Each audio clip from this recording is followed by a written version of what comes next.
Plugging the router and plugging it back in. Right, that's it.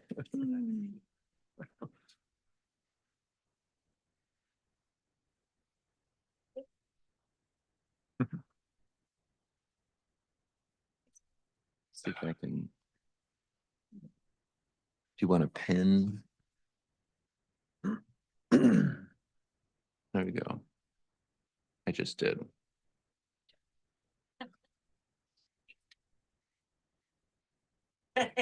Oh, that's weird. Okay. Talk to Jack. We're all clear. As long as we eliminate the referral under the community, we're fine. Good. Talk about it. We're on agreement.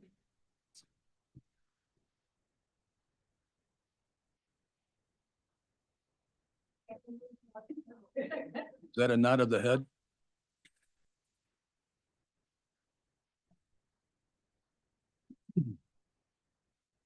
Okay. Did you need, okay. I'm not a grab it. I've got one. Is this, oh, I could have sworn I had one. We're ready. It's one of those days. yes. Good morning. I'd like to call to order this meeting of the Ottawa County Commission, January 7, 2025. Thank you for being here this morning. I'd asked Phil Kyers to lead us in prayer. So we all rise, please. We could come here this morning as commissioners and citizens of Ottawa County. We thank you that we have given the work set before us and the work that we have given us that we may do it right and pleasing in thy sight. Lord, we think of the past Dan Kruger has given many years as clerk to this county. Could we please have a moment of silence and respect for him?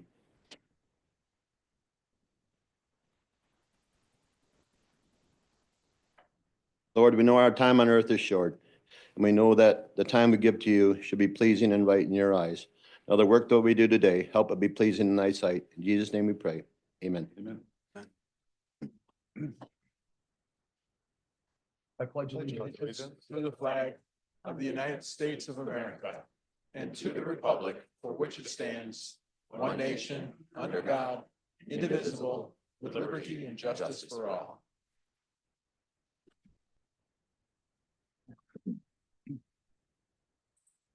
Clerk, can you call the roll, please? Yes, sir. Mr. Barry, Here. Mr. Jortsma, Here. Mr. Zylstra. Here. Mr. Bonema, Here. Mr. Moss, Here. Mrs. Wenzel, Here. Mr. Teeples, Here. Mrs. Rhodey, Here. Mr. Kyers, Here. Mr. Bruger, Here. and Mrs. Miedema. Here. Mr. Chair, we have a quorum. Deal. Do we have any correspondence? None from us, Mr. Chair. Do have correspondence that was sent earlier to the board. Okay. So this is the time for public comment. I know some people have signed up to already here today. So Justin, Yes, can sir. you call? Yeah, we do have a list. Number one is Joel Studebaker, Jamestown Township.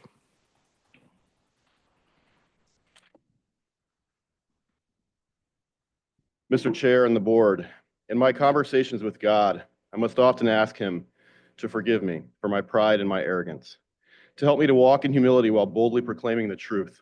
I look toward his word for guidance. The prophet Isaiah had some very clear warnings to the Israelites, and certainly applicable to me. In Isaiah 5, he said, "What sorrow for those who are wise in their own eyes and think themselves so clever." In Isaiah 13, "I, the Lord, will punish the world for its evil and the wicked for their sin. I will crush the arrogance of the proud and the humble, and humble the pride of the mighty." Then I asked God, what about standing for truth? I know that Romans 1 says, "But God shows his anger from heaven against all sinful and wicked people who suppress the truth by their wickedness. They know the truth about God because he has made it obvious to them. For ever since the world was created, people have seen the earth and sky. Through everything God made, they can clearly see his invisible qualities, his eternal power and divine nature. So they have no excuse for not knowing God." So what is the solution? How can I stand boldly for truth, but with humility? In Psalm 8, David wrote, "O Lord, our Lord, your majestic name fills the earth. Your glory is higher than the heavens.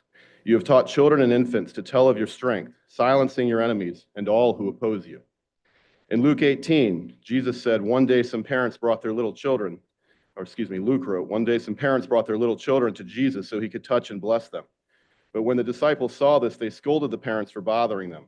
Then Jesus called for the children and said to the disciples, let the children come to me, don't stop them. For the kingdom of God belongs to those who are like these children. I tell you the truth, anyone who doesn't receive the kingdom of God like a child will never enter it. The solution is simple, straightforward truth, with no innuendos, no sleight of hand, and no games. Last week, I witnessed a heavy dose of pride and arrogance, thanking the employees for not quitting during the previous term, which not only chastised the previous board majority, but disparaged the many employees who appreciated the bold yet humble stand of the previous board majority for truth and righteousness. Passing out a book with belittling innuendo dripping from its cover, and rebuking the previous board for supposedly ostracizing the minority by voting in lockstep, meanwhile blatantly doing the same.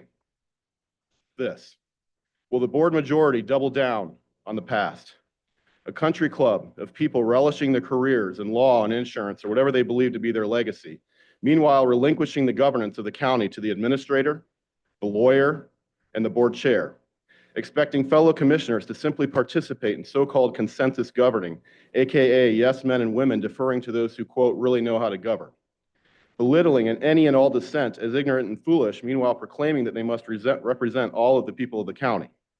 Limiting public comment in the name of expediency so that the voice of the people doesn't get in the way of those who, quote, have experience in governance? Or will this board majority recognize that we the people expect plain, straightforward language and servant leader solutions? I pray for the latter. Thank you, Mr. Studebaker. Number 2 is Brad Derland, Holland Township. Good morning. My name is Brad Dorland, Holland Township, founder and director of the Essential Patriot, nonprofit for transitional housing for veterans here in West Michigan. I brought on the stand down last year, brought state and federal resources into Ottawa County for the first time ever. I'm here to talk to you about a different issue today. The issue is protecting our children. On Memorial Day of 2024, my ex-wife passed away, leaving our 5- and 7-year-old daughters in my sole legal and physical custody. My ex-in-laws have been granted a substitution in place of my ex-wife in this case. MCL section 722.27B4B clearly quotes, a fit parent to deny grandparenting time does not constitute a substantial risk of harm to a child's mental, physical, or emotional health. However, Chief Circuit Judge John Van Ellsberg does not agree with this law and chose to grant the custody and thus granting them the ability to charge me for child support. Judge Van Ellsberg has also chosen to place my children in the hands of a high conflict ex-in-laws against the law, and in spite of my obviously fit parent decision. The child support would be paid into a trust set up by her family to use as their discretion, taking those funds away from me supporting my 2 daughters. Mind you, the state law and the friend of the court has already closed out the account, passing of my children's mother. All of this has come about while I was fighting this corrupt judge to disqualify himself from my case based on the fact that his wife has been providing therapy to my oldest child throughout the entire divorce. Susan Van Ellsberg, an employee of Pine Rest Christian Mental Health Services in Holland, denied contacting me through the entirety of the time that she spent giving therapy to my child throughout the divorce. Chief Circuit Judge John Van Ellsberg has since disqualified himself after extensively searching for any proof that he could that I had knowledge that his wife was actively seeing my daughter and the fact that he raised my child support in order to pay for his wife's services. He boasted about this, knowing about this from the beginning in open court during the disqualification. This same judge would like to continue his order after disqualifying himself that his opinion, without any professional consultation, i.e. his wife in open court, is enough for the grandparenting time to continue even after he disqualified himself. Thank you, Mr. Derlin. Number 3 is Jennifer Jermalowitz Jones, Spring Lake Township. Hello, board. Thank you for the opportunity to comment. I want to go over some core conservative values. 1, uphold the Constitution. 2, election integrity. 3, equal opportunity. 4, safe, secure borders. 5, educational excellence. 6, free choice. 7, personal freedoms. 8, being pro-life. 9, pro-Second Amendment. 10, transparency and integrity. 11, core care of land and environment. 12, fiscal responsibility. 13, parental rights for our children. 14, free speech, First Amendment, and 15, pro-God. I want to see a share of hands or a raise of hands of how many of you agree with those principles as conservatives. You address me. So Yes, if everybody could raise their hand that agrees with all those principles. No, that's, your comments, Okay. Ms. Jones, are to me. So all of these principles are constitutional conservative principles, and they are those that Ottawa Impact echoes. And I think we need to come back to what the true constitutional conservative movement is. There is no such thing as a establishment conservative. We either have conservatives, we have independents, or we have Democrats. We've seen the left divide the Republican Party, and it is time to come together and be one Republican Party, and that is a constitutional conservative. Thank you for your time. Thank you, Ms. Jones. Next public comment is Teresa White, Robinson Township.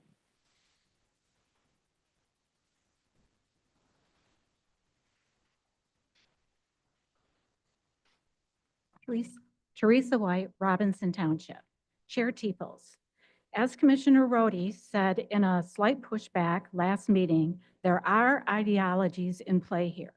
Flowery language of all get along is progressivism dressed up in the sing-song language of DEI. I would like to look at this new board as a mosaic of different individuals with different skills and voices. Yet when truths are spoken and expressed, then agreement can come out into the sunlight and expressed openly to the citizens that this board represents and works for. So set the code of conduct aside, wait to see these different ideas come forth, and may trust and true leadership be shown to and for the people. Commissioners are tasked with oversight and accountability on how taxpayer money is spent. We voters are the taxpayers, need the representative form of government so we can keep working and providing for our families, and elected commissioners can do the work in the sunlight of openness we have sent them to do. Thank you. May God bless, and the new year. Thank you, Ms. White. Next is Megan Ryan, Holland Township. Hello, Megan Ryan, Holland Township, District 4. I'm here today to take advantage of this first public comment period and share my concerns with giving the chair the ability to limit it in the future. First of all, I want to see the chair of this board have and use less authority than we've witnessed in the past. Giving one person, no matter who they are, the ability to limit comment period lengths or even topics at will would open up a new avenue for authority to be misused. Second, limiting the first comment period to potentially only 4 people per board meeting will severely limit how many residents can usefully speak up about items on that day's agenda. Having residents share concerns about an issue after it has been voted on is not nearly as valuable for the resident or the commissioners who represent them. Even if the resident's concern is not an item on that day's agenda, having the ability to speak about it at the first public comment period can make it possible to be able to speak to the board about it at all. While some speakers bring up irrelevant topics, I have used this time to bring up FOIA responses and transparency issues, which were not on the agenda, but were very relevant to the board's activities. Whatever the speaker's topic is, it is much easier to plan to be here at the start of the meeting than it is to show up in time for the second public comment period or to wait for it. Residents don't know exactly when the first public comment will start, but it doesn't usually take long after the meeting begins. The time commitment to be here to speak can be an hour or less, but staying until the second public comment period means an unknown wait time. There is no way to know what time to arrive to be here for just the second public comment period if your other responsibilities won't allow you to wait. It is far less convenient, and that will probably lead to less input from residents. I understand a desire to make meetings shorter or more efficient, but listening to your constituents is an important part of your job. I don't think limiting residents' options to speak will help build back trust with the public.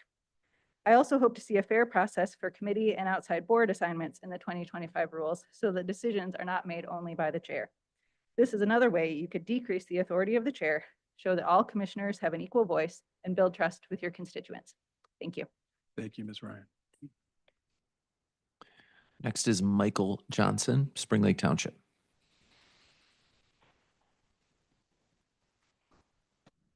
Thank you. First, Happy New Year. And then I do want to wish you guys the best throughout this upcoming year. We look forward to monitoring and watching and participating. I want to just make a comment about what I consider to be something that, even though I look through your new code of conduct, that you can rightfully consider going forward, which is the lame duck period, the period after the election until recently the new board was put in place. There was nearly $900,000 spent that were really new items brought forward in front of this board. That kind of thing shouldn't happen. It doesn't happen in the corporate world. I don't think it should happen here. There should be something that limits it. It may be that you need more than a simple majority to approve those types of things, but something different needs to occur such that there's enough discussion, there's enough review by the public as well as by you guys to make sure these types of things are done thoughtfully. And that's really what I ask you to consider. You're putting together appropriate kind of, I consider, rules of the road. That's the type of thing that should be included in there, whether it's done now or in the future. There's got to be other places that have done this to ensure that this is, so hey, let's find that, add that as something, doesn't have to have been done today, just something to consider throughout this year. And I think that would be useful and helpful for us as residents and that, because as somebody had just said, hey, one of the key things here is fiscal responsibility. As a taxpayer, I'd like to see that. So thank you, guys. Thank you very much, and good luck this year. Thank you, Mr. Johnson. Next is Ann Henriksen, Zealand.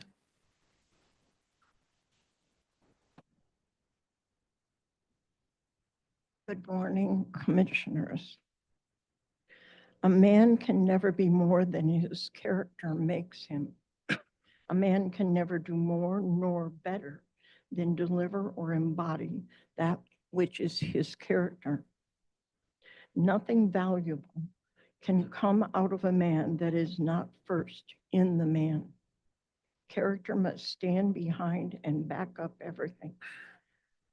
The commissioner's position, the promises, and the laws made, and the standing on the Constitution. None of them is worth a straw without your character.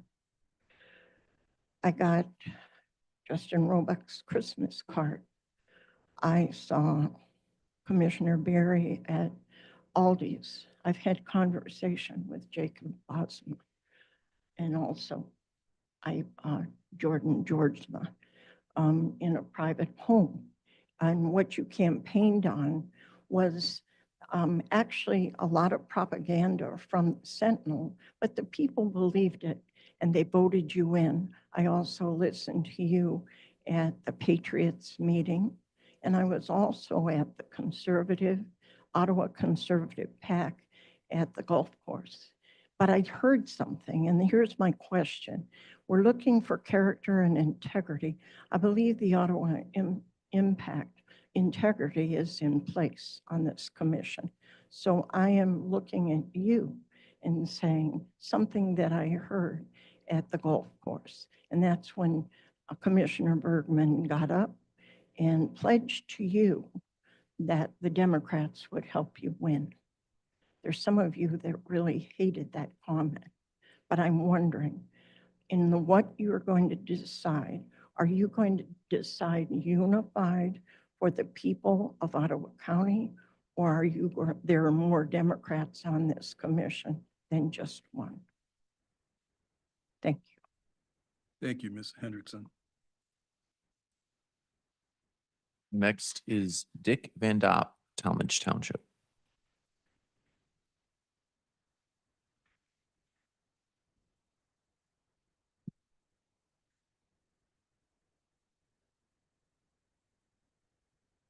Good morning, Mr. Chairman and the board. First, congratulations on your elections and your assumption of office. A lot of people are looking for good things.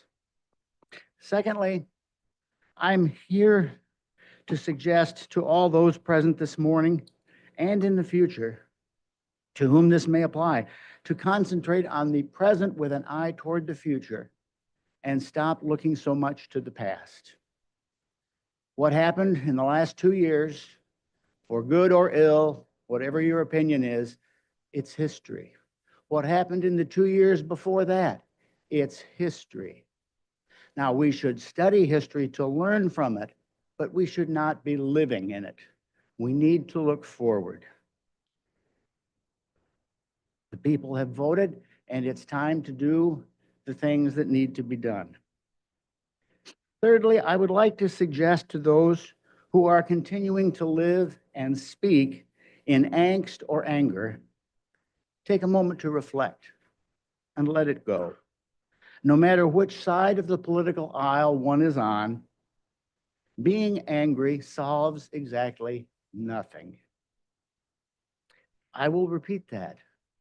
Being angry solves nothing. I urge anyone who has a grudge to forgive the other person, not for the sake of the other person, but for your own sake, because carrying around that grudge stone is not healthy for you, physically, emotionally, mentally. Forgiveness is healing. Life is only about 10% what happened to you, and it's about 90% how you respond to it. To the board, may God bless you and lead you for the coming 4 years.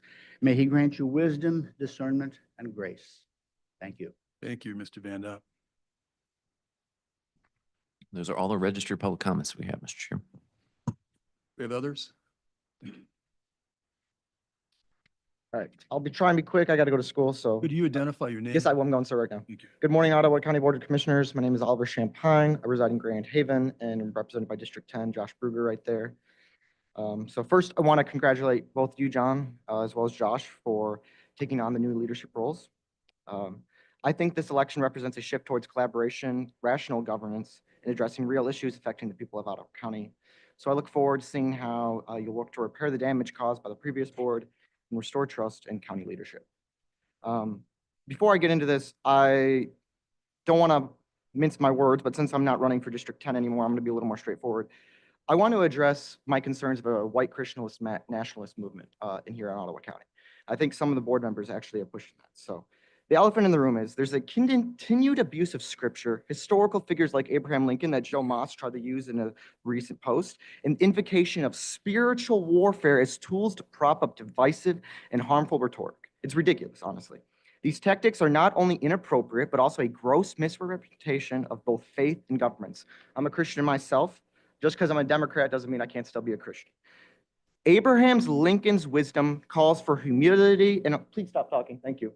Humility and alignment with what is just, not thus the weaponization of religion to marginalize others or to vilify differing perspectives, which is what you're clearly doing. Commissioner Moss and others have particularly claimed to care about unity, yet their actions tell a completely different story. Over the past 2 years, this board has wasted hundreds of thousands of dollars, sorry to go back to the past, pushing an extreme ideological agenda, which has included dismantling DEI initiatives and micromanaging county leadership in a way that has cost both money and trust. These were not just actions of unity or collaboration, like they might like to say, but of division and self-interest masquerading as righteousness. Commissioner Moss suggests that a focus on DEI is harmful and unrighteous. I strongly disagree. Addressing diversity, equity, inclusion should not be scary. And if it is, maybe something might be wrong with you. Maybe you're giving up some power that you wish you still got to hold on to. And it's not just an ideology. DEI is not that. It's about fairness, opportunity, and ensuring every resident of Ottawa County feels represented and valued. That should not be scary. This is a practical issue with tangible benefits, not some abstract culture war talking point. To those evoking scripture as a justification for their actions, like we've heard on some public comments today already, I urge you to remember the humility, compassion, and care for others that is at the heart of the Christian faith. Jesus Christ is the man that represented that clearly. Using the Bible as a weapon to shame and attack colleagues or justifies divisive governance is both a spiritual and moral failure. Ottawa County residents deserve leadership that prioritizes their actual needs, quality infrastructure, public safety, accessible healthcare, economic opportunity. So I'm hopeful this new board can move beyond the petty and performative battles of the past and instead focus on what truly matters to the people of this county. So thank you for your time. I look forward to seeing how this board can build something better for all of us. Thank you. Have a great day. Thank you. Anybody else?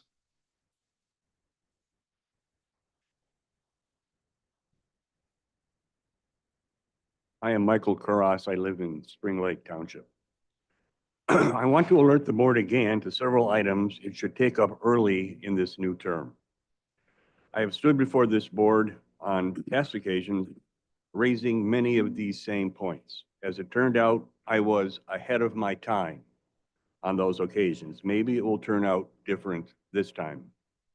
In 3 minutes, I can only identify these items. However, as many of you have said, you are willing to discuss such ideas in greater detail later.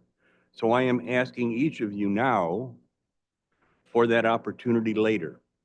At a subsequent time, I hope that I can return to this podium to report success. First, I would ask the board again to alter its policy regarding public comments in the minutes of your meetings, to report not just the names and residences of those who choose to address you, but to report as well the topics they choose to address.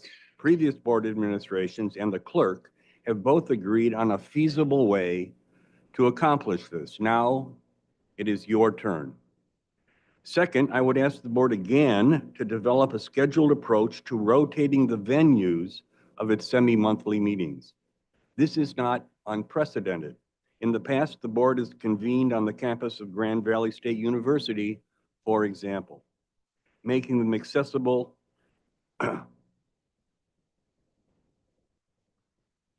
Third, I would ask the board again to establish metrics regarding fiscal and policy initiatives. It is important to have concrete data regarding the success or not of new initiatives.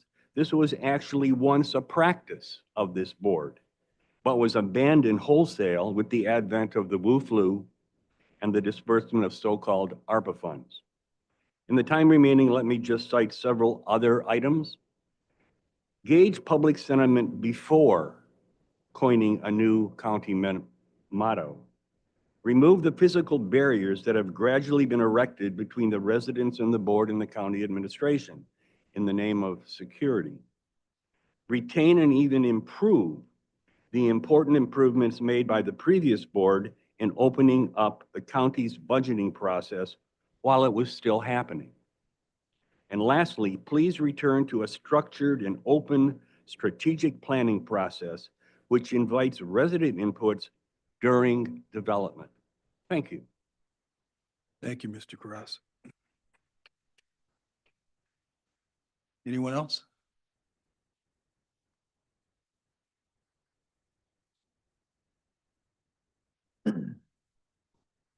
Morning, Mr. Chairman. Excuse me. Morning, Mr. Chairman and fellow commissioners. It's been a while since I've been here. I appreciate the opportunities to talk and to have the public comments, whatever their particular persuasion may be. I especially appreciated Michael's comments just recently. And I would respectfully request that whoever is in charge of the audio here, please listen to it because it's difficult for me. I wear hearing aids, but it's difficult for me to hear some of you, some of the conversations. So please speak directly into your microphones so we can have the benefit of all of your input. Thank you. Oh, I'm Jim Kuiper. Did I say that? I was just going to ask you. I'm Jim Kuiper. Holland Township, District 4. I'm a precinct delegate in Jacob Bonema's district. Thank you. Thank you, Mr. Green. Anyone else?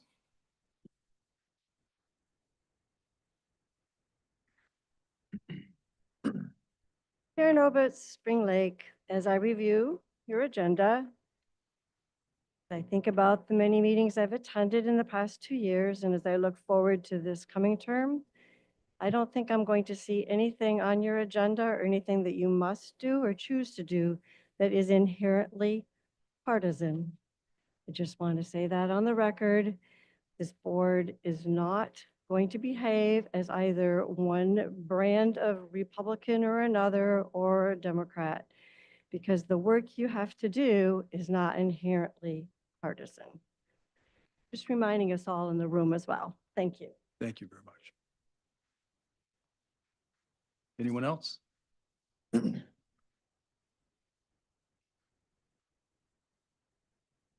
Pastor Tyler Wagamaker from Glendon Township. Mr. Chairman, I believe I was scheduled to do open with prayer this morning, so I must have gotten lost in the transition.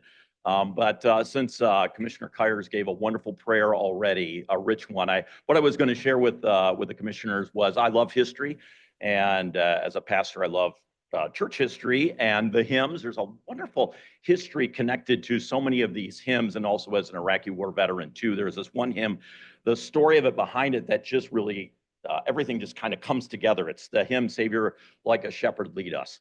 It was a hymn written in 1836 by Dorothy Thrupp. She wrote a lot of different hymns for children, and it was a children's hymn. But what made this hymn really kind of take shape was later on, post-Civil War, when our nation was tremendously divided, North and South, of course. 1876, of course, a number of years after the Civil War, it was on Christmas Eve, and Ira Sankey was on a steamboat, the Delaware River, and he was Christmas Eve, just kind of traveling. Someone recognized him and said, Ira Sankey's here, Ira Sankey. Now, Ira Sankey was well known because he went with D.L. Moody on a lot of he would sing. He had a powerful voice that sang. And so they said, please sing for us, Mr. Sankey. And so he thought there, and he thought, it's Christmas Eve, I should probably sing a Christmas hymn. But he thought more about it, and he ended up singing Savior Like a Shepherd Lead Us. And it was a clear night, wintry night. And he started to sing, and then all of a sudden, someone near the end of it walked up to him, kind of a grizzled more old man, and went to him and said, did you serve in the Union Army? And Ira Sankey said, I did. He said, did you serve in 1862? He said, I did. He said, were you on a picket line? He said, actually, I was. He said, I recognized your voice because you're on a picket line. He said, you're on the Union. He said, I was a Confederate soldier. And you sang this hymn, Savior Like a Shepherd Lead Us. You didn't at first. You were out on the picket line, and you were clear in your shadow in the moon, and I had a clear shot at you. I could have taken you out. But then all of a sudden I started to hear you sing, Savior Like a Shepherd Lead Us.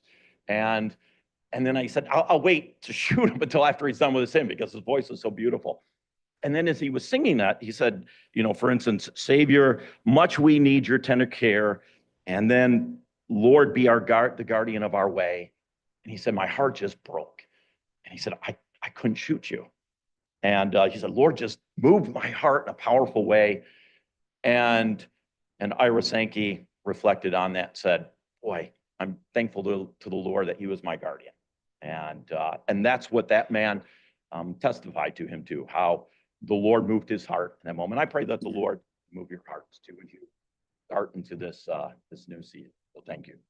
Pastor, I also want to apologize for the miscommunication if you were going to give the prayer this morning, but thank you for doing that. I understand things change through communication. Thank you very much.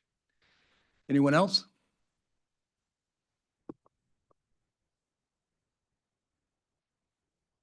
So Josh, is it going to go? You making public comment, Josh? I thought you were going to the podium. Okay. All right, let's move on with the agenda then. So first thing on the agenda, action items would be the approval of the agenda. So I need a motion and a second, please. So moved. Any comments, questions, Allison? I would ask my fellow board members to consider, I'm going to make a motion to move letter B to a discussion item. I believe there is a lot of potential edits that we might make today due to our own thoughts. I think our own work that we might want to dialogue through, and I think there's going to be a lot to keep track of. I also would appreciate legal counsel's review. They hadn't had an opportunity to look at it, hadn't been sent it, and we received a little bit of information last night. But I think it would be imperative of our board to consider polishing it up and then submitting it as an action item on the next board. So I'm going to just ask that my fellow board members would be willing to move it to a discussion item. So I'll make that motion. Support. Okay. Any other, we'll move on. We'll vote on it in a second. Any other comments on the existing rule on the agenda? Anything else we need to, Doug? I think we need to take care of Allison's motion first. Yeah. We'll do that. Okay. All right. So Allison's motion is to move the discussion on the rules from an action item to a discussion item. All right? Just a comment on that. Comment? And I appreciate what Commissioner Meehan was saying, and I do think that there have been a number of edits. I do think we can take care of them all today.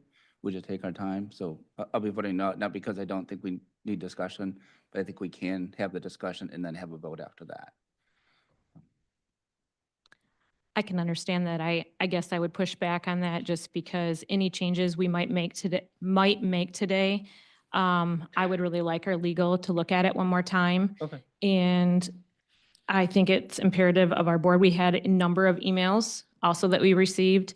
I think it would allow the public to see a polished version and then any extra input that they might want to give prior to a vote on it. Any other comments? Yes, Josh? Go ahead. sorry. Ooh, yeah. I would support Commissioner Miedema. If there's one thing that we have learned in the last term is there are often things that when you come in as a new board, you don't know. And sometimes it's good to take a little time to thoroughly look at things. There can be legal ramifications to our decisions when we rush and we're not careful.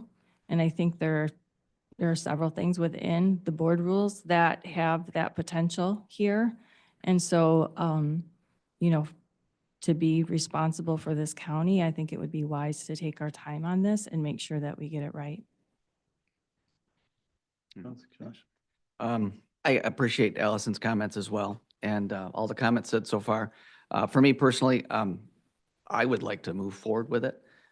I have, when John first presented the board rules, an earlier draft to me, I commented to him that we'll certainly be having some discussion during the board meeting to hammer out the details on these, and he agreed that that's where we would be going with it. I'm sorry if I'm speaking for you, John, I'll let you address that. But I think it's a working document that's close and close enough to move forward with it. And yes, I recognize we'll be making some edits as we go. I definitely want to have those in this open and public setting today.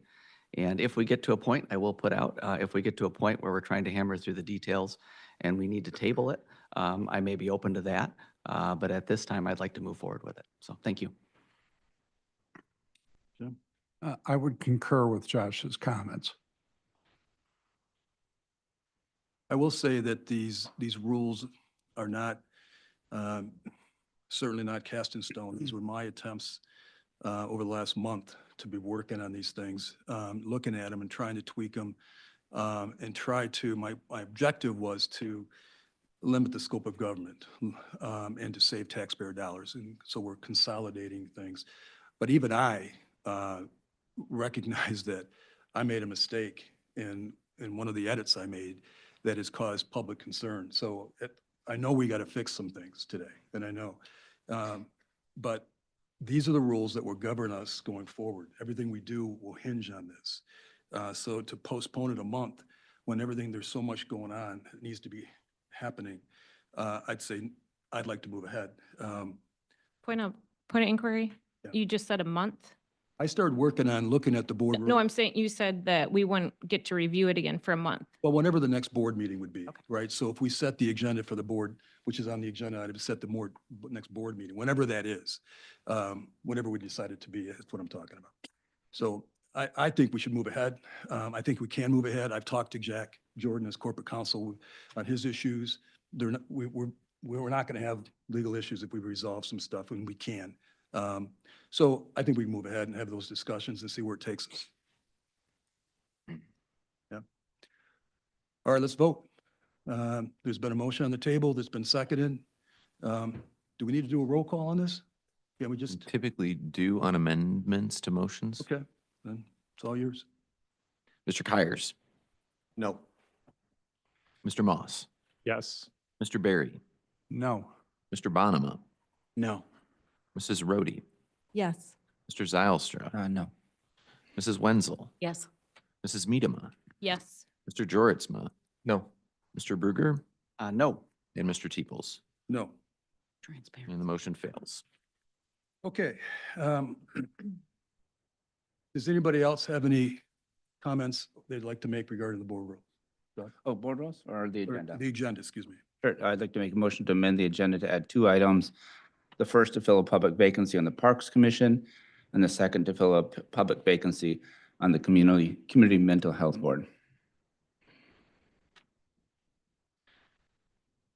So we have anybody that would like to second that? I did. You did? Board, yes. Okay. Any comments? Yes, let me just make a comment on that. Okay, I wouldn't introduce this under approval agenda except for the fact that, Parks meets tomorrow. And my understanding that CMH meets before our most likely next board meeting. I do think that we all recognize hopefully the wisdom of having more public on these boards when we can. So that's why I made the motion to add it to the agenda. Any other comments? I'm very confused on these openings because I don't recall as being chair of talent recruitment an opening on either one of those. So my understanding is that there are 2 openings on Parks, and then there are 3 openings on CMH. I greatly disagree with you on that. Okay. So can I ask where you're getting your information from? My understanding is that there were 2 commissioners from last term, and there were 3 commissioners from last term, and those spaces are open. And, at least I would like one of those spaces on Parks and one of those spaces on CMH be filled by public members. Any other comment? Yeah, Allison. Those positions are actually continued to be filled. Those commissioners have not filled those terms yet, and I believe legal counsel can speak to that. I mean, we can have that debate when we get to the actual motions, but filling the public vacancies on those boards, you may think there is not a vacancy. I believe there are vacancies. Be filled.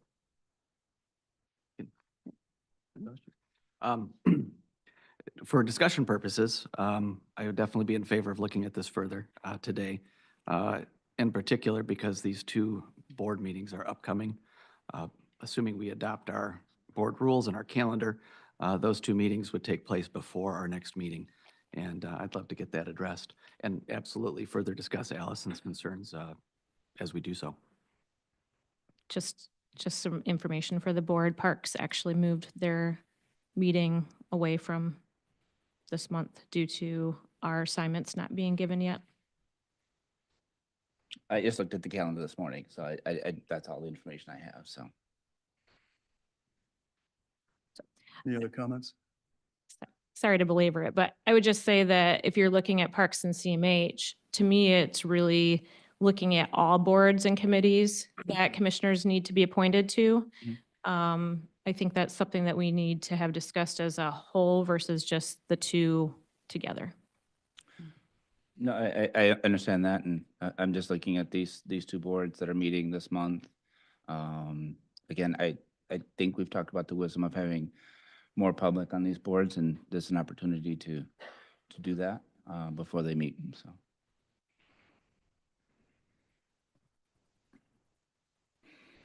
Kendra? I had checked with legal and I got information back that we are still on those boards for a full term.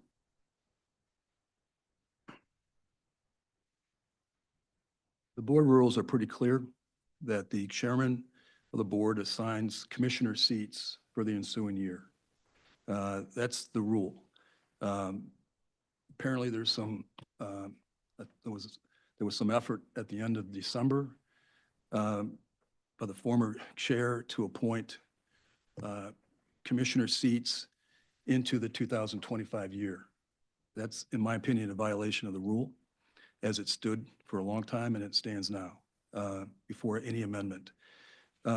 So if there's an opening on the, if there's an opening on the seat on these boards, and it sounds like there are, then we should seek to fill those with community people, which requires the board vote. And if there's an opening on, if there's commissioners assigned to those seats that happened prior to this board assuming responsibilities in January, then those seats are null and void.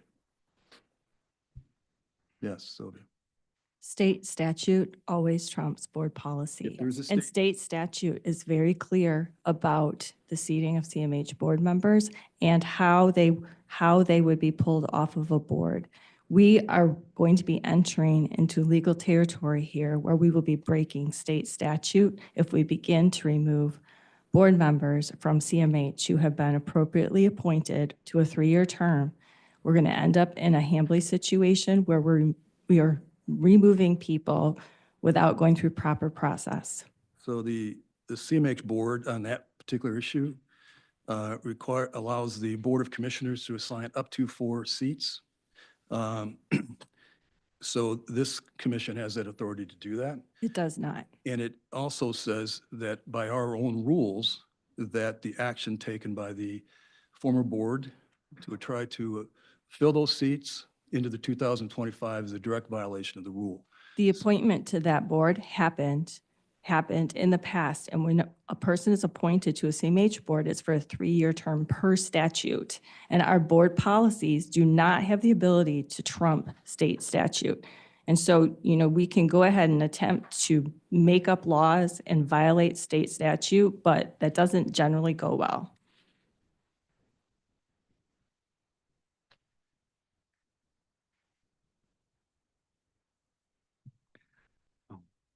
Josh? Kendra was before me. Go ahead, Kendra. I think Allison was before me and then I was. Moving around, all right. Go ahead, Allison. I just wanted to let you know that there was a lot of work that was done from legal counsel, and I think that it would be great to have Lene speak to this because there's a history that was shown that was documented that things had not been done correctly for some time. And while we were in the middle of going through a variety of boards and committees, those were some things that were found. And so I would appreciate being able to hear from our legal counsel because Lene spent a lot of time on this particular item. So, yes, I've seen communications between different members of this commission and legal counsel to do what happened.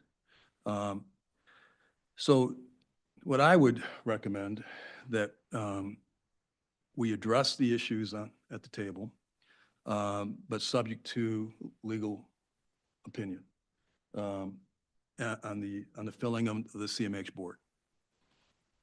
But at least we can move ahead because hopefully we'll get a legal opinion before the CMH board meets again. And we'll be in place to go. And would that legal opinion be from the attorney who for many, many years did not appoint appropriately or advise the board appropriately in the past? Because No, we need no, to state statute. no, Okay. no. We need, maybe in this case, we may need separate legal counsel on this issue.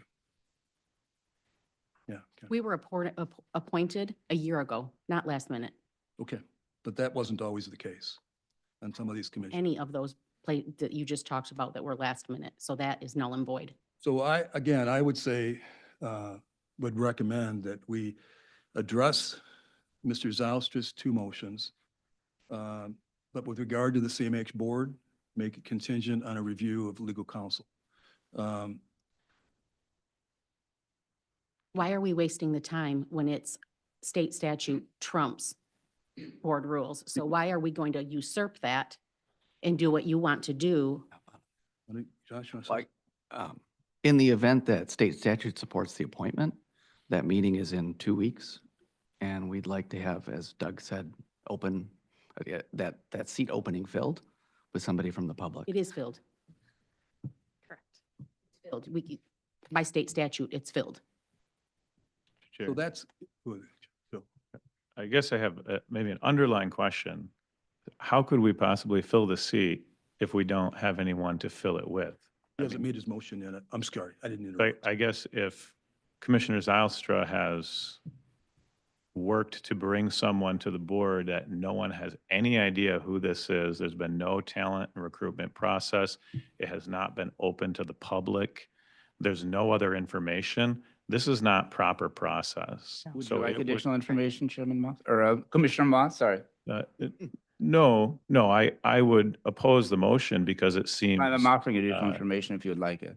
Wait, you absolutely have the opportunity to continue, adding information, but, from where I stand, this is just a surprise. There's no background information. And besides the legal issues that are going to come up, why would we rush into it? I think I've spoken to the need for this to be on the agenda today, as far as Parks and CMH goes. It's filled. Would you like additional information?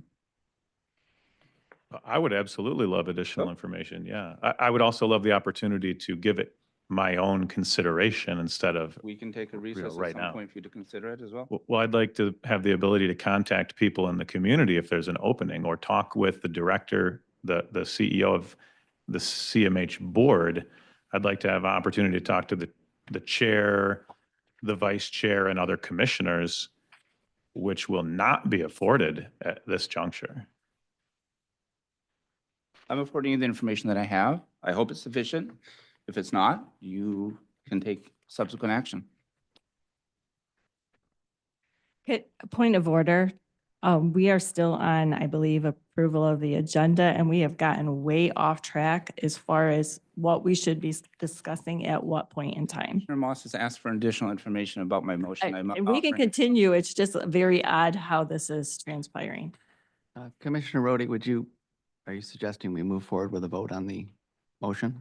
I think we need to get back to where we actually are on the agenda, which is, I think we're just simply voting on whether or not we're going to actually put it on the agenda, and then we would take it up at the point that we got to it on the agenda. Totally agree. I Okay, agree. Yeah, okay, let's yeah. take a vote on the agenda as originally presented. Well, actually, that's not the motion on the floor. We had There's a- currently a motion for an amendment. Yeah, excuse me. You guys going to help me through this for a while. So we've got a motion on the table to amend the agenda to address the two matters that Commissioner Zylstra is talking about. We take it. Yes, sir. Commissioner Minema had. Yes. I'm going to again reiterate, this is very inappropriate. It is not following proper process. Anyone that a board looks to go through appointing somebody to a board needs to go through the talent recruitment process. If we look to appoint a certain person at the moment, you are not allowing other people from the public to apply for a seat that some people believe is open. It's not open. I don't know why people keep thinking it's open. You're not allowing legal counsel to represent our board and to be brought forward to have a conversation on this. Again, there is a lot of non-transparency here. And then for it to get added today, with it not being on the agenda, not time for others to consult, again, not appropriate. Let me just address it real quick. I have two recommended names. I believe that you're welcome to insert another name instead, but I do think that it's wise to fill these two boards at this moment because of the time issue. And again, I do believe that filling them with a public member makes sense. We've talked about the wisdom of adding more publics to our board. You want to identify who those are? The motion, there's two motions, motion to appoint Kelly Rice to fill one public seat vacancy in the Parks Commission, then motion to appoint Bonnie Vanderswag to fill seat A vacancy on Community Health. Both those two individuals have gone through the DNR process. We know both those individuals very well. They've served the community for many years. I've actually taken the liberty of putting their information in case you don't have it at hand about both individuals. I don't know what additional information you may need about those two individuals because I think we know them well. So Not everybody knows them well. Kelly Rice? I don't know Kelly Rice. Commissioner Miedema knows Kelly Rice very well. I don't know Vonnie Vanderswag. I think. Just want to make you aware. Commissioner Winslow. Okay. Not transparent. This is usurping the proper process. This is taking the public out of it. This is taking the board out of it. You're going against every single thing that you campaigned on in your first, second meeting. No kidding. I apologize on behalf of the two individuals because you were also pitting them up against others that had asked last time in December to be looked at. These individuals were not voted in through a proper process, like we've already said. Again, it has nothing to do with two individuals. The process is just being completely obliterated. And it backroom feels deal. very political versus using common sense and the processes that we have put in place for years here at the county. Commissioner. So I'm assuming this was a backroom deal because the whole board does not know about it. And were there 5 individuals that knew about this prior? He's bringing his motion so that we all hear about this and we're seeing the material. But a right here. decision has been made, so he only made that decision that he wants these people on the board. He didn't discuss it with any of the rest of you? I don't believe a decision's been made. We haven't even voted on it yet. Right, this is who he wants. And But I understand that, but And he he's doesn't. already got this all done up and you all have, somebody has talked about filling seats that are not vacant according to state statute. So I understand your point on state statute. So we will make sure that we get a legal opinion before this is implemented, if there's a vote on this and it passes. So we're not going to put ourselves at risk. Well, you also insinuated that this was a last minute deal, that those were filled. It was filled a year ago. Some positions, So that was not true. That was a lie. Facts matter. Facts matter.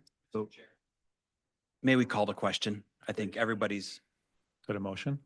I think it would be good to restate the question at this point so people are not confused about what we're voting on. You want me to repeat the motion? would you please? Motion to amend the agenda to add 2 items. The first to fill a public vacancy on the Parks Commission, and the second to fill a public vacancy on the Community Mental Health Board.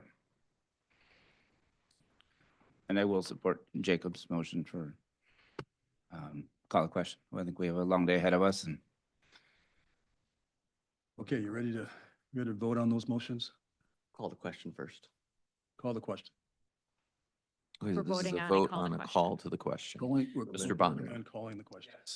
Mr. Joritsma, Yes. Mr. Bruger, Yes. Mrs. Miedema, Yes. Mrs. Wenzel, Yes. Mr. Barry, Yes. Mrs. Rhodey, Yes. Mr. Moss, Yes. Mr. Zylstra, yes. Mr. Kyers, and Mr. Teeples. Yes. All right, the question has been called. Okay. So let's call the vote. All right, the vote on the amendment to the agenda as stated. Mr. Barry, Yes. Mr. Bruger, Yes. Mr. Zylstra, Yes. Mr. Bonema, yes. Mrs. Wenzel, No. Mrs. Miedema, No.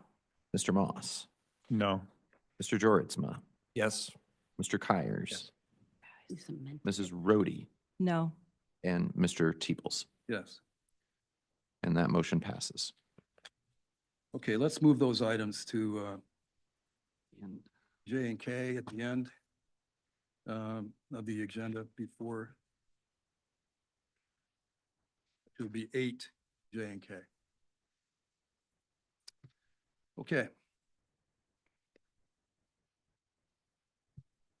Mr. Chair. Ask you. Couple possible additions to the agenda. Sure. So I guess I would, I thought maybe there might be an oversight. It appeared that you had added commissioner comments to the last agenda. So I guess I would motion that we add an 11A commissioner comments. Support.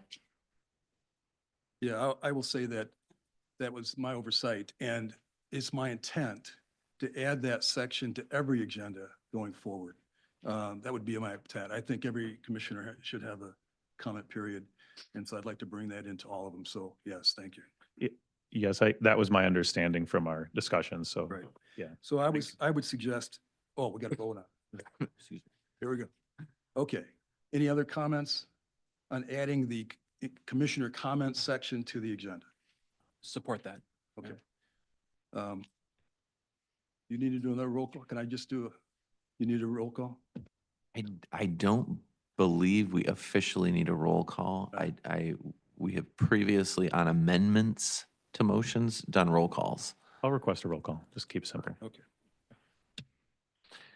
Mr. Kyers. Yes. Mr. Moss. Yes. Mrs. Miedema. Yes. Mrs. Wenzel. Yes. Mr. Barry. Yes. Mr. Zylstra. Yes. Mr. Bruger. Yes. Mr. Bonema. Yes. Mrs. Rhodey. Yes. Mr. Joritsma. Yes. And Mr. Teeples. Yes. I'll try to talk fast during these roll calls. Okay. First action item is, Actually, oh, we got another, something else? wait, I have one more, but we haven't voted to approve the agenda yet. Yeah. So I guess one more a possible amendment. I guess I would look to strike or remove item 8C. I'll hold any discussion unless there's a second.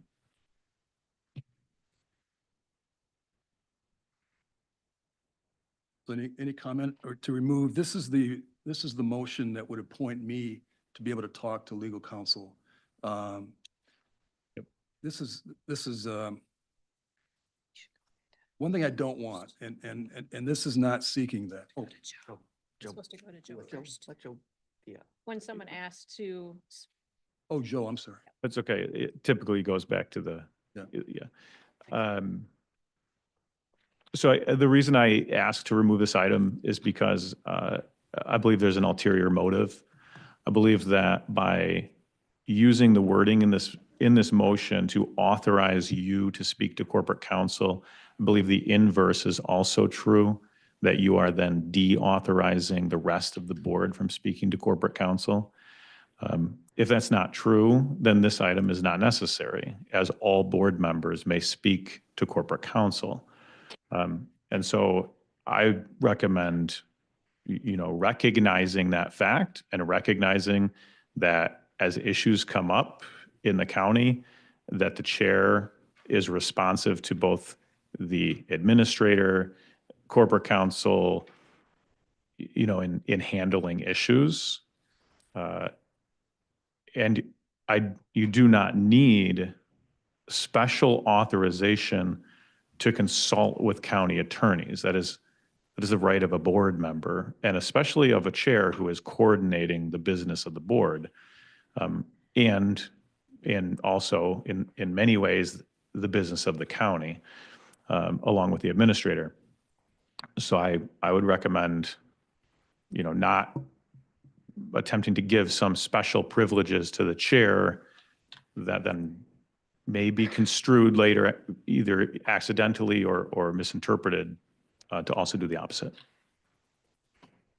Got a comment? Josh? Yeah, I think, Joe, you make some valid points. Absolutely. However, where I disagree is, I don't think that precludes discussing it and voting on it. Clearly you shouldn't say clearly, but I would vote here's no. You'd vote no. There you go. Yeah. But I'd love to hear some more discussion on that as a part of the agenda and to hear John's take on why he put it on the agenda. So I just assume leave it on there, but yeah. Kendra? I think, as Joe said, we all have the ability to talk to legal. In doing this, you in your opening speech to the public and to us stated that we are all equal. The chair should never have more rights or more power than the rest of us. So I think that makes this speak for itself. It shouldn't be there. Anyone else? Okay, I- so here's why I did it. Who's got one? I'm sorry. So one additional thing too is I don't think it's really appropriate for us to ever be granting power to somebody who's not named. So when you say and his designee, that would be a no vote for me right there because we need full transparency here. I mean, I don't know, is this your wife? Is this your friend? Is this, so we always need to be fully transparent and that clearly is not. But I agree with Joe that this is not needed. It's already, something that you can do without this. And I also agree it doesn't imply that the rest of the board members have a lesser opportunity to engage with legal counsel, which is certainly not true. I would like to motion to add that the entire board has the right to speak to legal counsel, and then it would make sense. Motion on the table already. So let's address the motion on the table. Let's come back to yours in a second. Kendra? Yeah, just a question. Vote. Those are kind of an opposition, right? Yes. Okay. All right, sorry. Okay. So what are we voting on right now? Are we voting on Let me address, whether we're striking let me it? address the intent. Okay. Okay. So as I said during my comments, when I took the chair position, I do not believe, and state law prohibits, and our rules prohibit, any board commissioner doing something without board authorization. So my intent here is that we have ongoing litigation, and we have some deadlines on ongoing litigation. And as an attorney knowledgeable about litigation, I wanted to get my handle around where we stand on these litigation matters. And I didn't want to exceed my authority under the board to just unilaterally go out and talk to lawyers about such important stuff. So that when we come back, because I suspect that there's two things. I don't like adding things to agendas, and I don't like calling special meetings, because that doesn't give the people enough opportunity to have input. I just don't like doing that. And so I've got a feeling that we're going to need to have a special meeting over the next 2 weeks to go into closed session to discuss some litigation matters. If we can move it, a closed session, to the next board meeting, that's my preference. But we may not have the ability, because of timing issues with the courts, to have to wait that long. So we may have to call a special meeting just to go into closed session to discuss litigation, all right? So what I'm trying to do here is for me to get your authorization to go meet with these litigation attorneys, have them explain to me where we stand at every case. Where's this motion? Where's that case? Where's that whole thing? So that when we go to closed session, I can explain to you from my perspective too, not just what the lawyers will say, but my experience, so I can provide more information to the board. I wanted to get that information, that authorization from you before I did that. And I haven't done that for that reason. So that's the thinking through this whole process. Joe. I have a couple different questions. I guess very simply, could you speak to the deadlines, just very generally, like what deadlines that I don't know. I don't know the deadline. So but I there's know not there's- any known deadlines. I know there's some deadlines coming. I've been advised that there's some deadlines that we need to address, but I've told counsel I cannot discuss it. And so I Okay, so haven't gotten into the deadlines. Chair Teeples, that's crazy. You may discuss things with corporate counsel. You should discuss things, sir, with corporate counsel. It's your role as a commissioner. It's a role of all the commissioners to care about the county and care about the operations and care about the litigation. Just because you are an attorney by trade does not make you more special or more qualified than the other commissioners around this dais. All commissioners should care about the litigation and should speak to corporate counsel. I'm not sure if there are any deadlines, as you've not indicated there actually are. But why would you not just ask the attorneys? You've Because, obviously been talking to them a lot. I mean, there's been discussions. You've said you've pulled emails and done other things. Like what? no, that's not a true statement. Okay. So I've had limited conversation with attorneys and told them not to talk to board members until we get authorization. You've this told issue- attorneys not So- to talk to board members? Oh, let me, That is unbelievable. okay, so let's back down. So again, if we're talking about litigation strategies, that's not something that any one of us should be talking about individually with attorneys. It's a closed-door session matter Really? for all of us to come into discussion to talk about it. That's why I didn't even ask him. Except you're asking for special permission to do it without the board. No, I'm asking for permission so I could bring it to the board. That's the whole point of bringing it on the agenda, is that I want everybody to understand what I'm trying to do to be transparent without any excessive authority by me. That's the intent, guys. It's literally adding authority It's to, what? it's literally adding more authority to you. Yes. And then you have asked them not to speak to board members? I did not. You just said that. Let me correct it with regard to litigation matters. If they want to meet with, Or is there a list of other items that you have asked people not to speak to board members about, Chair Teeples? so No, please. Or is this the only one? I'm going to answer every single question.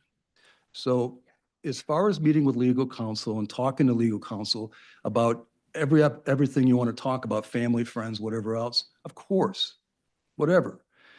But Just not the business of the county. it's not the business, when we're talking about getting legal opinions and individually asking attorneys for legal opinions, for an example, we don't have that individual authority to do that. Yes, we do. Yes, we do.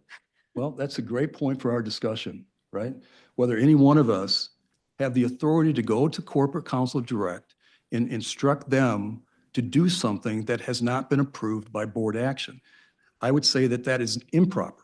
It's got to be approved by board action before any one of us have the authority to go and ask the attorneys to do something. That's exceeding our authority as individual members. Can I- Josh.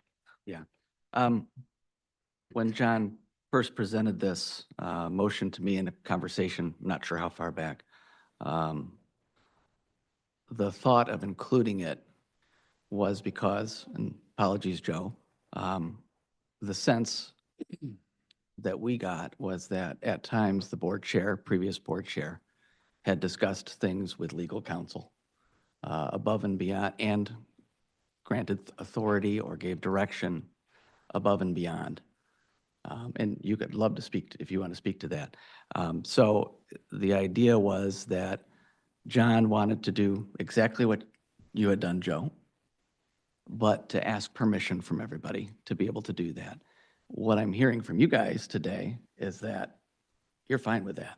John can go talk and do all that stuff. So I think I would go. Well, yeah, but not negotiate settlements. As chair, I never negotiated settlements. We did that through a public process, whether it was a committee or whether it was in closed session. That was, I never did that as board chair. That's in the minutes and in the open record. That's good. And I don't believe John's seeking that authority either. Well, it's literally right here in black and white. He wants authority for settlement negotiations on 8C. You're absolutely right. Yep. This is one of the points I was going to make, is that I do not want authorization on settlement.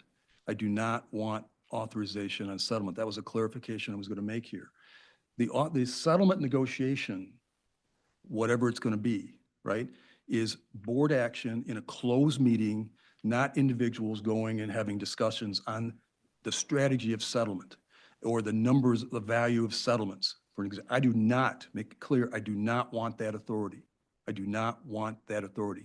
But I want to be able to talk to lawyers with your permission, because I do not want it to be perceived that any one of us, including me, is going out and doing things outside the board. I just don't want that. And that's why on the agenda, this first agenda, I'm coming to the board to ask for permission. I'm trying to be transparent. That's it. And then when we get the information, we will go to closed session and we will discuss the issues. Because if I can talk to, let's just give an example. Let's say I meet with corporate counsel and I find out there's a timing issue we need to deal with, right? Now, I know there's a timing issue that we have to address. That will trigger my call for a special meeting, right? I didn't think I had the authority to just unilaterally go and have those, because there's a lot of stuff in those discussions with lawyers that happen. And I wanted to make sure I had your authority before I had those discussions. It's as simple as that. Sir, you may even call a special meeting without needing the board's approval. But I'm not going to call a special meeting, Joe, unless I have a reason. And I don't feel I have a reason unless I talk to these attorneys to tell me whether we should have a reason. Sir, you also are not the administrator. As we are appointing an administrator today, they will help coordinate the day-to-day activities of the board. They will help work with the attorneys. They will coordinate with you. Just speaking as a former chair, they'll be very helpful in the process and make sure you're responsive. They'll set up meetings for you. They'll ask you to come to the county to meet with corporate counsel to discuss items. And I would expect that would happen soon. I don't disagree with anything some things you've said, Joe. But for me, I think the motion on the table is to remove this from the agenda. Yeah. I suggest we keep it on the agenda, and if that's the consensus, we vote no, because you've given information that says, hey, you go ahead and talk. You've got authorization. That may be good enough for me, maybe good enough for John, but I'd love to at least have a vote on it and discuss that at the right time during the agenda item. That's why it's on the agenda. Yeah. I just want to vote. Yeah. Thank you. I just want to point out that it sounds like there's a lot of assumptions and unknown information. And it was stated, I have a feeling. We need to not operate on feelings here. We need to operate on facts and not feelings. And so I don't think we should be making any decisions based on, I have a feeling something's going to come up. We should first gather information and then bring it to the board and then make a decision based on information. So one other piece of information is that the board chair sits on the insurance authority. That's an automatic appointment. That puts you in a spot where you will be given information about settlements, about where different court cases are at, in the process. You're sitting there with attorneys, and then you can go into closed session and you can talk about the specifics of those cases. You can get all the information that you could ever want to know within the context of the insurance authority, which you are automatically appointed to. And so I agree with Joe. This is completely unnecessary, and it does allude to the fact that there's then an insinuation other boards don't have the same ability to talk to attorneys. You indeed, as board chair, have even greater information and even greater opportunities already provided to you. So this is completely unnecessary. Can I jump in? Oh, sorry, Kendra, your hand was up before me. I just wanted to say I wanted to remove the motion that I made because I was in essence saying the same thing that Joe had said, but just putting it legally on paper that we're all, which we already all are. I think that makes sense, Kendra. Jim? Yeah. When I first read this agenda item, I saw this as giving Commissioner Keeples the authority to take point on some of the several issues that are in litigation at this point, as opposed to 11 commissioners trying to get the same information from attorneys. I'm comfortable with this amendment if we strike that involving the county, including about litigation strategies and settlement, striking settlement negotiations in that. I see that gives him the authority to have access and talk to these attorneys individually about confidential information, having to do largely with employment contract.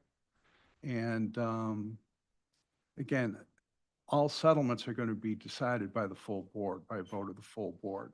And there will be an opportunity to bring legal in or the pertinent attorneys and that to consult on it as well.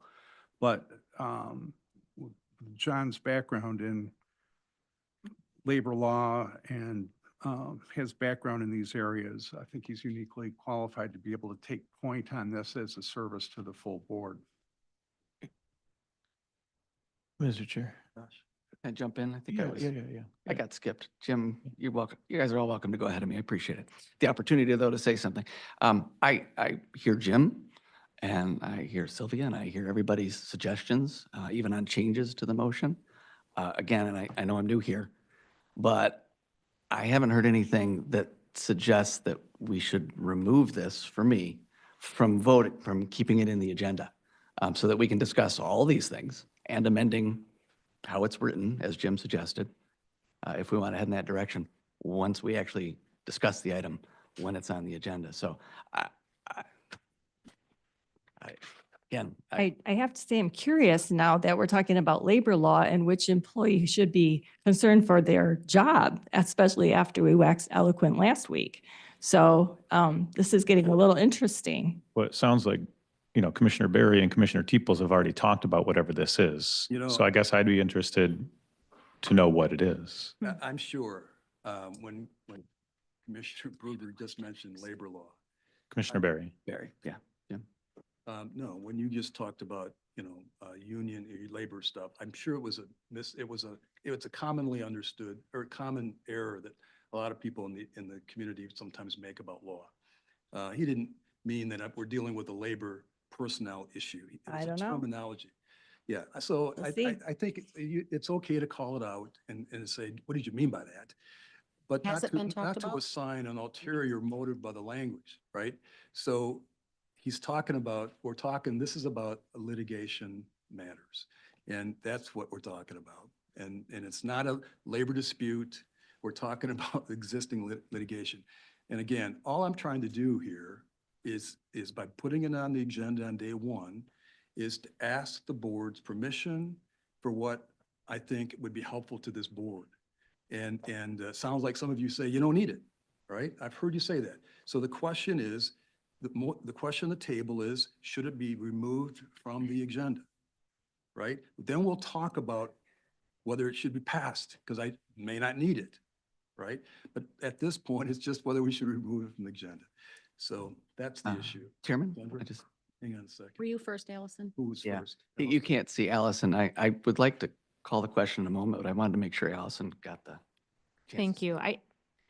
Corporate Counsel Jordan had his hand raised, and I just wondered if you had something to add at the moment. Well,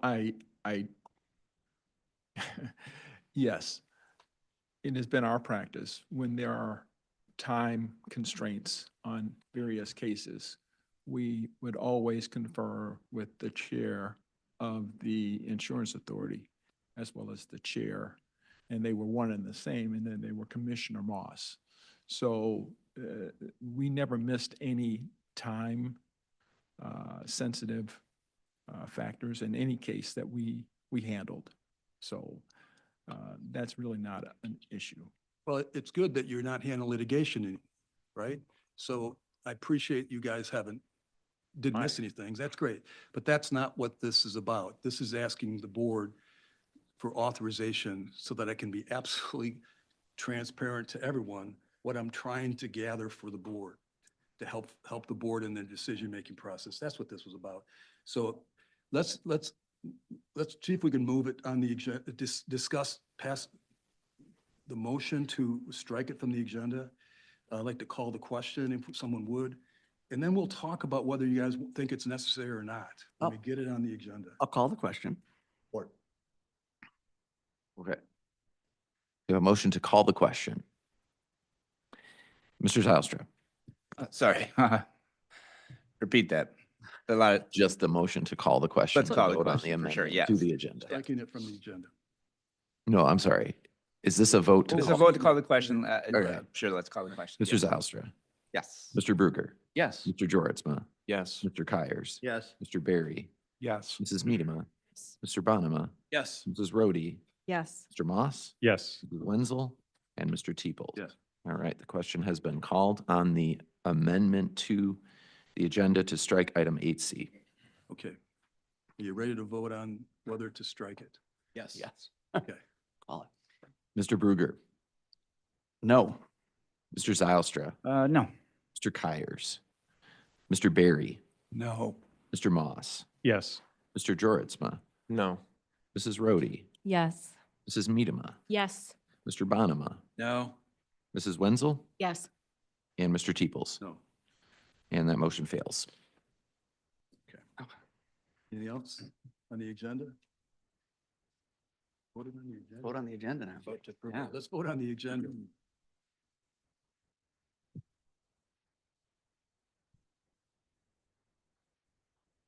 We're going to do a roll call on the agenda. All right. Thank you. Mr. Joritsma, Yes. Mr. Barry, Yes. Mrs. Medema, No. Mr. Moss, Yes. Mrs. Rhodey, Yes. Mr. Zylstra, Yes. Mrs. Wenzel, No. Mr. Kyers, Yes. Mr. Bonema, Yes. Mr. Bruger, Yes. and Mr. Teeples. Yeah. And the motion passes. Okay. So the meeting can start now? Sorry. All right, the first action item on the agenda is the appointment of Gary Rosema as our GAP interim county administrator. Would you like me to make that motion? Sure. I Support that. motion by Bruger, second by Kyers. All right, let me tee this one up if I don't mind, if you don't mind. I wanted to quickly explain how it is that Gary Rosema is here today, to the process of that. So back in November, on the 10th, a Sunday night, I was driving home from hunting, and there had been no public announcement yet as to who the prior board was considering for interim. But I knew that there were some really qualified people in this community that might be willing to step up and help, that we wouldn't necessarily have to find people from outside the community that would have to take a learning curve in order to start helping us when they took that position. So I reached out to Ron Franz, Steve Kempker, and Gary Rosema, and had a short conversation with them on a Sunday night. And 2 days later, I went public and went to the board meeting on November 12th and explained that these men were willing and able to serve, and suggested that the current board consider them and contact them, that they would be willing to talk about possibly serving as interim. The prior board didn't make an interim decision, so a couple days before Christmas, I contacted them and learned that Gary Rosema was still available. And he let me know on the 23rd of December that he was. So a week later, January 2nd, I announced it to the community that Gary Rosema is available. That's as simple as the process. It was as simple as that. To suggest that a man of his qualifications is right here willing and able to help us on an interim basis as a stopgap measure on administration. That's the process. So I just want you to know that as we tee this up. All right? Comments?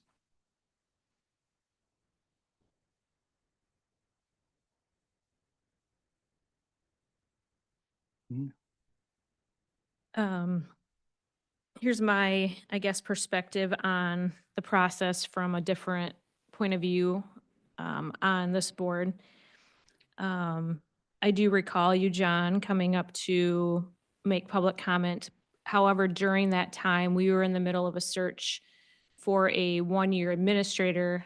I wouldn't call that an interim role. I saw that as a permanent role because at that point, that individual would have had the opportunity, if this board had provided that individual to continue on in full employment, to be given another, a longer contract after that. So when you came up during that time, how I took your statement was you were just asking us to go a different route. And that's okay. That was your perspective. That's what you wanted. And since then, the search for administrator was, for lack of better words, probably derailed due to a couple commissioners contacting our last final candidate. And I won't belabor that point. But after that, there was not any communication on any of the board members' parts that requested, at least I can speak for myself, I hadn't been reached out to asking, do you, Allison, have any recommendations to bring forward to this board? I wasn't asked that. That's something that I believe last year's board has learned from. I think we got some things right. And at the very beginning of our term, I would say a lot of people did not care for the lack of transparency. And that's something that I have wanted to improve on myself. And I don't feel that we're starting off on a good note in this particular process, because I don't know, I look around here and I don't know how many of you received an email or a phone call from John to bring names forward, because that has been what we had done for an interim role before. We had asked when we had hired on, drawing a blank. John Anderson. Thank you. John Anderson on, Chair Moss had reached out to every board member to bring forward names so that we had an opportunity that we were all seen as one, working together. And so I take, I think this is something that we need to learn from as a board. I'm not without my mistakes in learning as I seek to govern here. And I just hope that going forward, that we can do better in a process. We're going to be coming up to looking at potentially legal counsel. I talked to both Gary Rosema and John Teeples on the phone, and I asked if the rumor was correct that you were looking at appointing Doug Van Essen as potentially additional legal counsel for our board. And neither one of you denied that that was a possibility. And again, I need transparency to build trust on this board. We need to be talking together. And so again, I am very disappointed in the process that led us here today. So for you to have put out on public comment, right at the end of your meeting on Thursday, by the way, you're going to see an action item to appoint Gary Rosema as interim administrator. For me, that was the first time looking at it in the light of what I'm sharing with you. Thank you. Anybody? I think Joe had his hand up. Bill? Commissioner Bonham, I can go now. Bonham. Fine. Jake? Yeah. No. Thank you, Chairman. I'm delighted that former Sheriff Gary Rosema is willing to serve in this interim capacity. I've heard the stories. He's well known in this building. He's responsible for the safety of this community for more than 2 decades. And I think he's one of the men that I respect the most for creating the kind of environment that I wanted to move my family into, to raise my family and build my business here. So when you say his name in conversation, there's a tremendous amount of respect by those who have worked with him over the years. And even though he retired a number of years ago, he never really left the building. He's been very engaged and serving on multiple committees over those years since. So, when the name was first floated, I was very interested to get to know him better. I knew him by reputation, but I wanted to know him personally. Reached out to him, and he immediately offered to get together. And I would encourage each of you to take some time with him as well as we move forward, because I think you'll find somebody that's extremely competent, that understands how the county works and has the trust of so many folks in this building. We had a brown bag recently, Commissioner Zalstra and I, with the employees of the building, and Commissioner Zalstra went around and this was one of the topics that came up was, how do you feel about the potential of former Sheriff Gary Rozema serving as interim administrator? And it was extremely positive, overwhelmingly positive. Even today, as I'm driving in, I'm having pastors from churches. Pastor Mike Van Buren from Ottawa Reform was texting me on my way in, just, elated at the idea of a man of your character would come in and serve in this time period. I know we're thinking it's less than a year, but, grateful for that. I know I also received this letter yesterday that I'll be happy to enter to the clerk afterwards, but this letter is actually dated yesterday, January 6th, from Steve Kemker, our retired sheriff now. And I'm just going to read it to you. Dear Board of Commissioners, I'm writing to wholeheartedly recommend Gary Rozema for the position of interim county administrator. Having worked closely with Gary over the past 36 years, I have witnessed firsthand his exceptional leadership and dedication to public service and deep understanding of the complexities involved in county governance. Gary possesses a unique combination of experience and a genuine passion for improving community services. His extensive background in county government and law enforcement has equipped him with the knowledge and skills necessary to navigate the challenges that come with the role of interim county administrator. He has consistently demonstrated an ability to assess situations critically, make informed decisions, and implement effective solutions that benefit our community. One of Gary's most commendable attributes is his commitment to transparency and collaboration. He fosters an open environment where team members feel valued and encouraged to contribute their ideas. This approach not only enhances team morale, but also leads to innovative solutions that address the needs of our constituents. Gary is adept at building strong relationships with stakeholders, including community leaders, residents, and local organizations, which is vital in fostering a cooperative environment for achieving common goals. Gary has demonstrated exceptional leadership, integrity, and dedication to the well-being of our community. I am confident that he will bring the same level of commitment and effectiveness to the role of interim county administrator.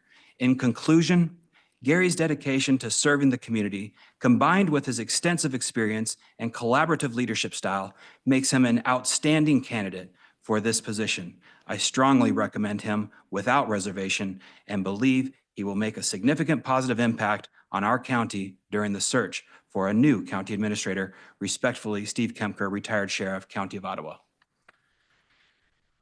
I think we are very fortunate to have somebody of this caliber that's willing to serve in this capacity over this period of time and help guide us in our search for a permanent administrator. And I just want to express my gratitude before we go to this vote. I'd just like to add to the record correspondence I received from Amanda Price, who many of you know is our retired Ottawa County Treasurer and former state representative. She's a resident of Park Township and also a resident of District 1 and is a good friend. But she writes, I understand that the newly elected County Board of Commissioners will discuss the possible appointment of Gary Rozema as interim county administrator at its meeting on Tuesday, January 7, 2025. As the former Ottawa County Treasurer, I wholeheartedly support this action and encourage the board's vote in favor of Mr. Rozema. Gary Rozema served Ottawa County for 40 years in law enforcement and retired as sheriff. During this time, Mr. Rozema led the largest department within the county and by association became familiar with the workings of all the departments under the county umbrella.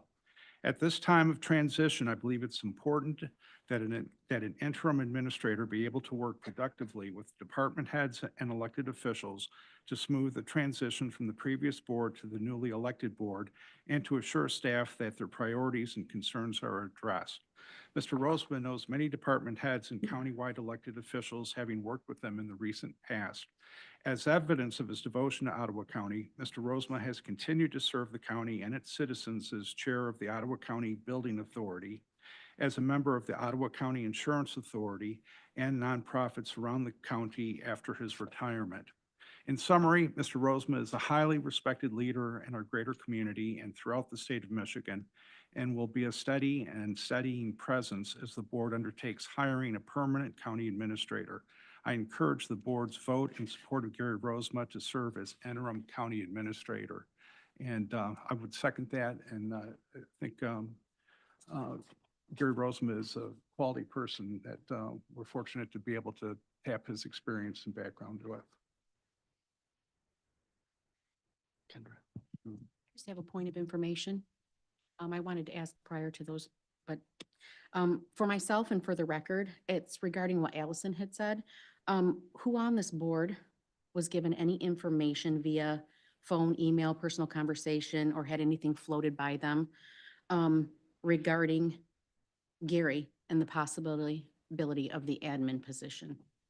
Everybody received it at the same time. So last November, when I went public, 2 days after I talked to Gary, you all heard at the same time. Were The you, dossier that you have attached to the agenda here of Gary's qualifications. it's you not all- about his qualifications. Well, because his work experiences, okay? You received it, these board members received it just like you did. So there's nothing new here. The fact that I talked to Gary back in November, the board knew, some of these members knew I talked to Gary because everybody in the community knew I talked to Gary. I'm talking about when, since you have become a board member Yep. and the chair. I want to know, it seems like prior to that, other people had received information about Gary, and it seems, Joe, Allison, Sylvia, did you receive that information? What information? I did not. You received the same information that all these guys got, like everybody else did. The I- community received it at the same time. It was all presented. Everybody saw it at the So same. none of these gentlemen heard about it before we got about it in this agenda. Everybody knew on January 2nd that, because I announced it publicly, that I would be making this motion. So they clearly knew on January 7th that I would be doing this today. Same time the public knew about that. So I don't know how much more transparent it could be. I announced it to the public 2 days after I talked to him that he was available in November. And how I did you announced announce it that to within the 7 public? days How did after you I announce that to confirmed. the Let me finish, please. And I announced it within 7 days after I confirmed in December that he was available. I announced it publicly. I don't know how much more How transparent. did you announce that publicly? On January 2nd, I announced it when I gave my comments when I accepted the chairman position. Okay. At the end of the meeting. At the end of the meeting. No, none of you had heard anything about that prior to you announcing that. Some of them may have learned that I told them that I talked to Gary on December 23rd. Yeah, It was a conversation, let him know that he said he was available. That's it. That was it. It happened within 7 days, guys. It came right out publicly. I don't know how much more transparent that can be. Kendra, I can confirm that John and I texted back and forth on whether Gary was interested and would accept the position if he was offered. Absolutely. Yeah, I don't see anything wrong with that. Do you see something wrong with that? I don't know what that the, others knew before any of us knew. Joe? I'll leave it to Joe. I mean, there was the last 2 years, I don't know, where some knew, but others didn't. I don't know if that rings a bell at all, but okay. sorry. Joe? Yeah, Joe. Sorry. Thank you. You had asked a good question. I'm not sure how much more transparent this could have been. I guess I would just like to briefly overview at least one of the processes that was used prior. Last year, we started, must have been in August maybe, of the prior board formed a committee to work on hiring a permanent administrator. We did it in public meetings. They were live streamed. We had discussion and public comment, asked for input from board members and staff and other people. We hired a third-party firm to go out and look, and then brought them in to the county and introduced them to people and went through a fairly substantial process with the goal of transparency and openness. I kind of keenly remember kind of during the process as we were looking at, I think, 19 different applicants, before you were, you came to the board and kind of made a statement that was something to the effect of, you might be wrong, but we were only considering one person. Well, you said one at that point. I could be wrong, but understand there were three. No, you said one. You said one, you said, I understand you're only considering one. You were talking to us at the time. We were in the middle of the process. We were actually considering 19 different people at that point. And we had, we allowed the public to submit applications, and a few of them, some of the people submitted and were not qualified. But we did receive many very qualified applicants. We then continued through the process and through voting and public meetings, narrowed down the list to two. And once we reached the final candidate, he called and informed me and a couple other board members at least that he had been called and, as he said, threatened by Commissioner Bonema, and that he had spoken to you. And so then he ended up. Never said that. Yeah, okay. He did say it. There's nothing to threaten somebody about when they want to apply. There's no. I'm just explaining what he told me. Go ahead, Joe, finish. So he told me that he was threatened. Those were his words. I didn't use those later. I used the word intimidation, but that he was intimidated. And so in the end, it was made clear to him that he would not be allowed to stay. Those were his words. And so then he withdrew. So there has been a very in-depth process that has been gone through. So I just wanted to comment on that. And then the other comment I have is just kind of my statement in general on this item. Vice Chair Bruger has his hand up. When you're done. Oh, okay. We're learning how to get our words in, so. Yeah, I could pause if you'd like to. Okay, sometimes there's something that connects right to something that someone's saying, so. We're good. I got notes. Okay, yeah. So my thoughts overall, I spoke to Mr. Rosema and Chair Teeples at length about this item over the last few days. I really appreciated those conversations. They went very well. The county needs an interim administrator, and it would be very helpful to have someone appointed who knows many staff members and is familiar with county operations. Mr. Rosema has served Ottawa County, in the sheriff's role for, over 2 decades, and is very familiar with staff and with operations, and could step right into that role. During the time that he was county sheriff, Mr. Rosema worked very closely with attorney Doug Van Essen and indicated to me he knows him quite well. During my conversations with Mr. Rosema and Chair Teeples, I was informed that they are considering rehiring Doug Van Essen to potentially serve the board, or at least considering it. And since we've heard, there's been many things considered and now brought forward, I believe them when they said that. So when I learned of that direction, I informed both of them that I cannot support that direction. And I had great conversations, especially with Mr. Rosema, but I wanted to read the text message that I sent to him yesterday, just for clarity for the board. I said, "Thanks for speaking with me today. I want to be transparent with you before tomorrow, so my statements and vote do not come as a surprise. Since you and John are considering bringing back Doug Van Essen as corporate counsel, I will not support the new direction. Van Essen has demonstrated a pattern of ignoring the law, toxicity to constituents, willingness to abuse government power to threaten citizens, lying, and more. He has also published false statements in the Holland Sentinel about current commissioners that sit on the current board. I'm gravely disappointed you will not take a stand on this issue that is so important to so many people in Ottawa County. I want to reiterate, committing to unbiased corporate counsel would build trust with commissioners and a large constituency in Ottawa County who do not trust Doug Van Essen. I was elected to fight for freedom, individual rights, and truth, and I will continue to do everything I can to protect the children and people of Ottawa County. And that's the end of the text message and explains my perspective on the direction that I understand we may be heading. I was elected by my constituents to protect their individual rights. I do not trust Doug Van Essen or a team that's built with him. I don't trust him to protect anyone's rights except his own. I do not support the direction that Chair Teeples and Mr. Rosema may go in this manner. And as a county commissioner representing and serving the people of District 5, I will not support a direction that has, in the past, resulted in government overreach and abuse, ignoring the law, and lack of integrity. So for those reasons and more, I will be voting no on this motion. Thank you. Josh?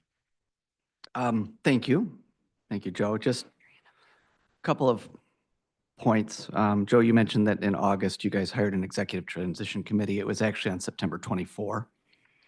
Thank you. You got it. On September 30th, you guys hired W Talent Solution. No RFP. Just wanted to set the record straight on that one.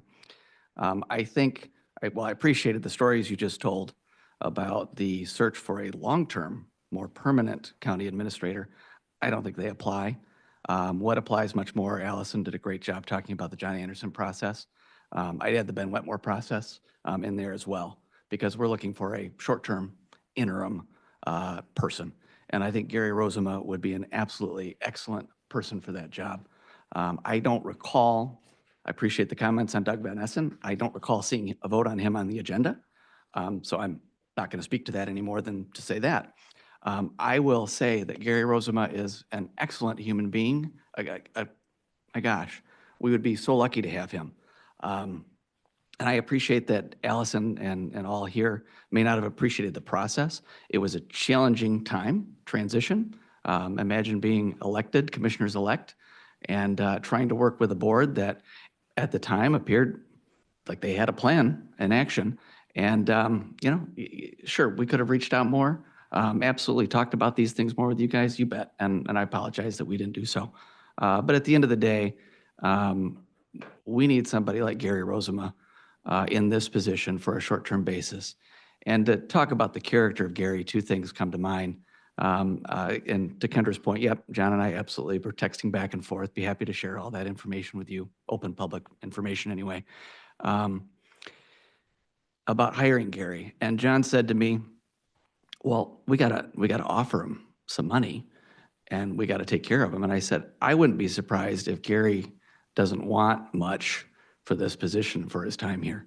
I can guarantee you he doesn't want a severance package like those that have been sent out over the last few months. Why don't you talk to Gary and see what he says?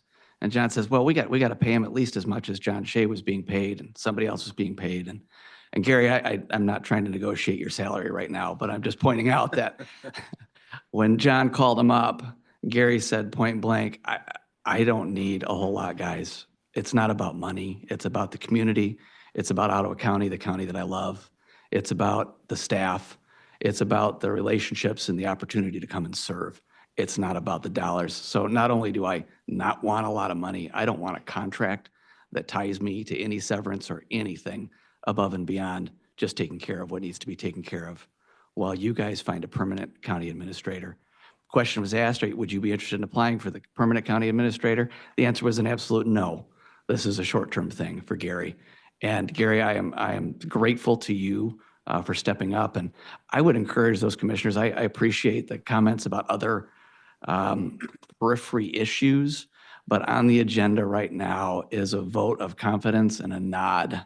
Maybe not to the process, maybe not to Doug Van Essen and whatever else there is to deal with. It's a nod to the man, Gary Rosema, and what he can bring to Ottawa County on an interim basis. So that's what I'll be voting on today. And thank you, Gary. And thank you all for your comments as well. Yeah, no, I guess like Josh, I do hear what Commissioner Miedema is saying, and I appreciate that. But I do recognize that, this is a short-term position, it's a short-term hire, and we need to give staff leadership right now. So I'll be voting yes. Jordan's over here on the right. Thank you. I think Gary's going to do a great job. And I just want to remind everyone on the board that the job of the county administrator is to serve at the pleasure of the board. And so, if the board decides we don't want to go a specific direction with corporation counsel, I trust Gary to, honor that. I think that's one of the problems that we've seen with past administrators, maybe the assumption that they wouldn't follow board action. But their job is to serve at the discretion of the board. So I think that's for us to make a determination on. I don't see Doug Van Essen's name anywhere on the agenda. So to me, that's not a disqualifying factor by any means. I would love to have a discussion about it in the future if that comes up. But yeah, right now, to me, I'm eager to support Gary. So thank you. Thank you. I talked about process earlier, and I wanted to separate the two process from who we were looking at. So I appreciate the opportunity to also speak about Gary. I really appreciated Gary and I had a great phone call conversation on Saturday, a long one, and I really enjoyed getting to know him a little bit better, and hopefully myself. I believe he will have the votes here on this board today that will probably appoint him, and I think he will most likely work very well with all of us here on this board. The reason why I'm going to vote no today is twofold. One, the process. I, again, want to just let this board know it's really important about the process. Two, one thing that I had asked of him, of Gary, was just that he would use his voice for all board members. And that meant building trust amongst all of us. And one of the things was, as Commissioner Moss mentioned, was the issue that we do have a corporate counsel. And why it's coming up today is because the relationship between the board and the administrator, the board and corporate counsel, and then corporate counsel working with the administrator are very important roles. And so while I recognize that we're voting on an interim today, they are interconnected at some point. They will be, if Gary gets appointed or voted in today, he'll be working with our legal counsel here. And when I shared with him my trust issues with Doug Van Essen that some employees have shared about Doug, constituents have shared, I needed to be heard. And all I was asking for was for John and Gary to have a conversation that they would bring forward to this board saying, please bear in mind that the trust has been broken with Doug Van Essen.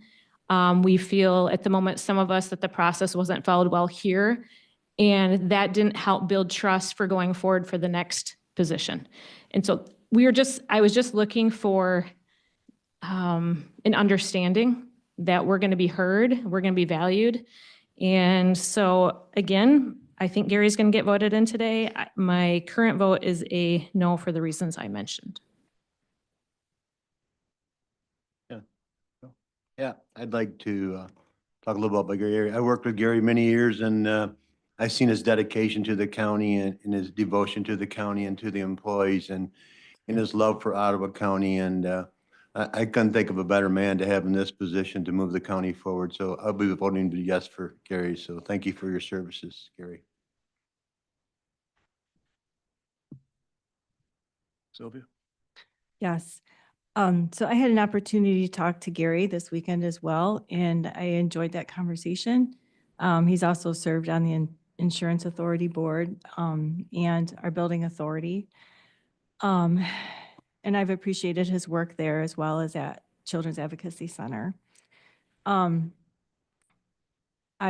do believe he will probably be voted in here today and will likely do a good job, but I share similar concerns to Commissioner Moss, Commissioner Miedema, surrounding the issue of Doug Van Essen. I as well had asked, Gary to take a stand on this issue with Doug. I believe it's very important because It appears to be the intent of this board majority to place corporate counsel under the administrator. And so the administrator then would be supervising corporate counsel. When I remember back to COVID, I remember clearly a conversation that I had with my husband where he had called one of our county commissioners and asked him, you know, why won't you speak? Why won't you stand up to defend the kids in this county? Why won't you, why won't you protect us from all of this government overreach? And he told him, I can't, because if I do, I will lose my home. I will lose everything that I have, because that's what he had been advised, that if he stood up with courage and protected the people, that he would lose everything, his whole life's work. That comes from corporate counsel. And that bred cowardice among our board. And who our corporate counsel is really matters. And corporate counsel is behind writing orders. The things that happened during COVID were egregious. And I am not interested in rebuilding Team COVID and Team Fauci here in Ottawa County. And it's really important who we are choosing in these leadership roles. And so I think it's important for us to put this on the record today, partly because a lot of decisions are being made in the back rooms and then coming here very, very quickly for us to vote on. And so this is an important conversation here today because it probably will be coming to us, pretty quickly. And so, I am disappointed that Gary didn't take a stronger stand on that issue. I do think he'll do a good job, but I do ask that moving forward that you do speak up on that issue. It is super important who works in that role.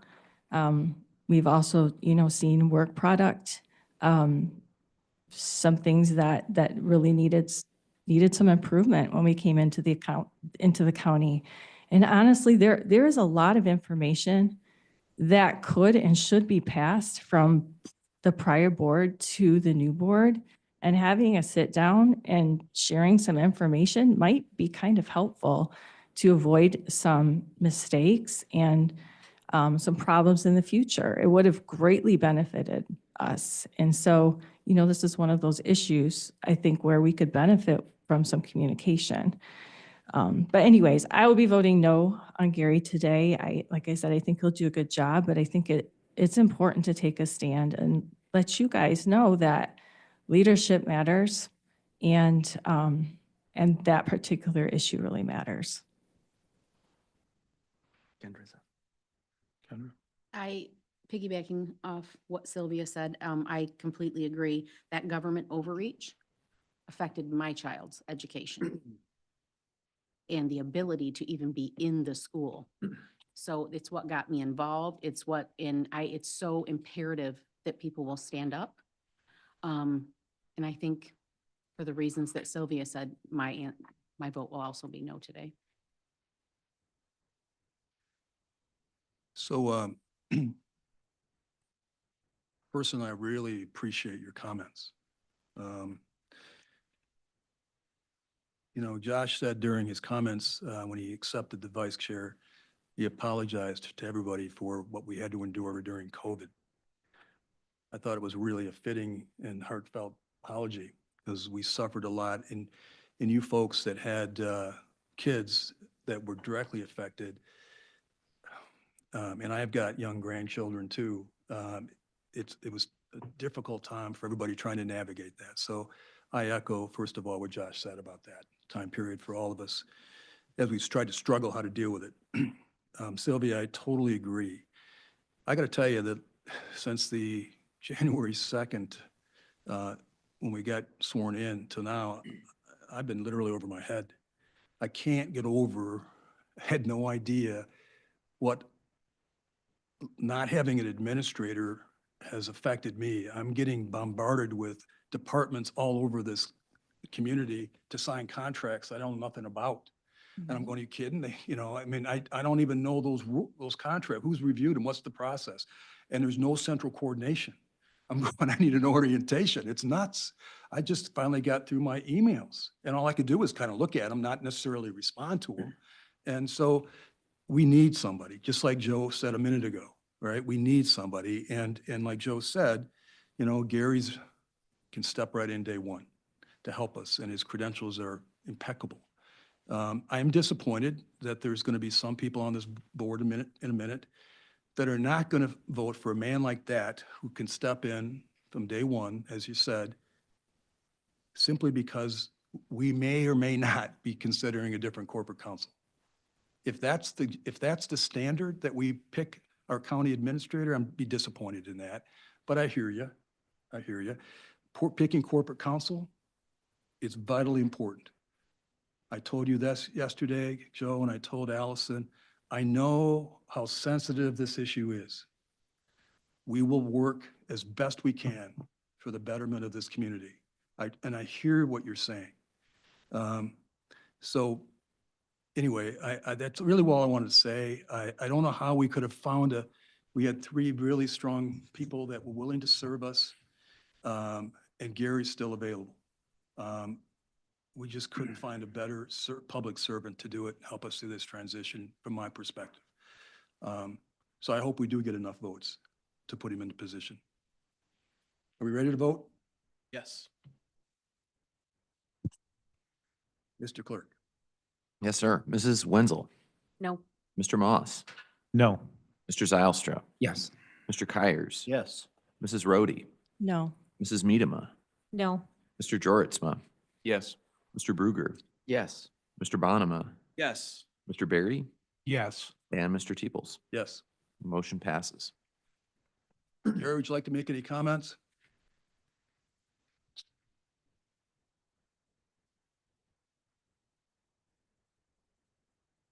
Like to thank the chair and the vice chair and all the commissioners for this vote. I do have to say, and of course Phil knows me good enough, that whenever I got a chance to get to the podium, I usually always took more than my 3 minutes, but seeing how it's close to noon already, I'll move it relatively quick. Yesterday afternoon, prior to about 4 o'clock, I thought I was going to walk into a room of friends or people that I was going to start developing a relationship with. Joe, Allison, and Sylvia knows what I mean by that. After 4 o'clock, I was a little less thinking that that was going to happen. And I do want to clarify one thing for Commissioner Moss.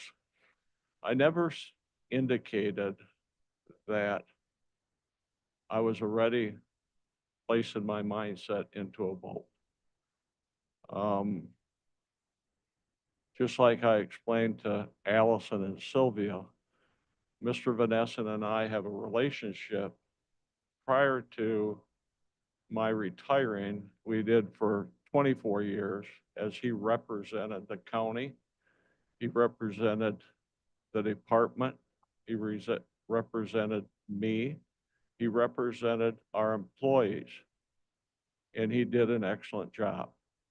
What happened in your relationship, I can't answer to.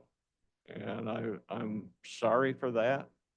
And, but that seemed to be the contention in our conversation after 4 p.m. I assured you that I don't decide that matter. You as a board member, Allison as a board member, Sylvia as a board member decides that. And in my role in that process is pretty mute. I can give information as it relates to that 24-year period of my life and prior to that as an investigator. So, I'm sorry that you couldn't differentiate that, to a little bit more of a degree, so we could have got to some consensus. That doesn't mean I'm not gonna work with you guys. I will. I pride myself in the ability to turn people's opinion around. We talked about people sitting at the table.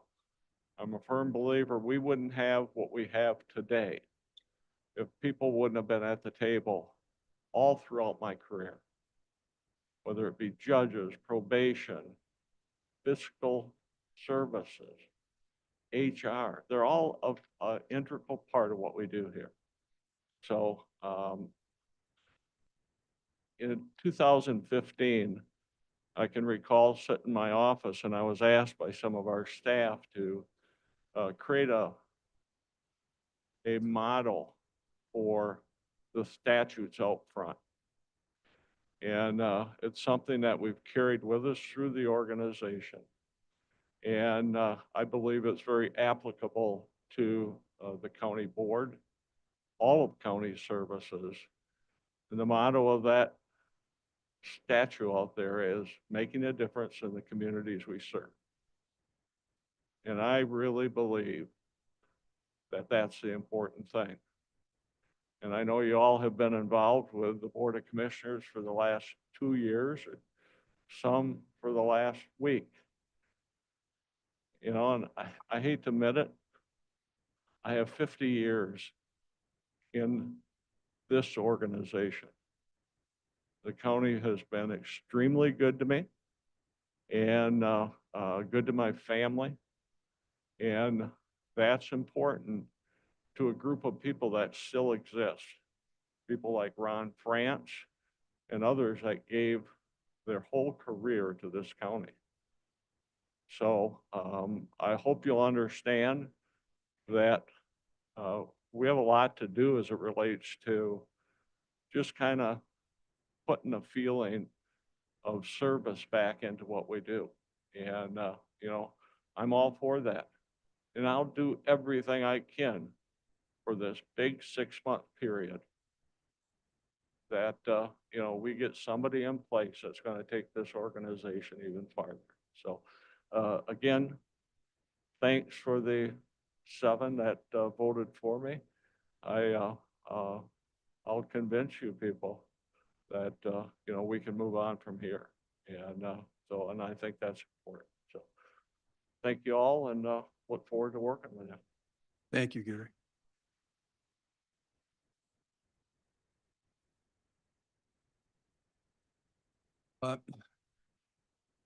As we go, an objective of mine as a chair will be to have short meetings if we can. I apologize that this is not going to be a short meeting, clearly, right?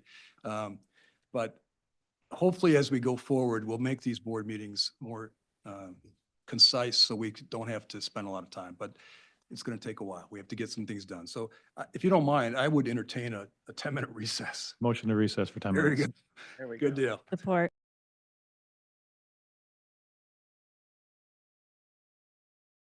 All in favor? Aye. There you go. All right. Yeah. Meeting. Yep. Need open session.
Okay, the meeting is called back to order.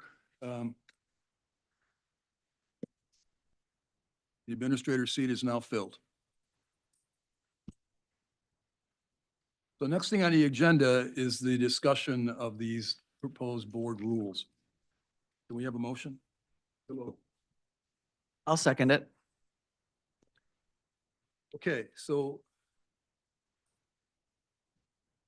for lack of a better way of handling this, what I would propose is that we discuss these items section by section, what everybody wants to bring up, whether it's they're showing an amendment or not. And just have a casual conversation about the whole process, right? When we move toward, which I think when I think we are at a point of consensus on the issue, we'll just TA it, right? Tentatively A in the right column. And then if we have this is what I'm thinking. So if we have a rule that we can't really get to a consensus on, I'll make a note of it and we'll come back and circle back to it as we move back toward the end. Does that sound like a process we can work with? So, Should I show them the sign? no. Ooh. This sign says, please talk into the mic, Josh. To me too. So you're right. There it is. It does sound different, Oh. doesn't it? Wow. Okay. But does that sound like a process that makes sense? And if we think that it's not, I was hoping we'd just have a casual conversation and not get hung up on formalities as we go through this, because this is just too complicated to get caught up in the formalities of things, if we can avoid it. So, if we're looking at, Mr. Chair, who was it? Jacob? I just noticed that our administrator does not have a microphone. Maybe we could provide one for him. Looks like there's an extra one at the table. Wonderful. All right. Success. He was speechless. We might not want to give Gary a mic yet. I don't know. Was by design. I like that idea, John. I don't know if anybody else is opposed to that idea, but I'm looking at Article 1. Sorry, forward opening statement, I suppose, is the first thing. But why don't you lead, by the way? Yeah, go ahead. Or do you want me to keep going? Okay, Okay, I'll go for now. It's like a co-chair thing. we'll do it, buddy. All right. First, forward opening statement. Everybody okay with that? Any objections? Check that one. Point of order, just for a second. In the past, it's been a little bit difficult to work when we've had news encroach on our working area. Oh. And so I don't know if we're going to change the policy with that Get out of here, this Matt. term, but it gets a little hard with privacy and computers and papers and all of that. So Try, Matt. Good public comment for. sorry, Matt. Good call, Sylvia. All right. Article 1, authority and order of precedence. The only change that's on there proposed in that whole section is the word employment is crossed off, highlighted in green. Any questions? Well, I guess, John, why did you do that, or what was your suggestion there? It's just to make it more broad, inclusive. That's it. Simple, pretty simple. Mm. Anybody have a problem with that one? Mm. Let's TA it. Okay. Article 2, organization of the board. 2.1, anything there? Not much going on. A grammar correction. 2.2, probably worth discussing. Am I talking into the mic well? 2.2 addresses the change in law that we're serving as 4-year terms out of 2. That's really essentially it. I did just have a grammar thing on that one. It gets a little redundant because we talk about 4 years. So I think we should strike the last shall be 4 years, or the sentence is confusing. So I'll read it that way. It says the term of each member shall be 4 years for those members elected after the 2024 general November election, period. Agreed. Agreed. Mhm. Anything else on that one? Let's TA it.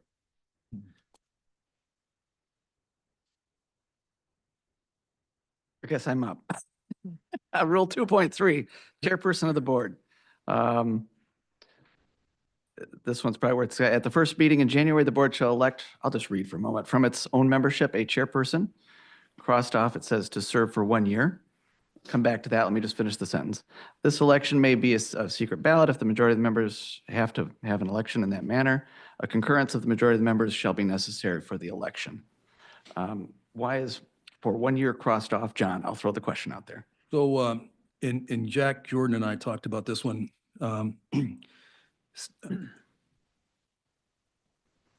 The state statute has a 2-year provision for the chairperson. So this is to bring in compliance with state law.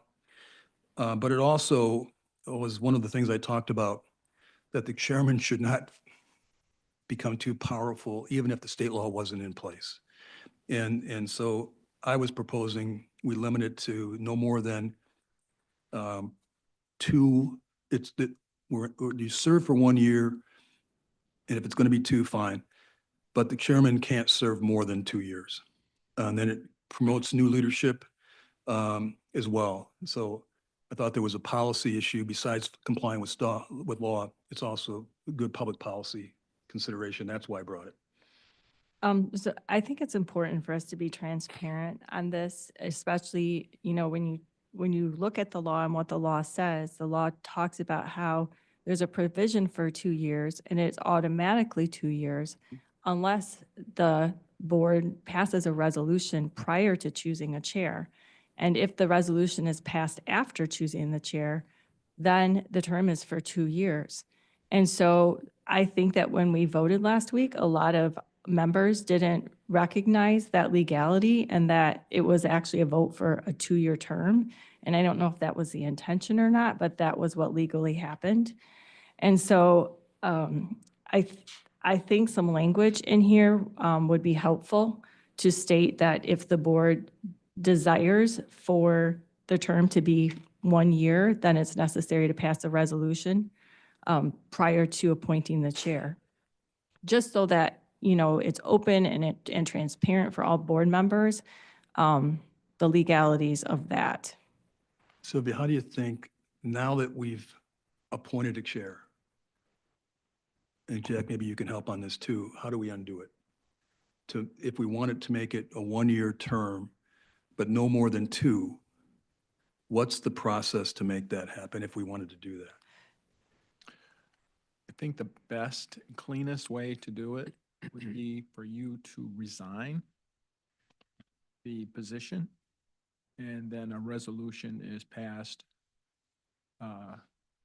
putting you back into the position for the term period that you are looking for. 1 year for a maximum of 2. Yeah. To do that, I would resign, and then pass a resolution to that effect. Yes. So John, on an upcoming agenda, we're going to ask you to resign. I think it's that important. I really, I think it's, I think it's that important. I think it's good that the chairman gets elected every year by the board. And I think that they shouldn't serve more than 2. I just think that's good for public trust. And so I'd be supportive of that. So, okay, how do we fix this language that's consistent with that? I think the language as written is consistent with that. Is everybody, am I correct in stating that? Okay, I think you're right. I think it does. Paragraph 2 covers it, I think.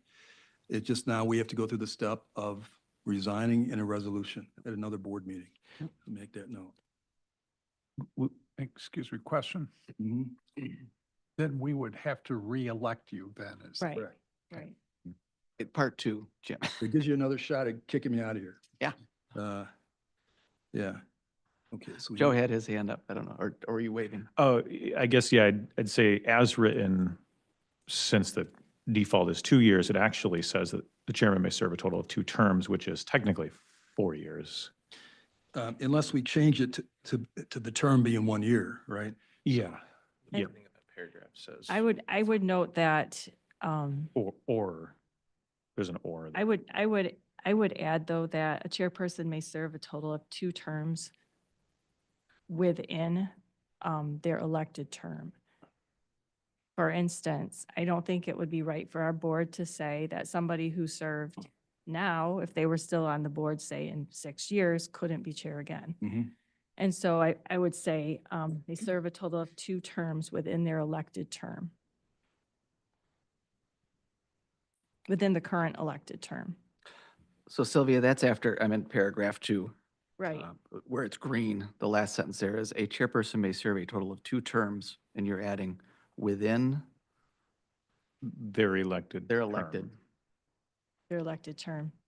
Within their current elected term. Yes. Yeah. I think if you look at the MCL 46.3, it states what you're trying to do. And I would put the language that is in the statute in the board rule. That makes it very clear. I agree. What's the statute number, Jack? MCL 46.3, And do you have the language right there? I do. Do you want me to read Yeah, it to you? please, yeah. The chairperson shall be elected each odd-numbered year for a 2-year term unless the County Board of Commissioners provides by resolution that the chairperson shall be elected annually for a 1-year term. Because I think it makes it clear what will happen if that resolution is not put in place. And by people not having knowledge of that, last Thursday, we're now in a position where we need to, undo things if that wasn't the intent. So I think it's helpful to have it in the board rules so that moving forward, the board knows the process that needs to be followed. Can you clarify for me, that first sentence says in an odd year? Is that an odd calendar year? Yes, every odd-numbered year. So 2025 is an odd year. Okay. But But we're changing that. That language, if we included that, would that require us then to only vote for a chair in every odd year, which would then create a 2-year situation? Could, You have the word unless Unless, okay. the County Board of Commissioners provides by resolution that the chairperson shall be elected annually for a 1-year term. Okay. So, but yeah. does it, sorry, go ahead, Jack. No, it's fine. But if we use that language, we need, I think, it doesn't prohibit someone, it doesn't restrict someone for the 2 years. No. And I would suggest we do that, if you guys are in agreement. So maybe what we could do is take that language and replace that first sentence, the one that starts with the chairperson shall hold office, and keep the second sentence that has been adjusted to say a chairperson may serve a total of 2 terms, and then whatever language during their current term. and you could even change that to say a chairperson may serve a total of 2 1-year terms. And then it's very clear. Good point. They might not be in succession or. Right. Give it to me again, Sylvia. A chairperson may serve a total of 2 1-year terms within their current elected term. So with that, the idea would be someone they could serve 2 consecutive terms, year 1 and year 2, and then they'd be done. They could not serve again until they were Reelected. presumably reelected. Right. Okay. And so that would be a change from what John's initially proposing, which would be 2 years on, 1 year off, and you could be back for a 3rd time. But I'm not saying it, just Yeah. stating it. Yeah, I don't mind your correction or your suggestion. Yeah. What do we want? I mean, that's a good point, right? Because under my idea, someone could set out a year and come back. Oh, okay. But under your idea, which I think is good, you get 2 years during your 4-year term. That's it. There's 11 people here, so Yeah, someone else exactly. can be chair. Exactly. I like it as well, because I think if your hope, John, from my understanding, is to limit the board chairperson's perceived authority. And And that further limit it. leadership, right? Yeah. It develops leadership going forward, So where'd we land? So paragraph 2, if I understand this, paragraph 2, the whole paragraph would be replaced as follows. The chairperson can serve a total of 2 one-year terms within their elected term. Their elected 4-year term, we'll make it clear on that. We use the word term, if it's undefined, creates confusion. So the chairperson can serve a total of 2 one-year terms within their elected 4-year term. And that would replace that second paragraph in total.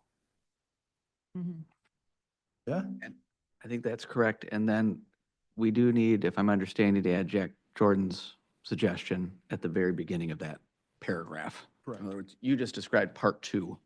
Correct. That's what I would Jack, you recommend. had part 1. So, And- Jack, can you give me the language that we need to follow the statute on, that we incorporate as the precursor to this line, right? Sure. Yes. So I'm going to put a note, see Jack Jordan. Okay. Unless, because, I know it says unless, and we'll incorporate it in, all right? Okay. And can we also note the MCL so it's easy for board Yes. members to reference in the future? Yes, it will be in there. Oh, Kendra's got one. He's got his head down. Just a quick question. Do we need to add, I didn't know if it was prudent to add the word current elected term in case someone is elected Yeah, again? okay, yeah, that sounds good too. So the chairperson, unless Jack Jordan's language, we'll call it Jack Jordan's language. So unless Just go with it. It's the legislature. it's all yours. We're giving you full credit for the statute. Okay, the chairperson can serve a total of 2 one-year terms within their current elected term. Kendra, does that sound good? Okay. One addition, maybe? Do Yep. you want to continue at the end of that sentence with a comma, or until a successor is duly elected and qualified as provided in these rules? That's a good one too. Yep. Yep. Or until. Can you say that again, Allison?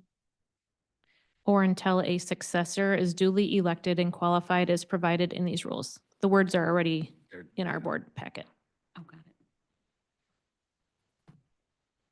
Good way to do it.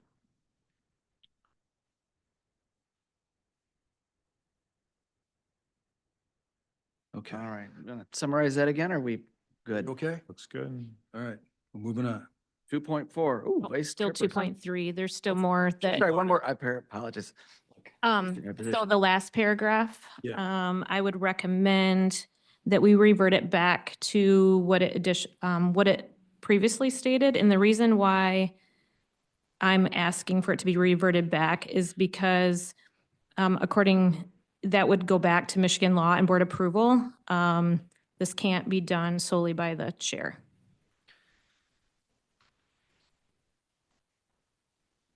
The only other, and just, so I think that that's a good suggestion, Allison. And if not that, the only thing that I would do is I would add at the end, in compliance with applicable bylaws and state statutes.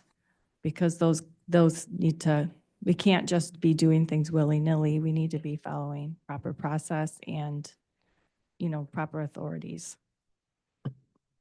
Okay, so I do agree that this is subject to state law, like the CMH issue we were talking about earlier. But this is, the reason I had trouble with this clause is I was looking for consistency within the rules. And because this one said, the chairperson shall appoint all committee assignments for the ensuing year. And that's what it read originally, right? And I said, okay. So we're talking about commissioner assignments, seats. This is not folks that go through the talent and recruiting committee. We're talking about commissioner assigned seats. That's what it seemed like this paragraph pertained to, because the other paragraph, 5.1, as I recall, dealt with standing committees. So I knew this one didn't deal with standing committees because you have a paragraph that deals with standing committees. Right. I think the complication here is that, okay, so when we came into office, we were handed basically a mess of nothingness when it comes to boards and committees, where information was not compiled well. It was very difficult to figure out what was what. And so a great deal of effort was put in by Allison and legal to help sort through and figure out what is what. And it's been quite a process. It's been a 2-year process. And we often have to reference the bylaws of the individual committees because there's different ways that people are appointed. And all of these different entities are different from each other. There's been no consistency. And some of these boards are outside of the county control where they're wanting a representative from our board to be on it. So you always have to look at their governing rules. In some cases, we do have the ability to change that up every year. But in some cases, we do not because we don't have the authority over that particular entity. And for instance, there's even some things like the groundwater board, and I happen to serve on that, that gives timeframes as well for appointments. And so I think that's a matter of, and so obviously that's internal, that's a county committee, but it still has bylaws. And so, how much do we open ourselves up, for lawsuits if people aren't treated fairly, where we start just yanking people willy-nilly from things that they've been appointed to that have specific timeframes, in bylaws and according to statute. It's just really not a wise thing to do. Especially if it comes to state statute, we don't want to be violating state law. So anyways, I guess what I'm saying is it's fairly complex. There's really not anything that's very standard about it. If these things happen to be county committees, there is opportunity going forward. If we wanted to standardize them, maybe we should be talking to all of our county committees. And it's not necessarily a bad idea to do that. If we want these to be 1-year appointments when it comes to our commissioners, we could certainly work towards that. It's just that that's not currently how most of these bylaws are written. Yeah, go ahead. I have a little more information on this. I think we're getting a little lost in the weeds, although the details are helpful.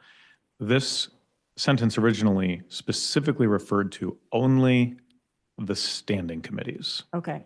The chairperson shall appoint all committee assignments for the ensuing year. That line maybe could be under 5.1, but this is specifically not related to the committees and the boards and the commissions, the authorities, the agencies that the board needs to vote on. See, this is where this clause was the problem. Yeah. This is exactly why we're talking about it, because my interpretation of this, Joe, is that this rule that it had been in place before we took over, because 5.1 deals expressly, if the court was looking at this, right? The courts, when there's an ambiguity, the courts look to the document for the answer, right? To answer the question on the ambiguity. My view is, in this case, the court would look at 5.1, which deals expressly with standing committees, right? And then they would say the drafters wouldn't duplicate themselves to create their own ambiguity. So this other paragraph we're dealing with now deals with something other than standing committees. That's how I think the judge would look at it in contract interpretation. Jack, correct me if I'm wrong. And then, so I said, okay, well, what other committees would there be other than standing committees? And those are all the community-based ones. So what I was trying to do here is, okay, if the intent has to be that this is, even though you may have felt that way, if this intent originally had to be community-based committees and boards, then we should clarify it so that we don't have this question of ambiguity, which clearly exists. So that's why I even put the example of parks, right? So we avoid any misunderstanding for any commissioner going forward. That's why I think, that it doesn't deal with standing committee. You may have thought that, but I don't think it does. So perhaps a way to just improve the language, we could leave it as it is and add at the end, according to Michigan law and subject to board approval. Okay, so there isn't another question. So I do think, just like Sylvia said, that we have to be mindful of state law, CMH rules, statutory, right? And we also need to be mindful of these particular committees, boards, whatever bylaws. We need to make sure it's subject to those two variables, right? The other question, though, is that you're raising now, Joe, as I'm hearing it, is whether the chairman, who has historically made these community-wide assignments, has that unilateral authority, or whether it takes, even on these commissioner-assigned seats, requires board approval. Well, historically, it's required board approval. The county has always had the chair come in, make the assignments, and then the board votes on it.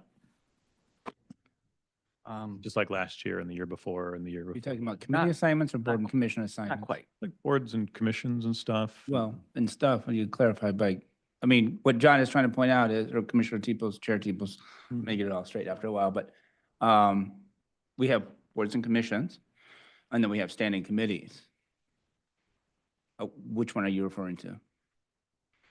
I'm referring to all of the appointments that were done in 2023 and 2024, where it was a large list. It's in the minutes.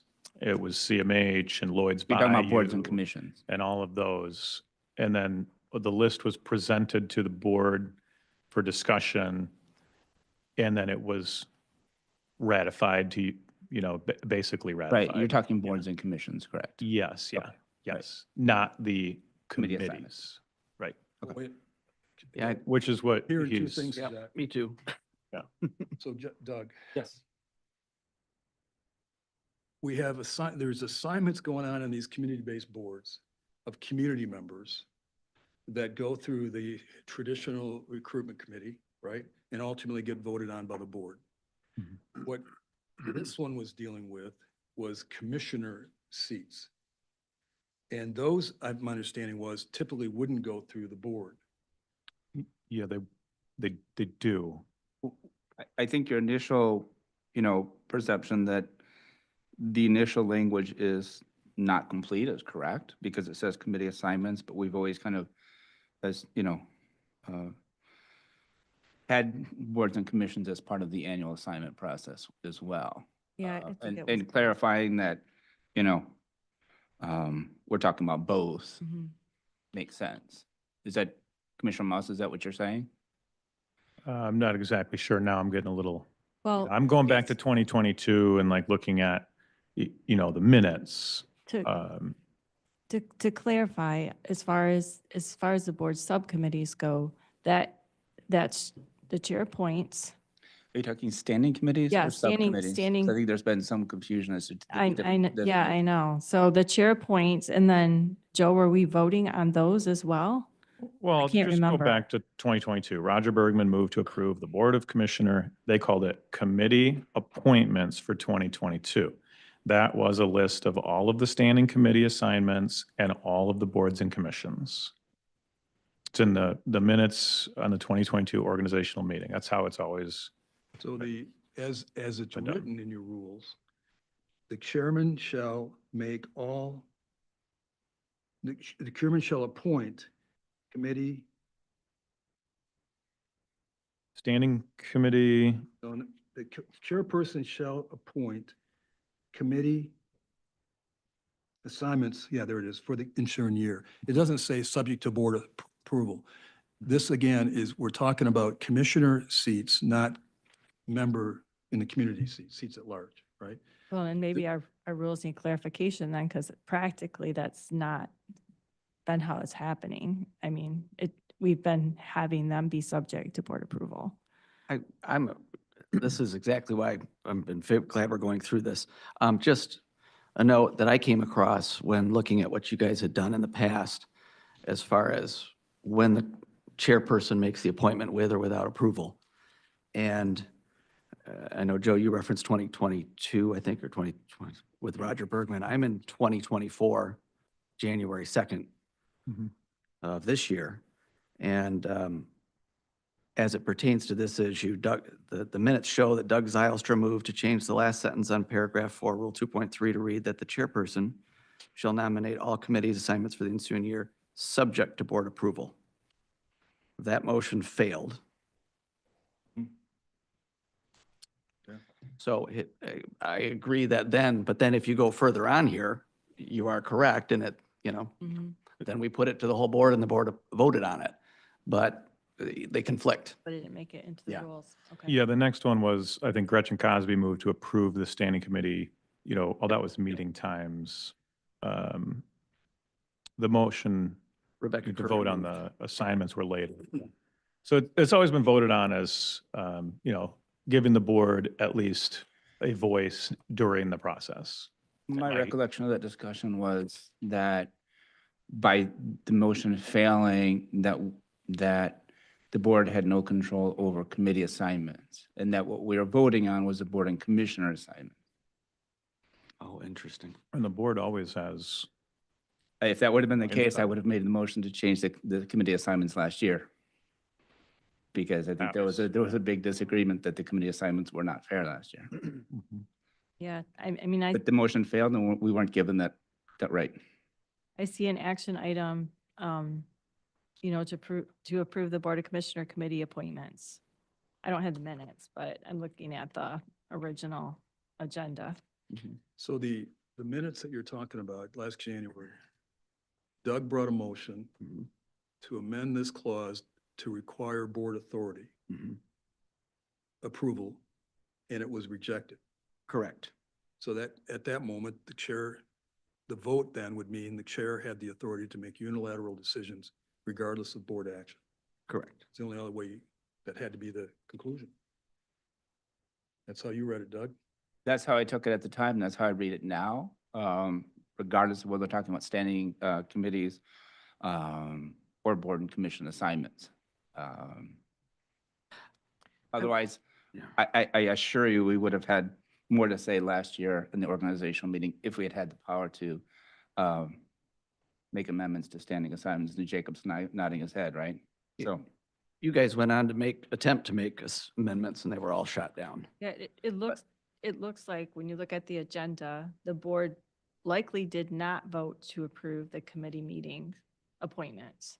But as far as the standing committees, but we did vote on the additional, I won't disagree with you, right? the additional I won't committees. disagree with you. That vote for me was board and commission assignments. It was Mhm. not on standing assignments. Otherwise, I'm That's sure my we would have understanding. talked more about that last year. That's my understanding. Okay, fair enough. So if I throw out a draft language on this one, and we may need to take a vote on whether the chairperson does it without approval or not.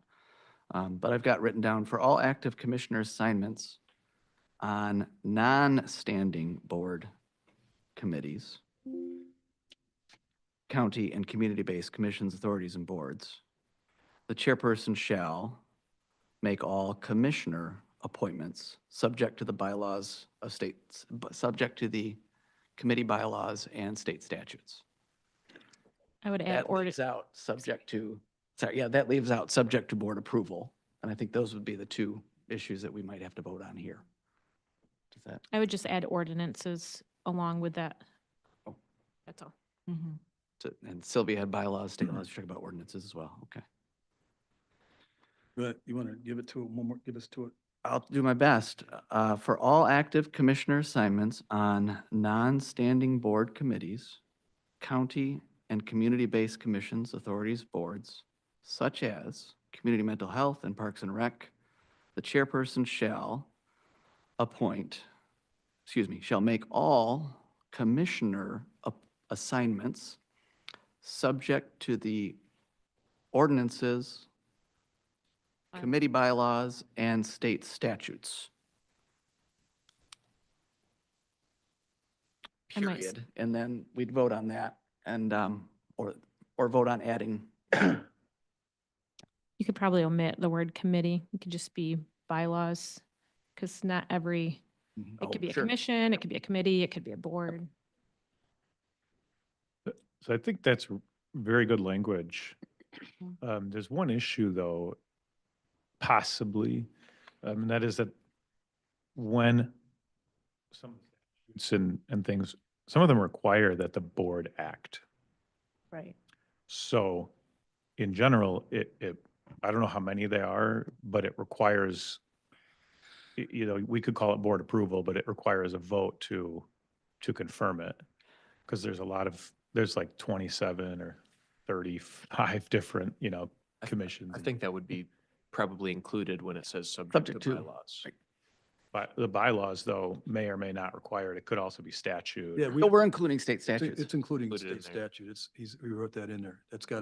We've got to make sure we have that in there. Yeah. So it just sounds like maybe research on determining which ones require that or which ones don't. Ultimately, before those assignments have to really take effect, we're going to make sure that we're not violating something like Yeah, somebody said, CMH, right? yeah. Yeah, for sure. It was complicated. I remember that. I wasn't involved in the process. Did you write that down? Just heard about it. Wrote that down and I got rid of committee. Mhm. Allison has another comment though. No, it's good. Oh, good. So we're going to call this the Josh rule, Oh, good. because the last one was Jack's rule. And so you have to come up with the language. Okay. Then I'll work it into the document for Well, us and to I- look at again. I'm just wondering, do we, out of respect for those who may not agree with commissioner appointed or, chairperson appointed or board approved, do you want me to do it motion?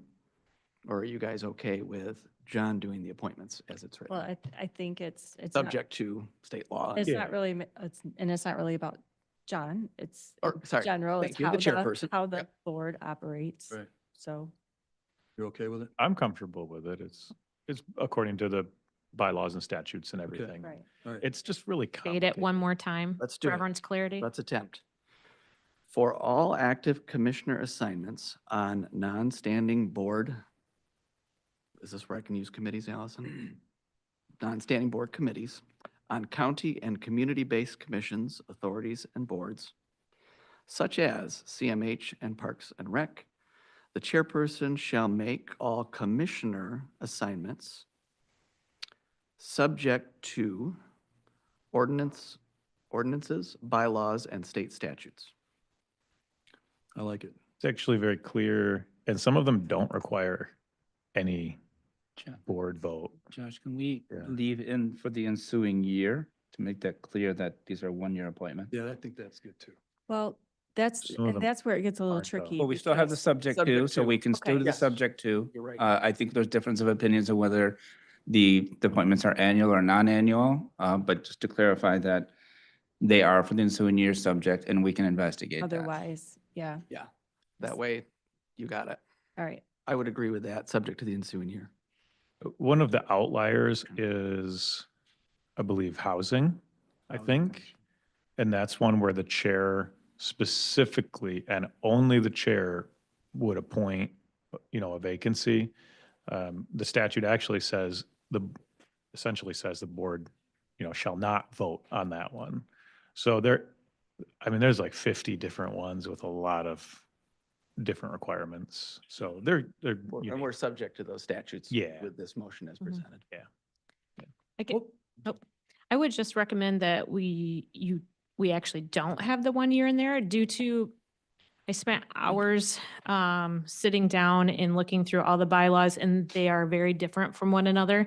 And I think it's important that we sit here and look at the rules each year to make sure that we're in the know. But I don't think it's wise to put a 1 year term on there.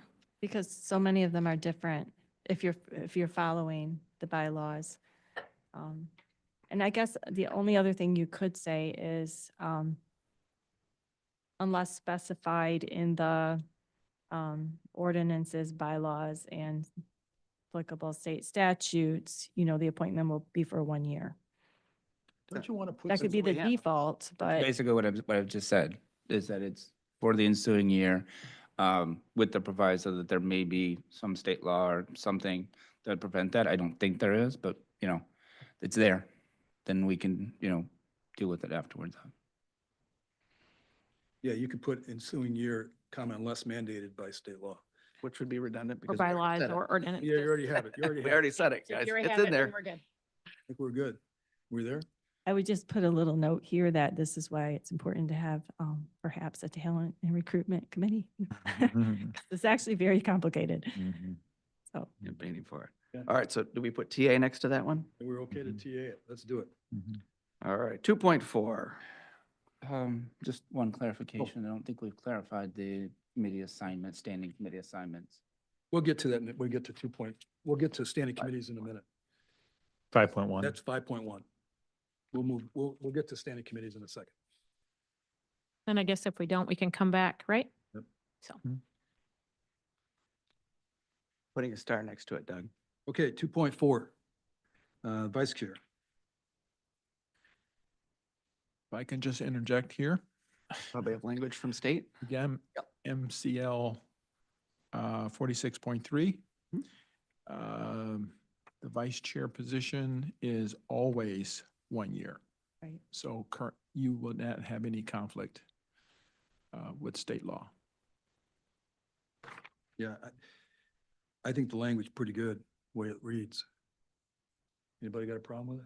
I just take the S off of year. yep, that's Sure. what I noticed too. Where- Right after it has the number 1, you just got to get rid of the Yes. letter S after Yep, years. yep, Mhm. yep.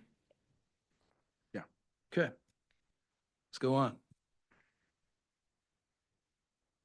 Ooh, Justin Roebuck at the moment. Clerk of the board. Any corrections there?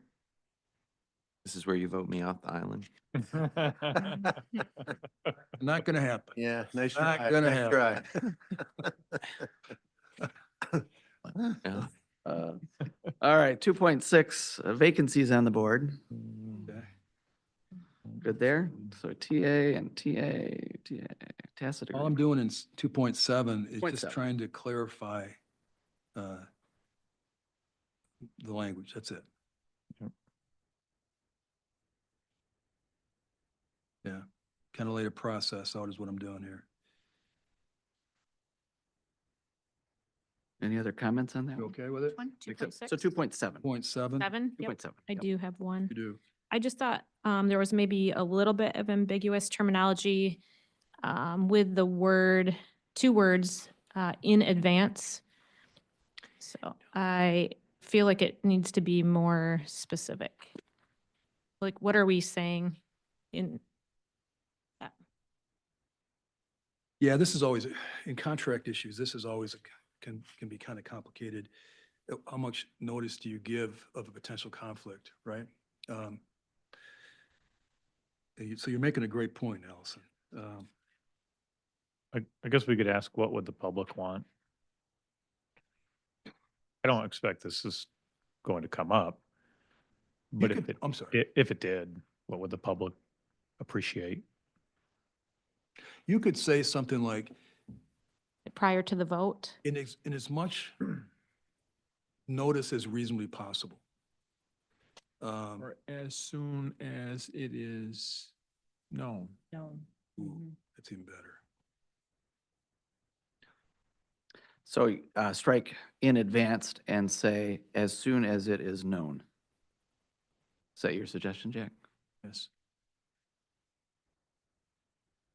Does that get rid of ambiguity? You okay with that, Allison? Yes, thank you. Yeah, that was good, Jack. Okay. TA. TA it, move on. Article 3, 3.1, powers and duties of the board. That's as far as I tee it up for you, John. Really? If we could take a minute to read it.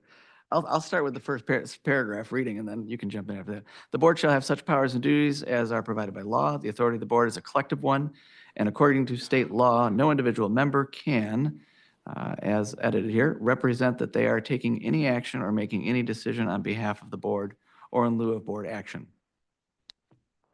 So the last paragraph deals with the administrator working at the will of the majority of the board. And a little bit about his qualifications. Did you skip the second paragraph? Sorry, John. Yeah. Let me read the second paragraph, then we'll jump down. Pursuant to the board's statutory duties, the board shall have the power to appoint by majority vote of its members. Period. A, Oh, a county. Oh, God. Okay, sorry about it. Oh, this is the whole last paragraph. I see what you're doing. Yeah. Yep, a county administrator to serve Ottawa County in accordance with governing law. And then I'll let you take that last. He's going to report directly to the board. This is all about you, Gary.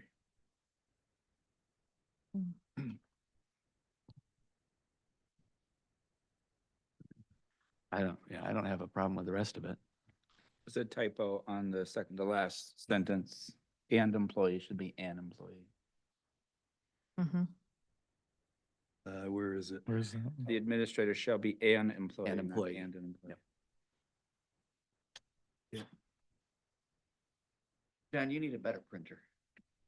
I do. Give me some ink. John needs some I ink. did ask the county the other day, can you give me a ream of paper?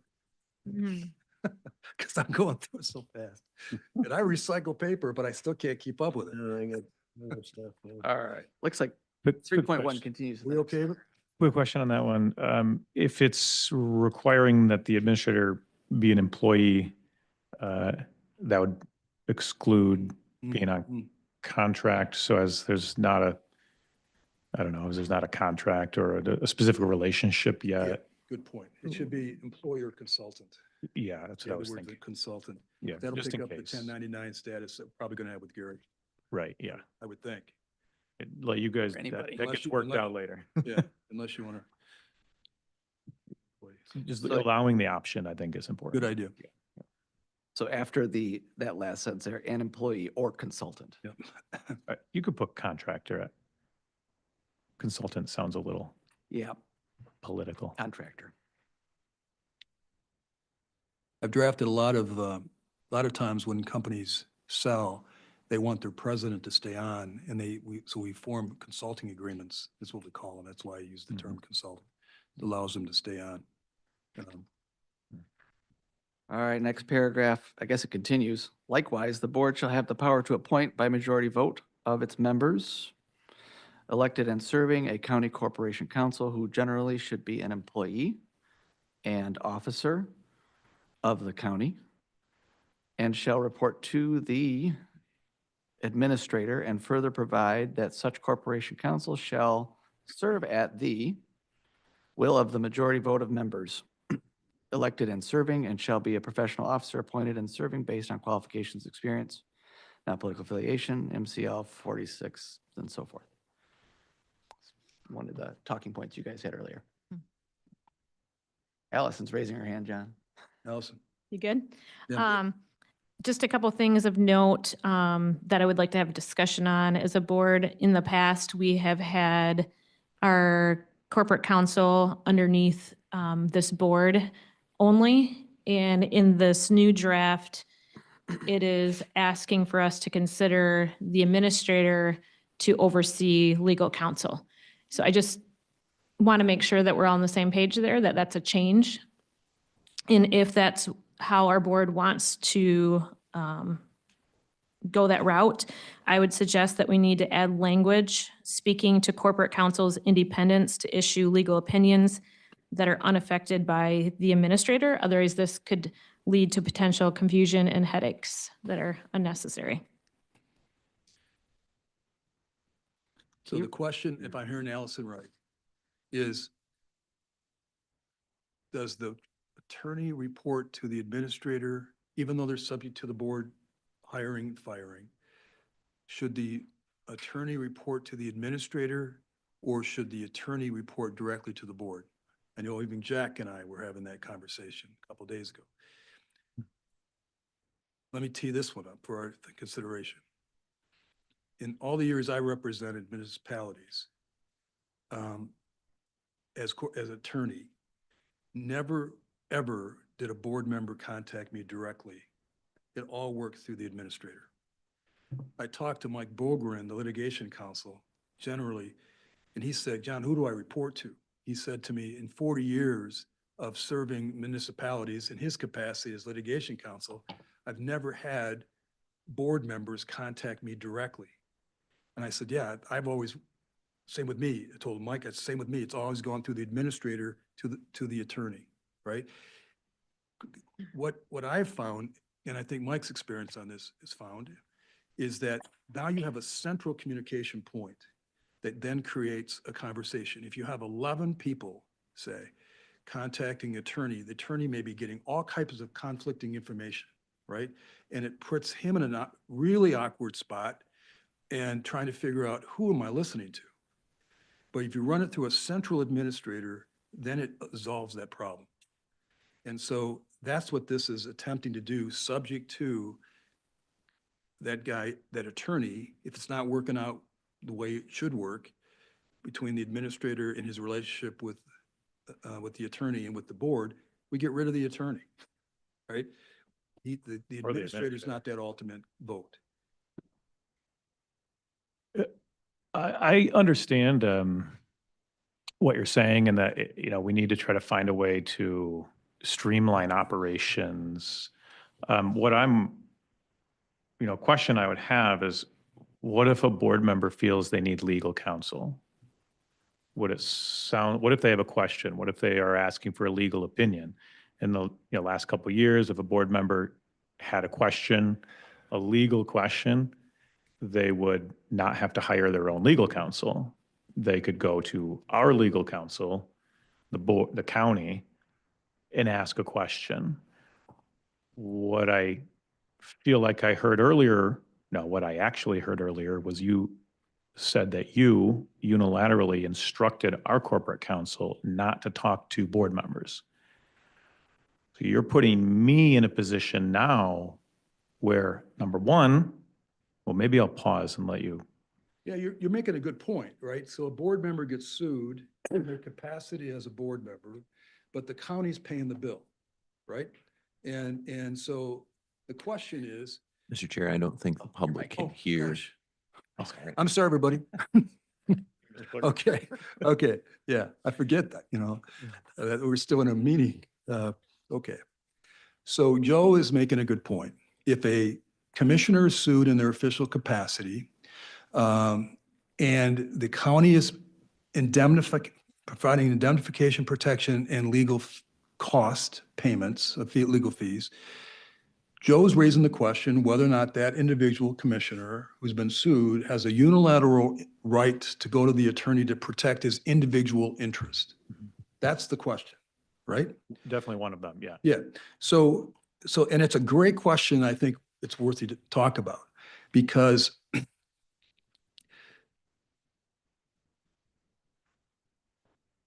in all types of employment situations where employers buy officers in liability insurance, the officers in liability, officers who get sued in their capacity as president, vice president, whatever it is, right? The insurance companies aren't dealing directly, typically, with that individual. They're working through the corporation, in this case, the county. Because the county's, if you get sued, the county's going to get sued, in all likelihood. If you get sued personally, that's your baby. But if you get sued in your capacity, the corporation, the county's going to get sued too.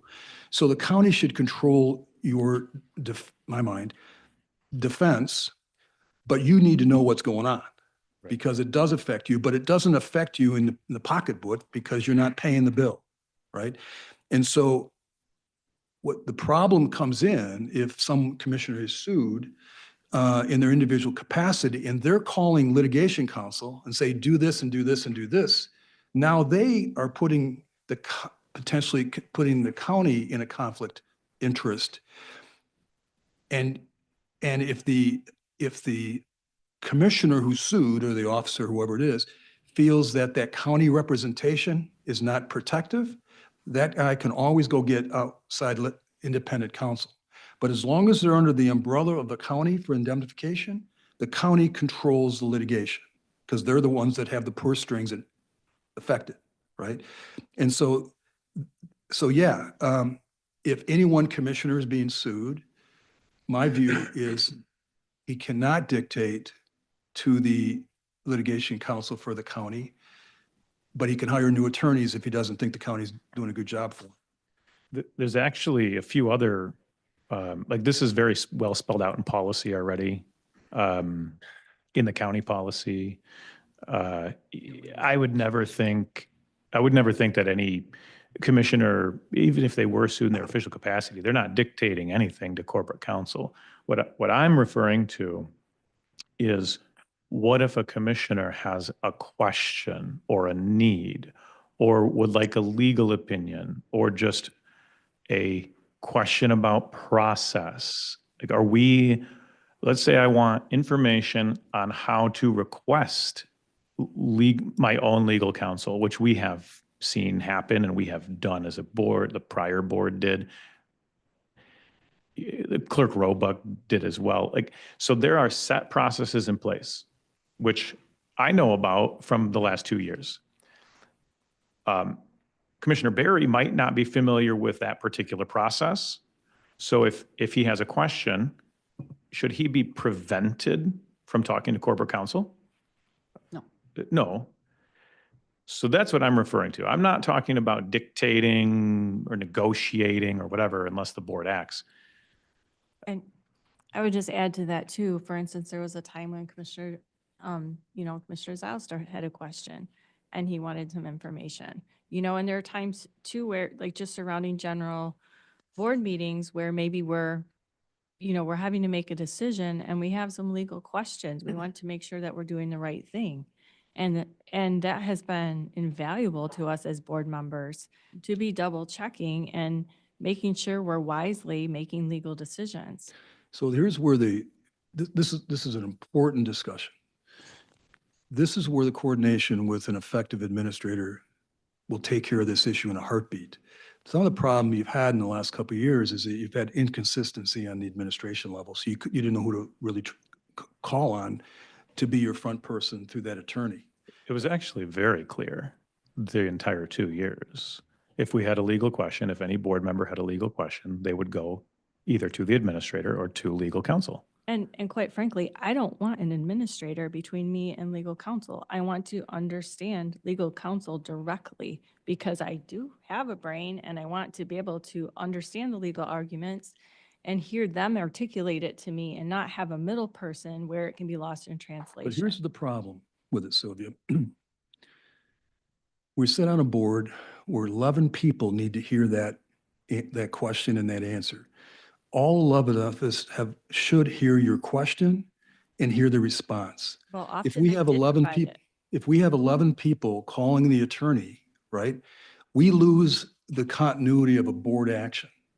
And so if you work through an administrator with your question, it all comes back to the board. The same thing can happen with corporate counsel because oftentimes, like if I had a question, chances are other people did too. So oftentimes things would be put in writing and we would all be provided with the answer to the important question. How do you do that? How have you been doing that?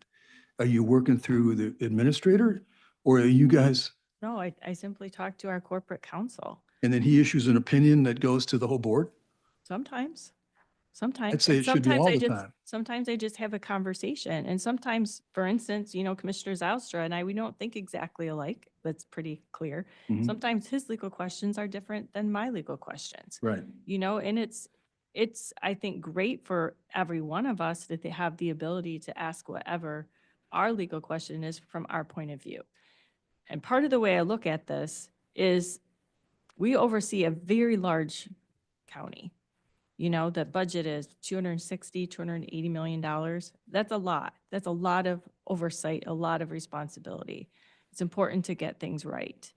And so if that means that we need to, as board members, have some conversation with legal counsel, that should be available to us. I think that, that has been available to us over the past 2 years. I think that it is doable, it's wise, and I don't personally want to see board members, board members who don't share the same opinions or have different concerns than me. I don't want anybody cut off from having the opportunity to consult with legal counsel. I'm looking at it from a practical standpoint too.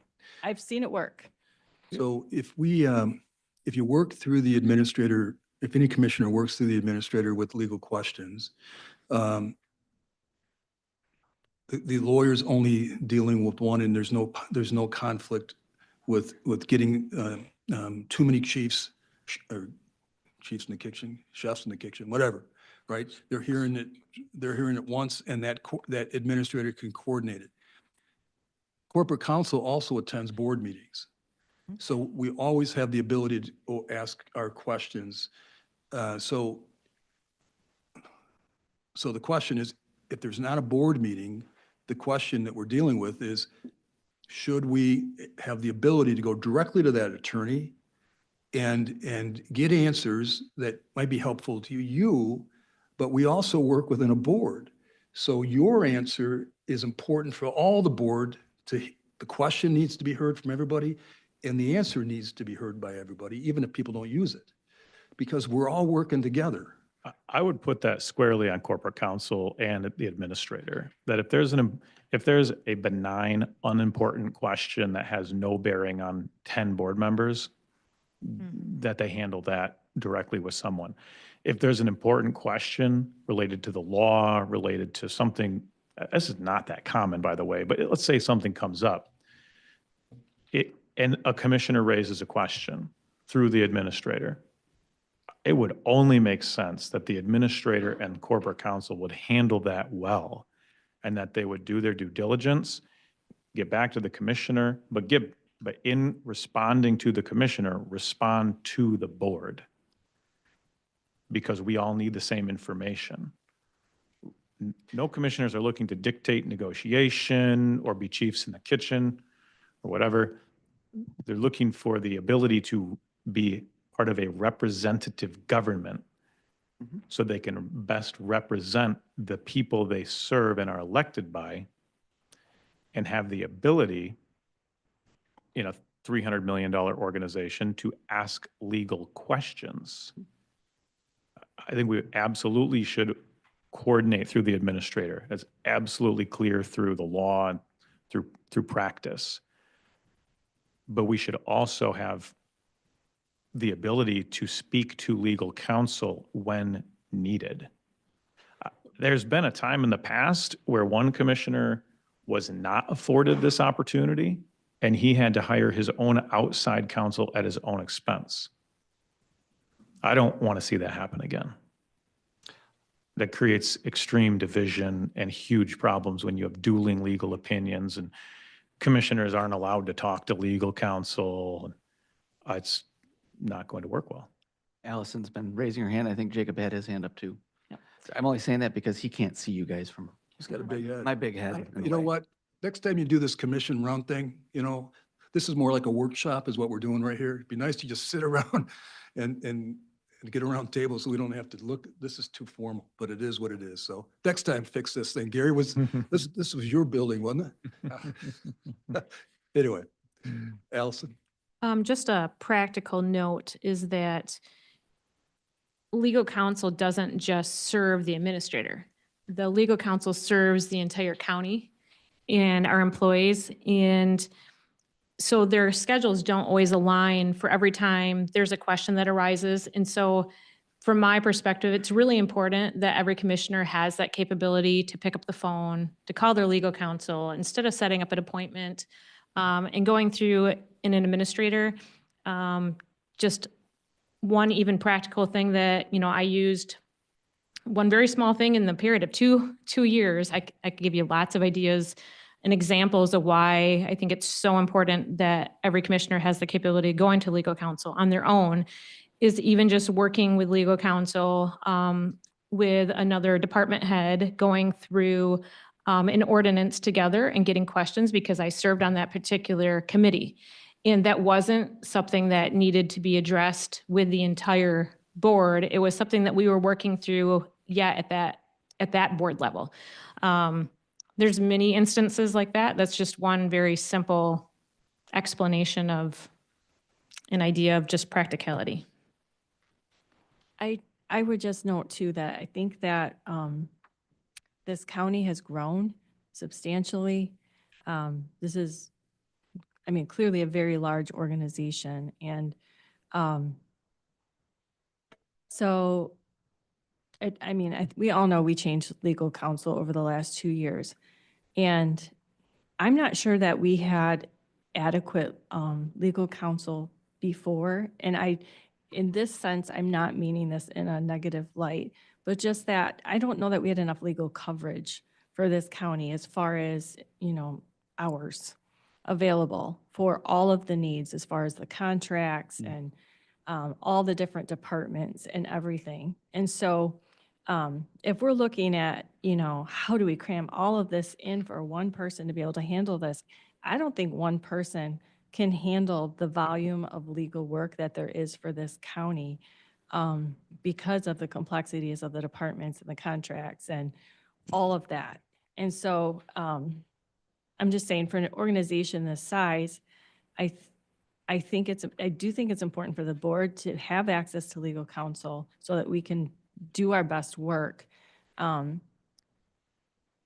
I think it's also important that as we move forward, that we make sure that we have enough hours available as far as attorneys go, that everybody's needs are being met. Let's not forget that point. When we go to RFP time, Kent County, I think have just added another attorney on their staff, right? For that same reason. So yeah, that's a legitimate point. And yeah, it's good. It's good. I think I'm making a distinction, just to clarify this. I know that if, Jacob yeah. has something for you. I know, just bear with me a minute. I know that you got Jack sitting down the hall, for example, right? Staff, employees, people from all over the county walk into his office and have a conversation. I think that personally, I think that's fine, right? He's there, he's an employee. He gives them advice. What I'm talking more concerned about is us telling our attorneys, go do research. Tell me what's in the litigation file. Tell me stuff should be subject to the board's review, and asking for information that should be more appropriately given to the board, not to one person. But as far as just asking clarification questions about how to proceed or whatever else, just like any other department head or employee coming into his office, I think all of us should have that ability. That's the distinction I'm making in my head. Jacob? Yeah, thank you, Mr. Chair. No, I'm just reminiscing a little bit over the last couple of years, and I'm thinking about how important it is to have a point person to help with legal strategy, make sure that communication is effectively being transmitted to the whole board. At the same time, the importance for board members individually to have access to this information and as a group. I'm a little taken aback. I mean, I'm hearing, Commissioner Rhodey talk about how important it is that we be allowed to hear from our legal counsel, when just this last month, we were having a meeting together to discuss a sensitive legal issue, trying to make an informed decision. And multiple commissioners requested access to Micah Myers. Multiple commissioners asked repeatedly to be able to hear directly versus coming through former Chair Moss. And former Chair Moss denied that request over and over. So that was very frustrating. And I'd like to see us have the ability to hear directly, because it leads to a lot of confusion, a lot of chaos. We don't want that. That can simply have been cleared up with a phone call, or if that attorney would be able to come in. But we do have multiple attorneys already representing the county. And I would like to speak into that, because that's something entirely different. Micah Myers is not corporation counsel. That's an HR issue, and HR issues are handled in a specific way to protect the confidentiality of individuals. And so there are times when, something is private and protected. There are times when we do not have full access to all information because it's confidential, it's protected. That was not a corporation counsel issue. So staff It's separate. is coming to us as commissioners saying that the way that evidence or the reenactment of what's been that's been given to Mr. Moss is not accurate. Okay? Staff is coming to us saying what he's saying is not accurate. I'd rather take the he said, she said out of the picture and hear directly from the attorney. I think you would too if you felt that same frustration. No, I personally don't want to violate somebody's personally confidential information because it's not appropriate. So again, I do agree with Jacob that we want to hear directly from attorneys, but we're talking Right. about corporate Yeah, counsel. I'm glad you bring it, because I wasn't thinking just Jack Jordan sitting here. I'm thinking of attorneys that are serving in a special litigation capacity, a special capacity anyway, right? Yeah. That's what, my mind on this, and I'm glad you're bringing it up. My mind's not saying just corporate counsel. Because that's not, to me, I didn't capitalize those terms. It wasn't a title. Corporate counsel is any attorney hired on behalf of the county to do a particular assignment, right? And I don't think that's how we have been. Yeah, that's a doing it. great, so you're making a Oh. really good distinction here. So, Excuse me. yeah. Commissioner Jack, Nichols. sure. This section, this particular section that you're grappling with is dealing with corporate counsel. Yeah. It's not dealing with all the other You're attorneys that are absolutely out right, there Jack. It does. in the county. You're absolutely right. So I'm confused on the, I guess I'm confused. If you could bring us back. Yep. So maybe we need to keep this particular language to talk about corporate counsel, because when you go to the statute, corporate counsel particularly is who we have the authority to hire and who the board interacts with. Well, what if the board, I mean, you use Plunkett Cooney for litigation, right? The insurance authority is contracted with Plunkett Cooney. To a point, because after a certain threshold, that obligation falls to the county's general fund, right? So we will be involved in those discussions. I think there's a threshold agreement between the county and the insurance authority about where that line is. Not exactly, no. No, I'm No, told it's a $250,000 number in there. That's only for settlements. The litigation is still handled through the insurance authority. Okay, So the yeah. insurance authority is very separate from this. The litigation is separate from corporate counsel. Litigation is typically handled through the insurance authority, which is the chair of the board, the chair of finance, a few other members. And that is in some ways somewhat separate from the board. Right. I think what we have to get back to is we're looking at corporate counsel. It's a good distinction. So if you have labor counsel, that's you'd be thinking that differently. Yes, because I don't expect to speak to labor counsel about specific HR issues. That's No. completely, to my knowledge, that's completely off limits. I mean, I'm not trying to go through confidential files, or that's HR and that's the labor attorney, or union negotiations. It's a different process. Many departments in our county have specific attorneys that are specialized in their area. Yeah. And so corporate counsel is pretty much, the centralized legal needs of the county. And they might help facilitate, some of those other relationships, but a lot of these departments have very long-standing relationships with their specific attorneys who help them in their specific needed law. So we're very much here talking about, and Jack can speak to this more, but about who handles FOIAs, who handles the contracts, who handles advising the board, just who keeps the county ticking, and who, when, there's legal questions about anything, or even these other attorneys need to talk to somebody, who do they go to? They go to corporate counsel.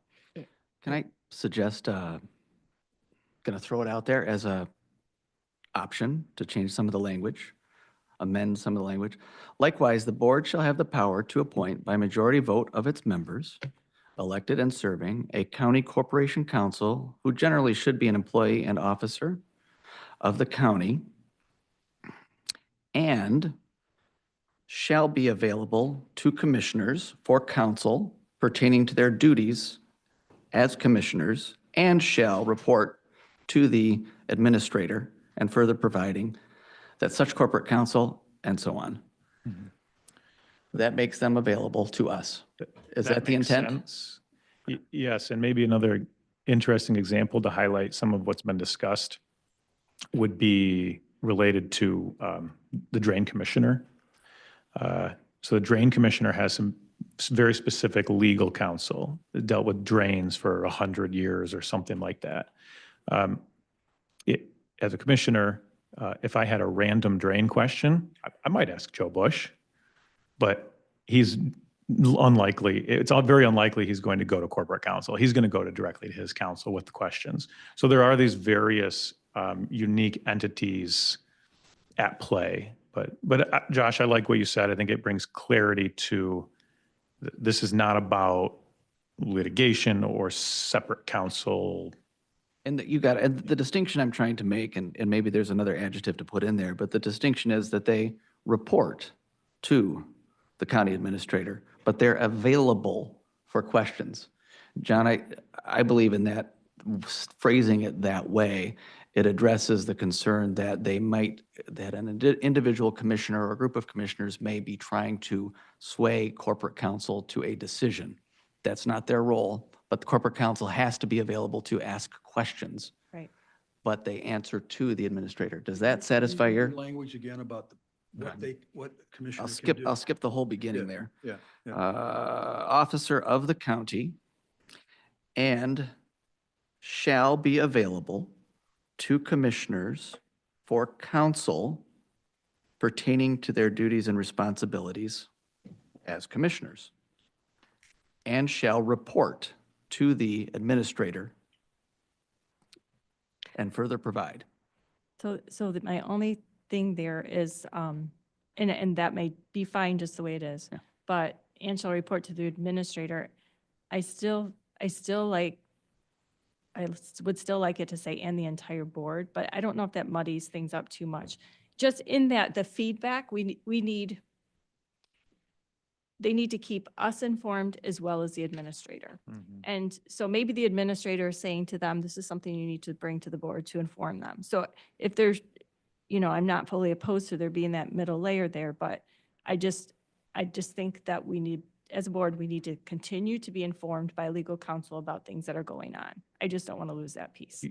No, You- nobody does. You could just add that at the end and shall keep the board apprised of.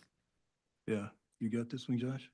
I'm appreciating the language as well. I think I would suggest possibly adding in the words that we had in previous board rules where it said the power to appoint, retain, or hire by majority vote. And then at the very end of it, there should be something in there that the board shall have the power to terminate any such appointment by majority vote of the members, because I noticed that is currently missing, and I believe that can cause some confusion. Well, it says that the will of the majority vote, right? We serve at the will. So that's the same point.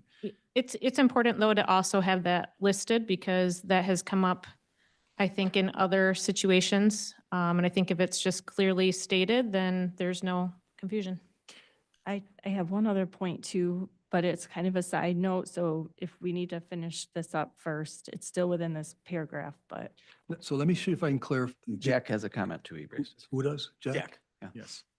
I would insert likewise pursuant to MCL 49.71, which states the Board of Supervisors or the Board of Commissioners of any county by a majority vote of the members elect may employ an attorney to represent the county in civil matters.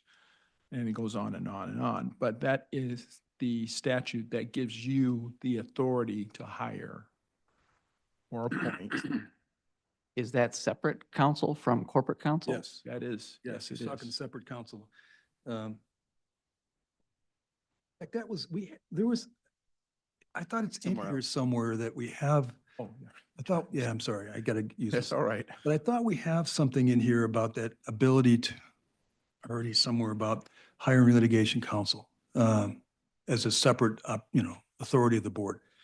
But your point is that you want to add a line that says we have the authority to hire litigation counsel. Yeah, it was placed in the second paragraph in Rule 3.1. 3.1. It's just in the parentheses at the end of that paragraph, MCL 49.71. Oh, okay, so you're going back to paragraph, sorry, Yeah, We're I going know, back to I know, paragraph I know, but. 2 I and just suggesting that wanna- we not omit that. That's correct. Wait a Okay. minute, where are you, Jack? So paragraph 2. 3.1? Oh, it said Oh, paragraph 2. This second. 4971. Okay. Oh, that's where it is. That's where it is. Yeah. Yeah, okay. So it was in there before, but it was. Yeah. Add stricken. it back. Um, But I don't want to limit to litigation counsel too, right? Or any other counsel in their discretion. No, Because you may have a specialty issue that you need to get some separate legal counsel about, Right. So, and so add it back in, I agree, but also in any other legal counsel in their discretion as may be necessary. Mhm. well, okay, now that's a little trickier. from the standpoint that different departments hire their legal counsel based on their needs. Yeah, but this is the board action. Specialities. This says the board can do this. So the departments can do, but we're talking the board can go out and get litigation counsel. We're going to have corporate counsel and any other legal counsel we may think we need. We want to make sure we have that Yes, in this. you So, have that authority. yeah, so we'll add it in. And generally that runs through, the insurance authority. Right. They help set up, those additional litigation attorneys. But you might have some environmental attorneys. You may need some environmental, just an example, right? Besides litigation, you have other issues that may come up like environmental.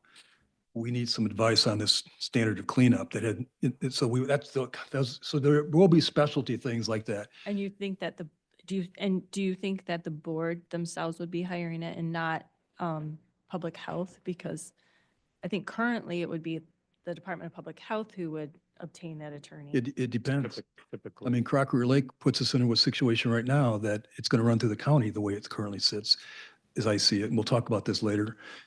So we may need our own, regardless of whether, does I'm that just using separate- environmental as an example, but it could be anything we need a specialty attorney on. We need to be reserving our right to get it. That's all I'm saying. Jack, does 49.71 give us the authority to do that as far as not just to hire an environmental attorney, for example? It just says Litigation. to employ an attorney to represent the county in civil matters. Yeah. So that's pretty broad. That could cover. environmental. And it distinguishes between the prosecuting attorney.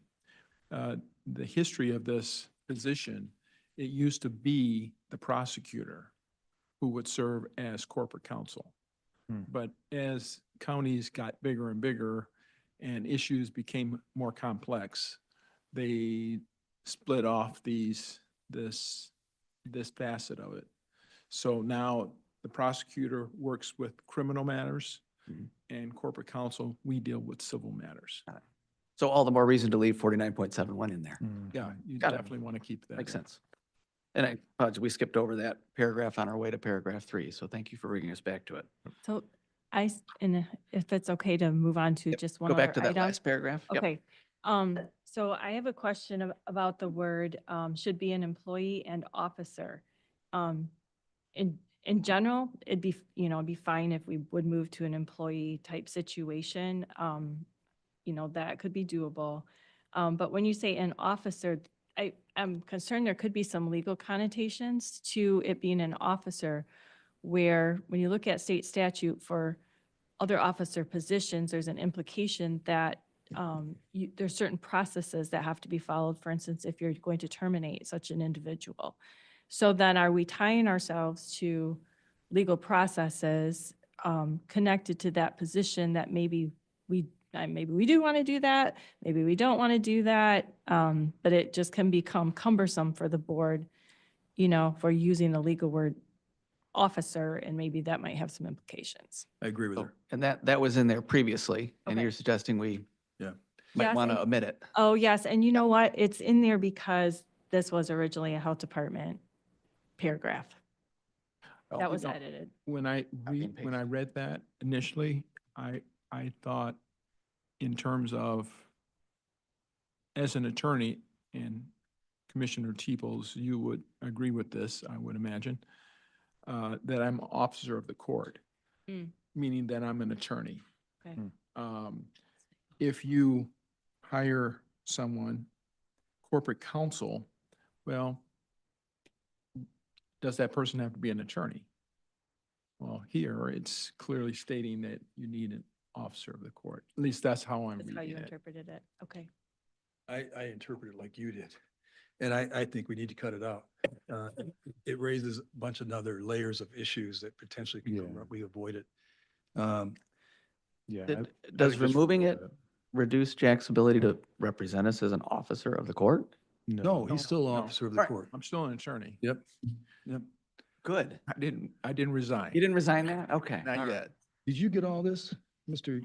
Secretary. Yeah, how close are we, Josh? Well, I think I'm doing all right. Then I have one more. And, yep, If we have that cleared up, I have one more thing, and that is that we actually need to add back in the health department paragraph because it was kind of, scratched out and stuff to turn it into corporate counsel. So if that last paragraph, we need to take the original and put it back into this because we also interact with the health department. So that language was important to include, if I'm making sense. sorry, Sylvia, where is the health department mentioned? Right. No, I'm not seeing it. So the second line, it says, by majority vote of the members, a local health elected and serving. So anyways, so it was, I think, a local health officer. So, I have a thought on that. yeah, It seems like the health officer statute is very clear. yes. I'm not sure it actually has to be in the board Okay. rules. It's just MCL. Okay. It might be, I'm fine with putting it in with the original language, but at the same time, I just the want to board make, rules don't change the law. yeah, and I just want to make sure that by removing it, we're not saying.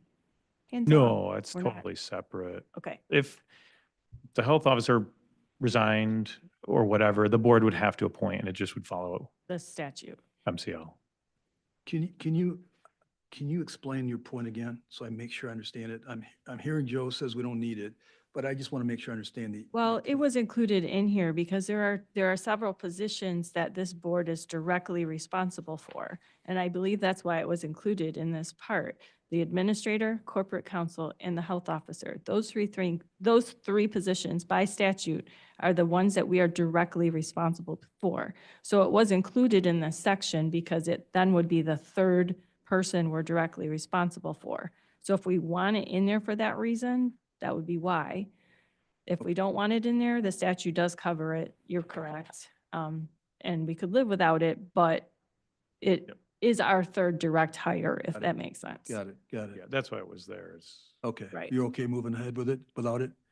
I'm fine with moving ahead without it. I don't think it needs to be You spelled okay with out. that? Yeah, I mean, it is in the law, so that it doesn't, Yeah. by not being in here doesn't mean it's not true. Okay. Yeah. Obviously, when we get all these edits brought back in, we'll have to bring this document back and make sure that we're all in agreement that we picked up the language correctly. We will do that. Shall I read this back, what I've got? Yeah. Yes. Yeah. Likewise, the board shall have the power to appoint by majority vote of its members. Sorry, one of my edits wrote over something. Elected and serving a county corporation counsel who generally should be an employee of the county and shall be available to commissioners for counsel pertaining to their duties as commissioners, comma, and shall report to the administrator, and further provide that such corporation counsel shall serve at the will of the majority vote of the members, and shall be a professional officer appointed and serving based on qualifications, experience, and not a political affiliation. And then we leave MCL 46 in there, or do we get rid of that? Sorry, that's in black. Okay, Had the litigation of 4671. 49, yeah, 49, 49.71. 71. and that's where you want to put 4971, or do we want to put Is that it in the? 46? Is it 46? Yeah, 71? 49, 4971. 71 is 4971. Yeah. Okay. Thank you. But with that litigation, it's in any other counsel in our discretion. Okay. Right. Yeah. We okay with that one then? I have a question. If we are limiting corporation counsel to an employee has, max typically 40 hours a week. I guess I'm bringing this back to that discussion that Chair Teeples and Commissioner Rhodey had. Are we limiting ourselves too much if it's, we're limiting ourselves to one person now? Or- Why is an employee only limited to 40 hours? If we need them for overtime, aren't they available for overtime? Oh, yeah, Well- and attorneys would typically, but this is saying an employee. So Right. it should say Oh. an employee or employees. We, all the separate counsel we need or environmental or. Add a paren S after the word employees. I think that would make it, Yeah, just add, Just put in paren S, close paren after the word employees, you got it covered. yeah. Jack's thinking over there. Well, I'm just thinking in terms of the last 2 years, I know that we have put in far more than Yeah, um, yeah. 24 hours in a So week. you're saying you're not going to do this salaried? Is that? I have been a salaried municipal attorney, so I know that even if it becomes 40 hours, you exceed that very easily.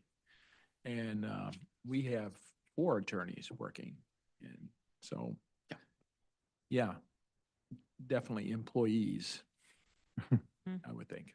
Okay, good. Does that actually cause a problem if we hire outside counsel now for environmental or something else? Do they have to now be?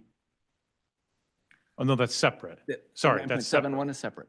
That's So, separate. so I guess the one other thing where we say, and in general should be, employees, and I'm not opposed to that, but do we, and maybe in the way that's stated, it doesn't exclude us from doing anything different.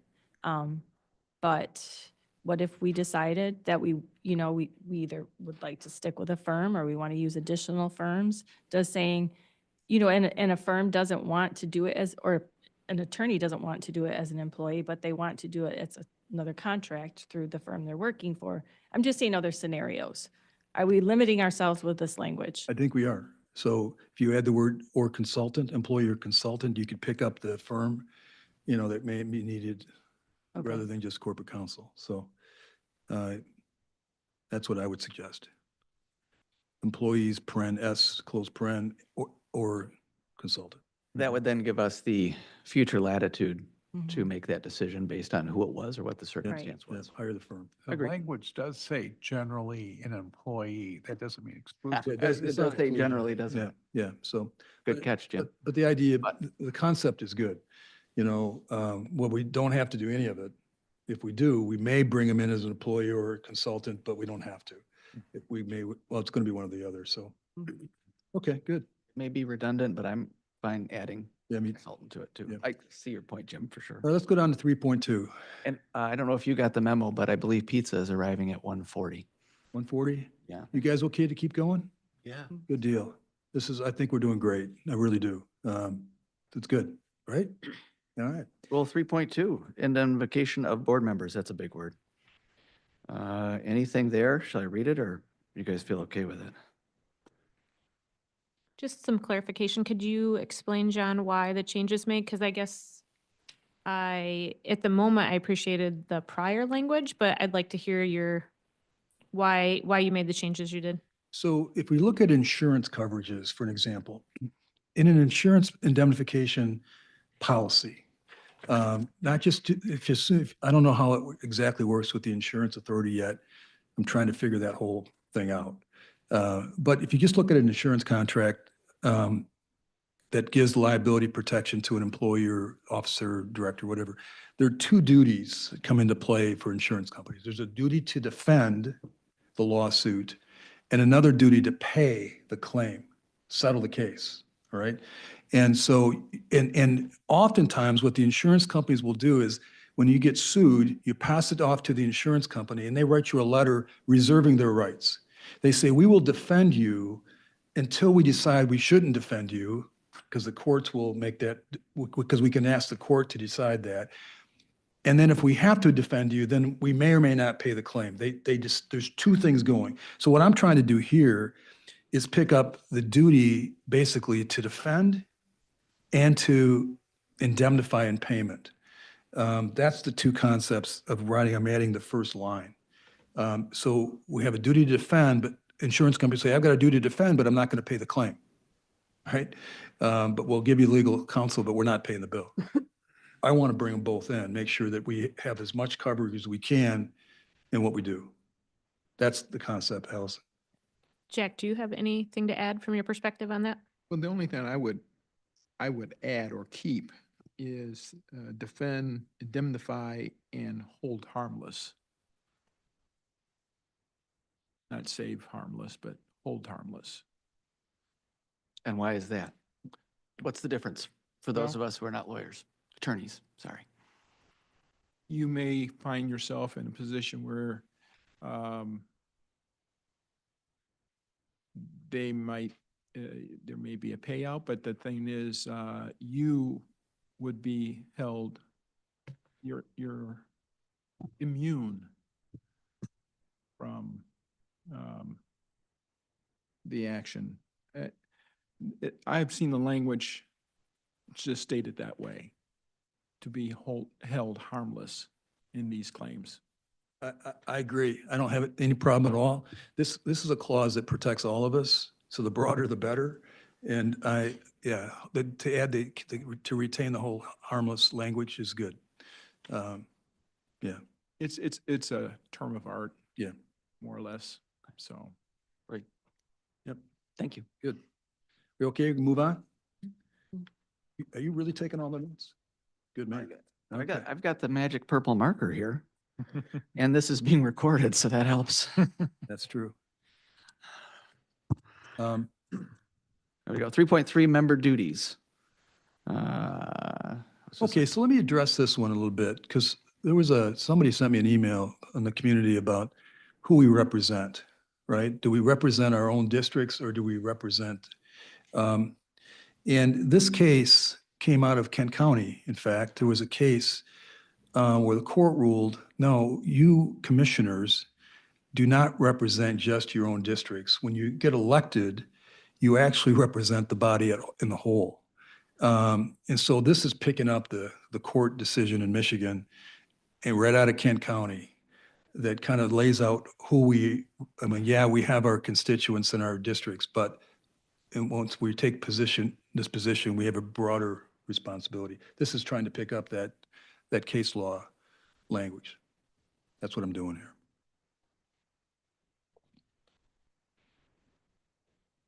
Joe. Yeah, I did some research on this one and I understand where you're going with it. Commissioners act for the county. They have a fiscal responsibility, a fiduciary duty to the county. They do not have a fiduciary duty to any single city, any single township, any district. And in fact, commissioner districts have no fiduciary responsibilities whatsoever because they are just a block of voters. So I understand where this is going. It's speaking specifically about that fiscal responsibility of county board members. And the case is specifically, Myers v. Post is specifically about, a commissioner's duty to preserve the interest of the body they are elected to serve. It's a really interesting case, actually. The commission acted essentially against their own. They kind of defrauded their own constituents by non-renewing a lease and giving a sweetheart deal to a city.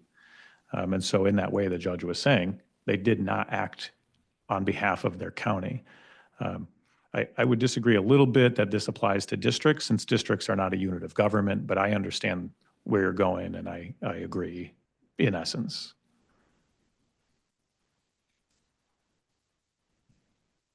You okay? All right, TA it. Did I come back in time for 3.4? You did. Member code of conduct. I don't know if you want me to read that or if you want to weigh in there, John. Well, let them just take it, read it if they haven't Okay. already. Member of code of conduct, Yeah, let's just let them read it. let everybody read it. Yeah. Josh doesn't need to read aloud. It's not a read aloud with Josh. Yeah.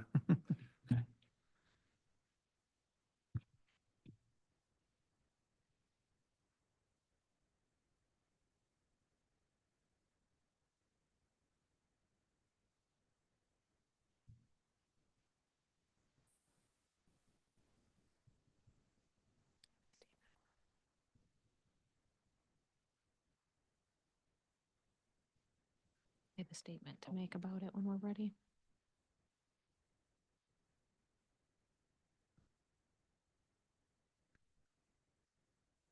Do you want some feedback, John? Anybody want to say anything about it? Let's open it up. Allison, you got some? I personally, I guess I would move to strike this entire section. I understand, I think that your intention behind it, John, respectively, each of us took our oaths of office last week. I believe this section is unnecessary. In some ways, I feel it's demeaning of our fellow board members. I think we should all just live by the golden rule. And our oaths of office that we took, it's also addressed a little bit later on in how we conduct our business here as a board in Rule 6.1. And so I would just move to strike this section. Bill? Yeah, no, I agree with Commissioner Miedema. This is all, a new insert and lacking, enforcement, and I don't even know how you would enforce it. Obviously, we were all elected, and at the end of the day, our voters are the ones who apply standards, and that seems like the most effective way to do it. I realize we have 4-year terms now instead of 2-year terms, but yeah, I'd be in favor of striking this entire section as well. Like I said, I think Commissioner Mina pointed out that, it is a noble,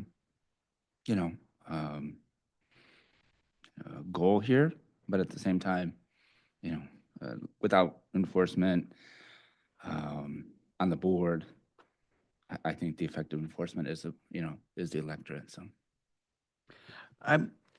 Oh, sorry. Go ahead, Joe. I didn't look up. Go ahead. Yeah, I guess I'd echo similar sentiment, but if part of the, so I spent a lot of time looking at this. So if part of the goal was to really get commissioners to really think about how we should act, how we should behave, how we should operate, at least for me, this was helpful. I would also agree with my fellow commissioners, it's not necessarily needed or it's not needed, but I did spend a lot of time going through it. And I have other comments too, but Yeah, I don't know where we're gonna head with it, but Allison referenced 6.1, so I just took a quick look at that, and I read at 6.1, does it continue? It's just one paragraph, which definitely talks about how we handle ourselves in board meetings. And for me, keep section 3.4 or not, I look at section 6.1 as more, I want to say inward facing. That's how we behave in meetings. I look at 3.4 as how we project out. So I don't see them as redundant. I think, and I'm not sure if that's what you were saying, Allison, but I don't see them as redundant. I see them as complementary, if you will. But that's just a thought there. what are you saying? You think we should keep it or take it out? Oh, Jordan's got a thought. Okay, you're still thinking, okay. Thanks, Jordan. I was just going to say, I agree with every one of these. I think it's a great list.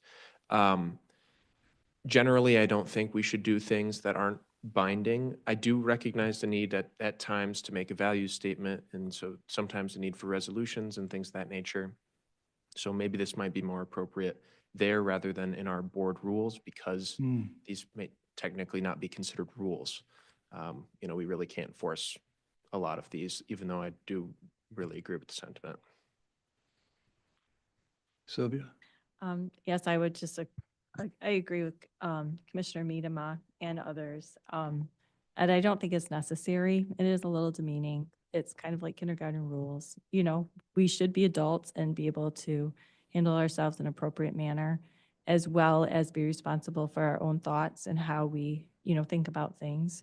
So I don't think it's necessary. I think it's, a lot of these things are great things, but just not needed inside the context of the board rules. So did anybody have, I'm hearing a lot of, just cut it out, but does anybody have a perspective that we should keep it at this point? No, but I would, if we could come to consensus on removing it, I still would like to have discussion on one of the items. Sure, okay. Well, what do you think? Cut it out? I would support that for sure. So, yeah, yeah. All right, gone. All right, back to you, Joe. What are you thinking? Maybe we don't need to belabor it as we have more business, but I thought maybe it would be good to talk about number 3, being part of a Republican form of government.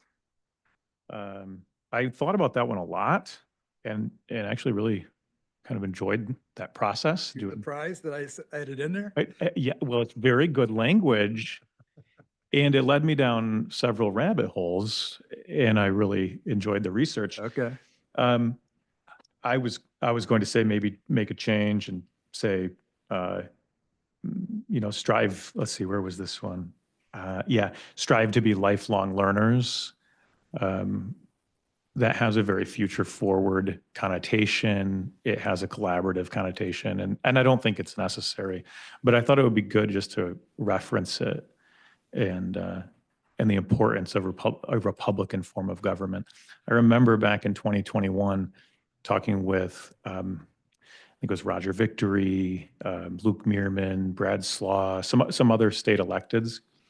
And one of the grave concerns they had during the government response to the pandemic, that we had lost the guarantee of a Republican form, a representative form of government. We had lost it to, dictate. And so this was just kind of a good thought exercise. Mhm. I'm glad I was stimulating your brain there, Joe. You did. Okay, let's move on. We can move on? Yeah, yeah, oh, okay. All right, let's move on.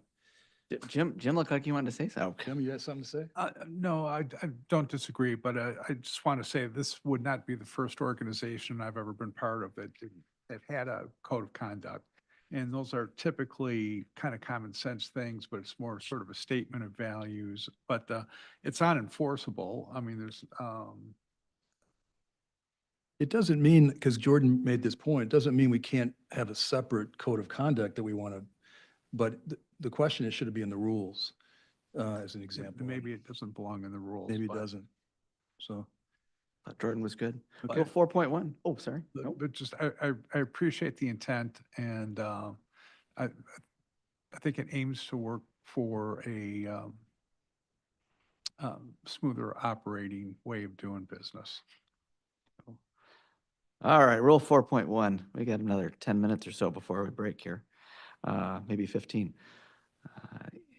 Just one word there. Oh, members and commissioners. all I'm doing there is making language consistent. Sometimes I was using the terms interchangeably and I was just trying to bring consistency to it. Mm-hmm. Mm-hmm. I would just like to push back on that a little bit. I personally, I don't know what the rest of the board thinks, but I would love all the ones that were strike commissioners that actually getting moved back to commissioners. Were you going to say something? I just feel like we were commissioned to serve on behalf of the people. Like, I just feel like there's certain areas that it feels like when we're put as a member, it feels a little bit more like a club. And maybe that's just my perception, but I would appreciate the language actually getting changed back to commissioners. So it goes back to 2.1. If you look at 2.1, I use the word member throughout the whole document. And other times I use the word commissioner and I caught myself on it. And I said, okay, so if we change, we change in 2.1, the board shall consist of 11 members hereinafter individually a commissioner. Then we can just go back through and do the whole document. Is that what you're saying, Allison? Yeah. Yes. Yeah, it was originally member and members. Yeah, I like it. it's not that you were the only one that did that. I think I just noticed it more because it's being brought to our attention, all the changes right now. I think this point is particularly relevant because it says meetings of the board of members, and that it's not what we call ourselves. It's meeting of the board of commissioners. Commissioners. Even if we refer to ourselves as members. And John, and I apologize to John for having him strike all those members because I did initiate this in a review. I said, John, in 2.1, it sets out that we're referred to as members. And that, there was no change made to that by John or anyone. And so all I said was it should be consistent, and I don't care if it's commissioners or members, as long as it's consistent. Yeah. So if we're good with commissioners, that's fine. I agree. Yeah. Commissioners. All clear. Woo. Cruising. Cruising now, except I lost my spot. Organizational meetings, 4 so TA, to use your expression on 4.1, with commissioners being the word we use Mhm. henceforth. Henceforth is a great word. Organizational meetings, the board shall convene for its first meeting. I don't need to read all of that. But not limited to the election of the chairperson and vice chairperson. You've crossed out adopting and establishing rules of the board, scheduling regular board meetings, and action on other business. So what I'm doing here, the first official meeting we had was on January 2.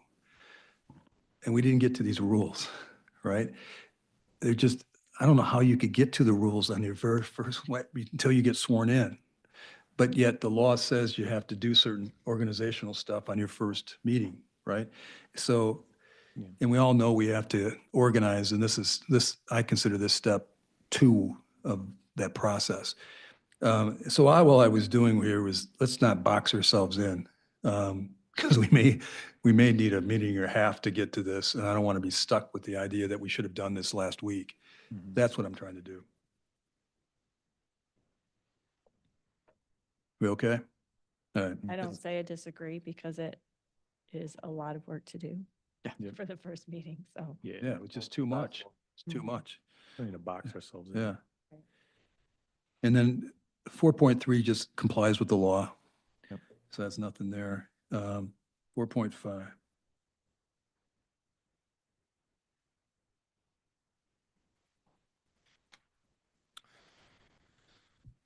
It also says, yeah, so in the second paragraph, 4.5, it talks about, how we as members may put things on the agenda. So that's all there. Didn't see any issues there. Doug, Oh. you- Go ahead. Okay. Yeah, I'm kind of speaking for you too, since you like to add things to the agenda. So I want to make sure that members still can add things to the agenda, that there's some way of doing that, because it kind of looks like it's closing the door to Second that. paragraph. Yeah, I see E. that I see that there. So, so I guess I'm just pointing out the fact that as a board chair, it just seems like you might appreciate to not being surprised so much by having members bring it at the meeting. Do you want to preclude people from bringing you items ahead of time to possibly put on the agenda? Because otherwise, it just seems like you might end up with a lot of additions the day of the meetings if you are closing the door on people bringing it to you ahead of time. The board chair still can, according to the rules, could still add items So, at any time before a meeting. so they can, does that mean that we as board members can still go to you and say, hey, would you consider putting this on? I would say so. And if I reject it, right, Then we can which still I'm bring probably it. not going to reject it most of the time, but you can bring it yourself on the board itself. Okay, I just want to Doug, make you sure got- we're not. you- Yeah, no, I really appreciate what you're saying, because I think we're on the same page as far as this goes. I mean, one of the additions that was added in 2023 was this paragraph. My point of view, wasn't always as easy as it may look on paper, but regardless, I think that was a good addition. I think it does prevent, Robert's rules allows us to add stuff to the agenda during the meeting. Why not take that step a little bit, take a step back and say, hey, why don't we allow commissioners to add things to the agenda through the chair, right? And whether that's finance or, what have you. I would argue that, commissioners need to have an avenue to place things on the agenda that are not approval of agenda, and I understand the approval agenda. I've done it, but, in my point of view, because I've been forced to, I would like to make sure that not only is this returned to the way it was, but, have some robustness added to it so that there is clear paths to, hey, let's add this agenda item, let's add this discussion item. I'm talking to them a weekend ahead of the meeting. but our board rules specifically allow that and encourage that, right? So I think what you're referring to is looking for a way that would be in addition to this, where let's say a fifth of the members of a board or a committee desire an item, right? Or something like that. Are you asking? Or are Yeah, you I mean, you saying could, but I like mean, one there may be, person? sometimes, again, I'm a little Democrat, so sometimes it's, Yep. my idea is my idea alone. Yep. And it's my idea to convince you that it's a good one. But I don't think it should be restricted to say, oh, you need 3 people to talk to John about an agenda item. I think you should have that right as an individual to say, look, let's place this for discussion and let me try to convince you that it's a good idea without having to round up 2 or 3 people to back me up ahead of time, right? And avoiding those conversations offline. Does that make sense? And as it stands right now, you could make a motion to add something to an agenda during a meeting. During the meeting, right? So it's. And it may or this- may this not be seems like seconded, but It's kind of funneling us to do that as opposed to what we've discussed many times that we don't like that. And I don't like that either, Joe. We've had disagreements in the past. I don't enjoy, introducing things that approve the agenda. I found them necessary, but if this were more robust, not only go back to the original language, but make it more robust to say, we encourage commissioners to talk to the chair to get this on the agenda ahead of time with any supporting documentation. I think what you have identified in the past when I was chair was when a single commissioner is desiring to add an item to an agenda, it can cause conflict between the commissioner and a chair of a committee, chair of the board. Because one commissioner, is not the chair. That, historically, they have not had the right to just simply add an item. They've had to request. And so if the request is denied, it can cause friction. Is that part of what you're? I don't Referring really to? agree with that. I No? just, Okay. going back to let's I'm have a confused. mechanism that's robust, that allows individual members to reach out to the chair. This is my idea, please place it on the agenda. Here's documentation if you need it. But have that be as robust and, as John says, as default as possible, right? How would you propose, Doug, tweaking this language? I think the original language was fine. That, 5 Joe days, had 6 days. introduced 2 years ago. One about 6 days calendar in advance, that kind of language? Yeah, that was all there. The language we had 2 years ago was fine. I'll argue that it wasn't as robust and default as I would have liked as a minority member. But if we go back to the original language, that language was clear. It sounded like you were looking to add wording like, and the item shall be added or. No, I'm not saying shall. I still think the chair has discretion and they may just say, look, hey, Commissioner's Office, I totally like your idea, or I'm totally willing to air your idea, but the next meeting is kind of full. So as chair, I'm going to say, cool, but, so I don't think it should be a shall, because I want to respect, the role of the chair or chairs. You may say, a year ago, hey, Commissioner's Office, that's, a good idea, bad idea. But regardless, we just don't have space on the agenda for this week. So a shall would be probably too much. But with the idea that absent some, big red flag, commissioners should have that ability to put things on the agenda. So Doug, I'm Sorry, sorry, was I'm it sorry. Sylvia? Well, I was just gonna say, and I guess I'm not saying that I feel like the board chair absolutely has to be obligated to put it on the No, no, agenda. I no. just want to make sure that there are paths that. I'll pass it. that- And I think we're that- both yeah, on the same page. that John is open and the chair would be open to receiving ideas. And then I like that the follow-up But this is language there. obliterates that, right? Yes, I mean, at least it doesn't show that it's a possibility. Right, So I would like right. this sentence back in as well. So if we added this line at the beginning, commissioners are encouraged to offer agenda subjects. Yeah, I like that. Definitely. Make that a declaration statement at the first That and makes then it go robust. on to the chair. to the chair. Yeah, to the chair. Um, And I would like to extend that to chairs because, we know that we have a funnel mechanism that committees go to board. So I would have preferred the right people last year to say, Commissioner Cosby, I really have a great idea. Please put it on this discussion item. But, there really wasn't the language to do that. But if we talk about chairs, then you can reach out to any chair, and especially in the committees where we're Mhm. talking about, it, you know, the origin. Does that make sense, Joe? Yeah, I understand. Okay. Yeah. Do you, Yeah, do so you think that makes, I mean, do you agree with that or not? Yes, Okay. I understand. Yeah, I understand what you're saying. And what the chair is saying is that if we're encouraged, that gives robustness to it, that says not only are we allowing this, but we're encouraging it. yeah, so if we'd add the line, commissioners are encouraged to offer agenda subjects to the chairs, plural. Mhm. And then go back in, next line, the administrator, board chair may. So let me just kind of give you my hope, so we're all on the same page on agendas. If we have meetings on Tuesday, I would like to get the agenda to the public by noon Friday, no later. That means we really have to get the work done on Thursday. So that's my goal. I don't, and I don't like to change the agenda once it's published. It's not fair to the community if we can avoid. Sometimes we can't, right? But if we can, once that agenda gets out, unless it's really needed to change it, I'm going to say, let's move it to the next meeting. Are you okay with 5 calendar becoming 5 business days? That kind of gives you a little bit more runway? I don't care if it's 5 or 3 or 1. If I can make it work, I'll make it work. But if I think it's unreasonable, given everything that's going on, I want to say, so I would say at least, or I think that language is fine. 5 days, I don't care. Okay. I'm just trying to tell you what I would like to, I think it's fair to the staff and to the public that we don't do this last minute stuff. That's my goal. I don't know if we can accomplish it, but I'm going to sure try. And so if you guys have agendas items, right, get them to me.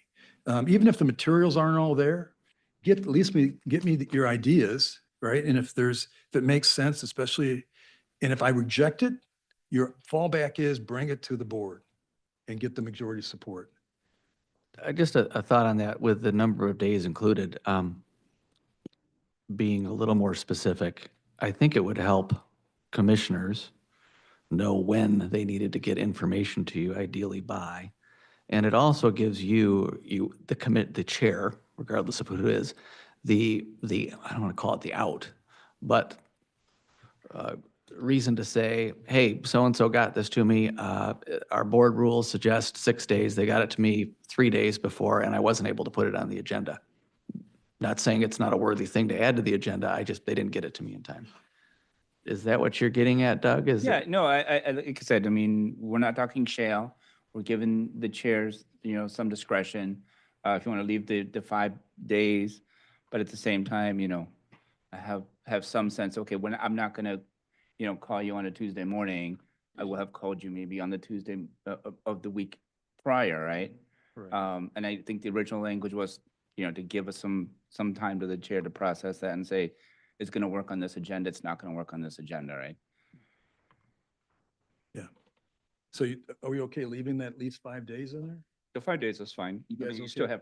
have discretion as Yeah, chair. I mean, I would rather have business days I- rather than calendar days anyway, but We'll put 5 business days, and that does give you a little more runway. okay. 5 businesses, more runway. Yeah. Otherwise you're really Fair, close Sylvia? to the preparation date and it'll be real tight. I'm Yeah, stuck on the it- weekends home. It takes surprisingly way more time to build packets than you would think. So Yeah. the more Okay. leeway, the better. It can be, yeah, it's Thank you. time-consuming.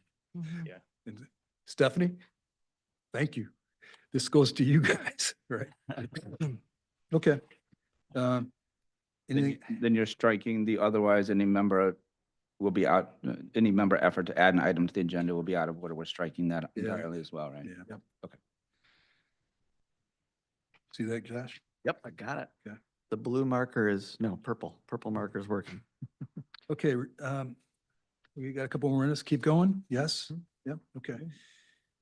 4.6, remote participation. We're changing the member commissioner language. I just have a question, and that kind of had to do with, I was going to reach out to you, Joe, back in November. What do we do about quorum in this situation? Which one are we on? 4.6. 4.6? So we have remote participation. It's all MCL. Yeah. But maybe clarify for me at least, and I should have asked you in November, like, if I'm remoting in, I'm not sick, I do have a right to speak, but does my Yes. present count as quorum? Jack, I think I the don't- I answer don't is know if it's no to addressed that. actually, because there's no MCL about remote participation, is there? But the. It's in the Open Meetings Act. The Open Meeting Act It says doesn't that. address quorum, to my knowledge. And I think it does. I think it does. That I'm not sure. But I would have to look at, I had looked at that prior to leaving in November, and I was gonna reach out to you, Joe, and ask specifically, am I gonna be, the minutes show that I was present at that meeting over Thanksgiving, but I don't know if me being present is me being part of quorum, for example, right? Does that make sense? Yeah, I actually don't know the answer to I that would have to question. look at the Okay. OMA and see how it's worded in Right. terms of somebody who is remote. I mean, I think, I'm just trying to analyze it in my mind. If you were sick or military service, You get to and vote, you come on remotely, you're voting, and you thus get you quorum, are, obviously. thus you are a part of the Right. quorum. Mhm. But remote participation says we can speak, but it Right. doesn't talk about whether you're actually helping make quorum. Probably not, because wouldn't you're think not so. able to help with the Yeah. decision It making. doesn't matter to me either way. Yeah, It would make sense to that you look it up. wouldn't be quorum, and maybe we just need to note that in the minutes that participating remotely, non-medical, not part of quorum. But I think we need to know ahead of time rather than just like, oh, I'm leaving tomorrow on vacation. If I'm not part of this meeting, am I quorum or not? Yeah, I think, clearly, if you are sick or you are Right. in the military, you're part of the quorum. I think if you're just going on vacation and you just want to participate, you're not really part Do of we the quorum. specify that then? I mean, There's if gonna- if I I'm would still have to- silent on this and we're making our own. There's an answer to this. There's an answer to this. State law already, isn't it? Yeah, Yeah, it yeah. is. We'll figure that answer Okay. out. yeah, I'll add it. that's something I can look up. Yeah, there's going to be an answer to this question. Our legislator Jordan probably knows it. Yeah, this comes up a lot in Lansing, but I don't actually think you can participate when you're sick. I think it specifies a qualified disability under the Americans with Disabilities Act. And I don't actually believe, unless you're participating under that or because of military service, that you're even allowed to speak. Go back to the first part. If you are sick, I not don't only are you believe- not, I don't believe you're part of- allowed to, you don't I mean, make you can always quorum. zoom in as a member of the public, but I don't believe you're allowed to speak. There was speak or vote? There was a You're change. not allowed to vote. There was a change in OMA after After COVID that 22. changed After that. COVID. That was Right. what it was, but now it was more recently updated. That was my perception I as think well. it was 2023 maybe, or 2024. Right. That's possible. Yeah. I think we should probably have legal review all Yeah. this I just, anyways. yeah, let's have an answer on look at it making again. quorum as a non-medical Yeah. zoom in. Yeah, let me know, Jack. I've got the MOA sitting in several drafts on my desk at home. Oh, I'll look I at it can't again. remember the answer to this, but I know there's an answer. No, Mac. 'Cause we looked at it quite. Exactly right. Mac had it in his book. Mac just Three. published it and I can't remember it, yeah. I think our pizza may have arrived. Are we able to agree on 4.6 and then move forward, or we need to come back to this one? I'm fine, just as long as we answer that question at An some answer. point, We'll get it- right? we'll I get it mean, figured. we don't need it today, but, We'll make sure we get added. Right. so. And anything we do is not going to supersede the No, OMA, so right. But if it is silent, then we do need to then revisit. we could take action later. We'll find it. We'll get it. Because it should be clarified in the rule. PA for 4.6, can I make a motion to recess for lunch? Yeah. Second. Good discussion, guys. Good discussion. Let's take a break. What do you think? 30 minutes is enough? Yeah, 30's enough. 30 minutes. Yeah. Okay, Ken, we're gonna stop for 30 minutes. Okay, Sheila? Okay, Vote on it. Yeah. You want we need a vote to take a recess for 30 minutes. to? All in favor? I. Want to oppose? Okay, let's go.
All right, I call the meeting back to order.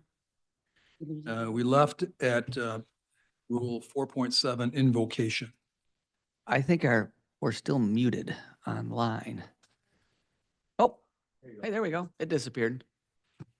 Can you hear us out there? I'm sure they can. Okay, just to repeat, we're continuing our meeting now. And 4.7, invocation is where we're at. Discussion? Doug? Are we on? Yeah. Great. Those of us who are on the board, last term will realize that this is, kind of a charged issue.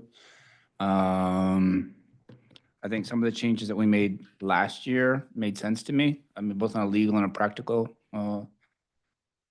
manner. Our long-term, and Phil knows this, has been that commissioners, have that privilege to give invocation. In 22, we kind of gave commissioners the right to bring in guests. I'm in favor of kind of having all three, the default being with the commissioners. You have a right to bring in a guest, and that the public also has a right to maybe ask the chair to give an invocation as well. I think that last piece is important for fairness sake. I think it's also important for our consent decree issue as well, right?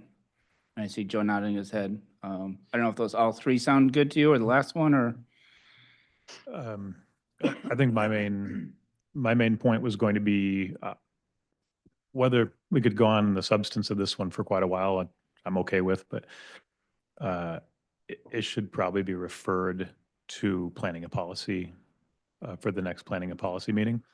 So it can go, according to the consent decree, just go through the policymaking process and then add it as a county policy.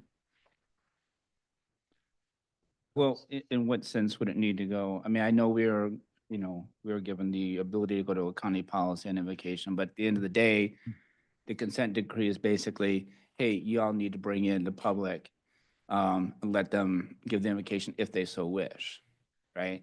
I don't know how formal that needs to be. I mean, the sense of the consent decree is you bring in guests, that's cool. And then if anybody who was not reached out to by their commissioner wants to give the invocation, they also have that ability, right? Maybe I'm missing a technical detail, but that seemed to be like the essence of the consent decree. Yeah, without getting too much into substance, it should probably, my recommendation would be to refer it to planning and policy, because the consent decree said it would become a county policy, not a board rule.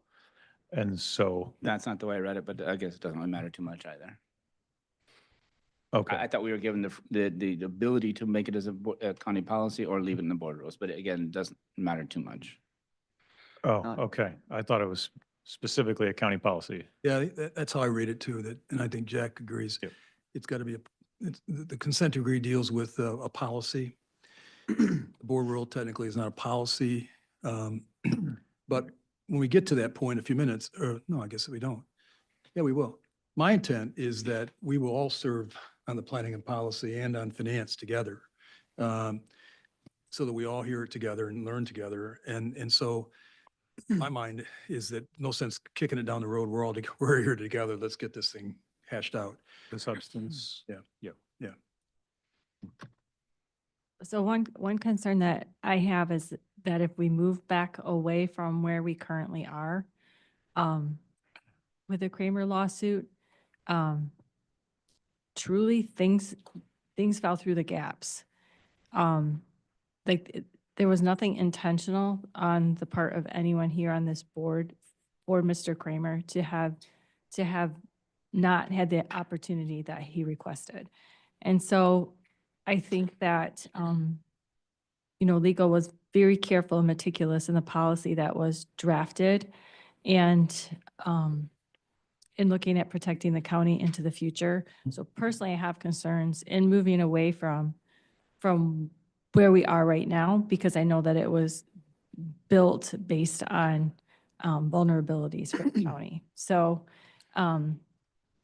I think it, it can be very, like personally, I would love to reach out to, to people and ask them to come and pray. But I think that scenario does bring us back to some vulnerabilities. So, I know as far as I'm concerned, I kind of would like to keep things the way that they are.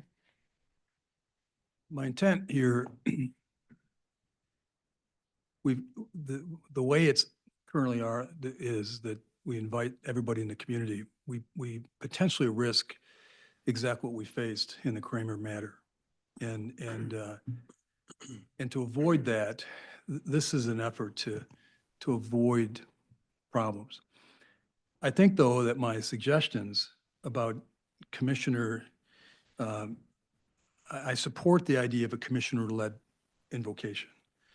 I've reconsidered the idea of a commissioner designating this to a member of the community.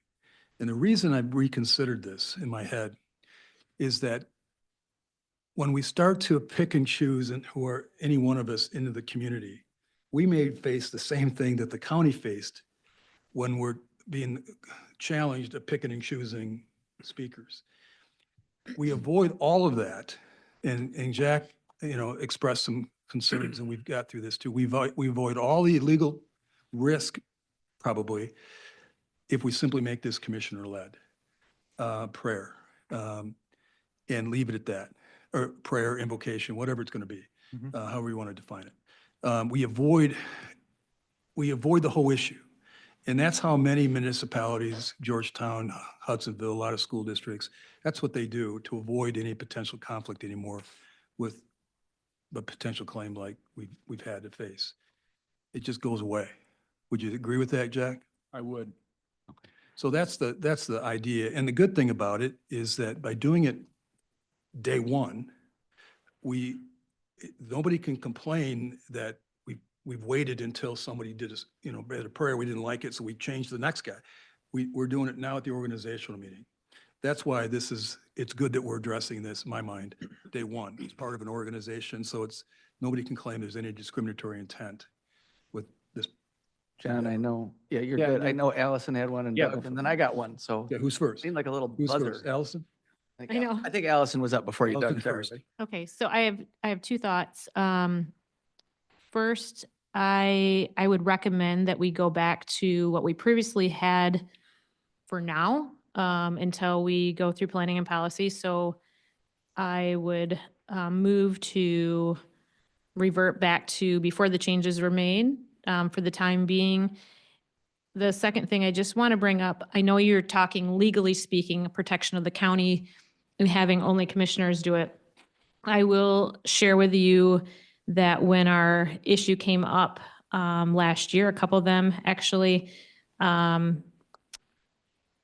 would say by meeting with many pastors in different small groups, it was their desire that we would keep it, that pastors or others can come in and offer invocation on behalf of the county. They felt it was a value they would add to our community. And so I just want to add that layer, besides just legally speaking, the desire of our community, from the faith community that has spoken to that. I just want to clarify that, my preferred policy is commissioners only, right? I think what Commissioner Miedema is saying is that there are folks who would like to give the invocation.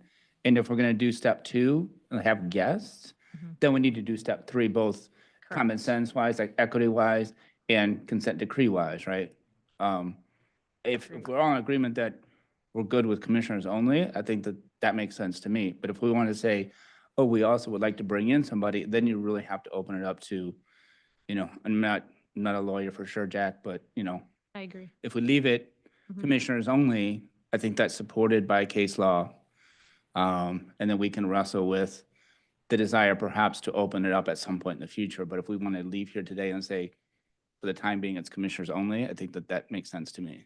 Anytime you have that subjectivity involved here, Mhm. you can run afoul with the law. But it's not subjective to say commissioners only. No. You're saying it's no. subjective. I'm It's, saying yeah. if you say commissioners or a guest. Right, so I'm saying, then- I think preferred policy, and I think, we've already, John has talked about this, too. His preferred policy seems to be commissioners only, and, at some point, maybe we can revisit that through the planning and policy, but if we want to leave here and say, okay, our policy is commissioners only for the time being, As it is right now, if that's the way you choose, yes. okay, Um, then we're standing on And then- firm legal and then ground you with there, can- my understanding, right? Further, yes, and then you can discuss it further, planning and policy committee, and Okay. if you want to make changes, you can. I mean, that was always within your realm. Okay. But we just have to make sure that we are following Okay. the law. Yeah, and, No, I just want to make sure that, yeah. does that make sense to you, Allison, as well? Is that for the time being, it's commissioners only, and we'll explore Mhm. what we need to do if we want to open it up? It does. Okay. I would say the only caveat is more of a housekeeping item where you may have a current prayer schedule that still has a few remaining pastors, as you noticed today. And so I think that's one thing to take into consideration. And doesn't mean that you're honoring them at the moment, but it's at least reaching out to them, letting them know this is where we stand as a board currently. Could we kind of have those pastors on hold until we maybe get to that second step? That's Say- what I'm say, look, kind of commissioners communicating. only. I just want to make If sure and when we get to communication the takes point place. of It's an more of a off- housekeeping. Okay, but if when we get to that point, we already have some names on the list. Does that sound fair? And there's If about our, 4 names. Okay. 3 or 4 names. Yeah, we may or may not open it up, but unless then we have four folks. anything legally wise that by not having them come right now Well, because. again, that was last year, and they put their names in a position to come and pray. Mhm. But this is a new board. You're doing something different. So it's not slighting anybody, although the one pastor that came in today, he was scheduled to pray today. And he didn't have any problems. It was just a miscommunication. So I think the plan is good to communicate with these pastors and let them Say know we may where open it it up at is, the and that future. it may open up, that's true. It may open up in the future.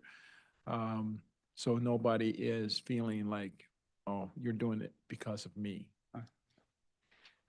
what were you going to say? Yeah, I just want to make sure it's clear in my mind, in that settlement, did Ottawa County agree that it would just be the commissioners? Is that what's in this? No. I got it right here. I guess I'd like to hear that. So they agree, the county agrees to implement a policy, agrees to implement the policy fully, pass a suitable resolution or other action to pass the policy as a county policy, and to continue to comply with the policy with the intent to comply with federal or state law. That's the obligation, to stay in this plan, if this proposal passes, to make it member only or commissioner only is consistent. No, that was based on the idea that we had guests. But if we're saying we're going to restrict it to commissioners only, my perception, maybe Jack, you have a different idea, is that this consent decree doesn't really pertain. Maybe I have that wrong, Joe? We're not going to be in violation of this consent. We're not in decree. violation. That's the point. Yeah. Only. Correct, because that, according to the consent decree that John just read, what we are proposing to do is in line with what is legal to do. Is that correct, Jack? With state and federal law. There you go. Yep. Yeah. Yep.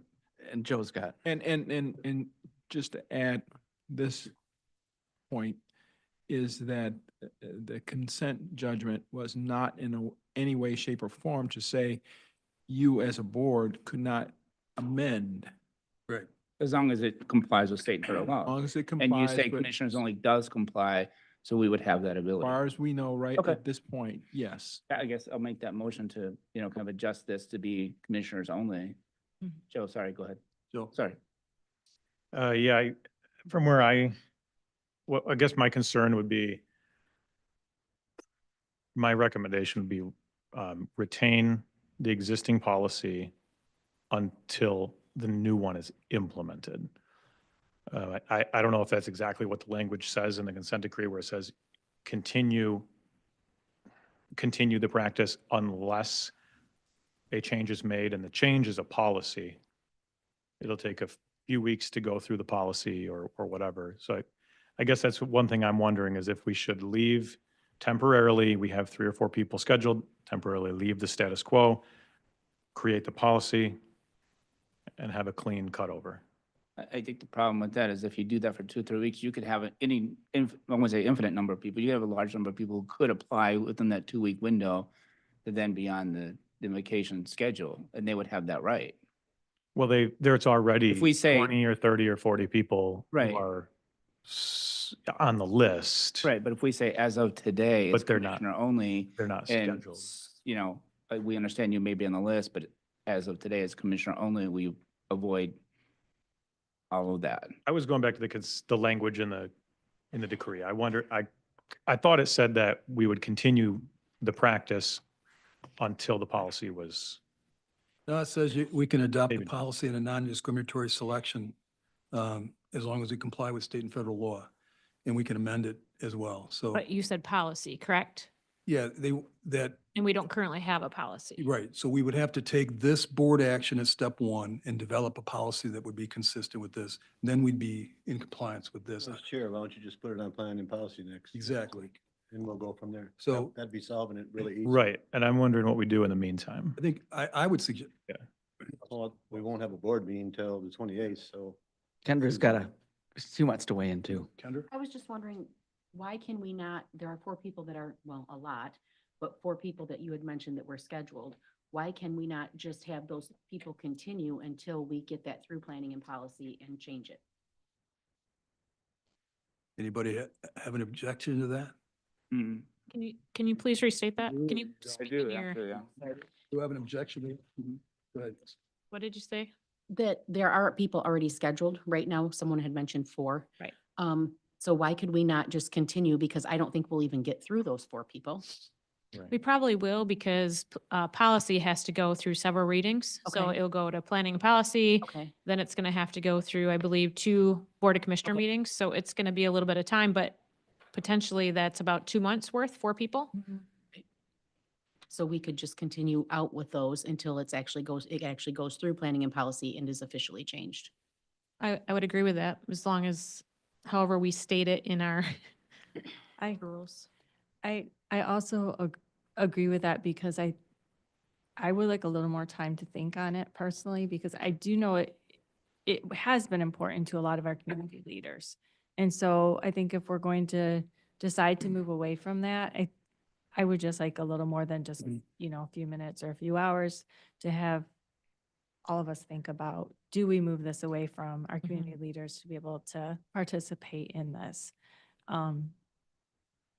Just to give it more consideration. So you're saying we should not vote for it today? Well, I guess I would leave it, I would leave it as is. Take it to planning and policy, decide what we're going to do. We can always amend the board rules if we feel like we need to sync them up and make them consistent.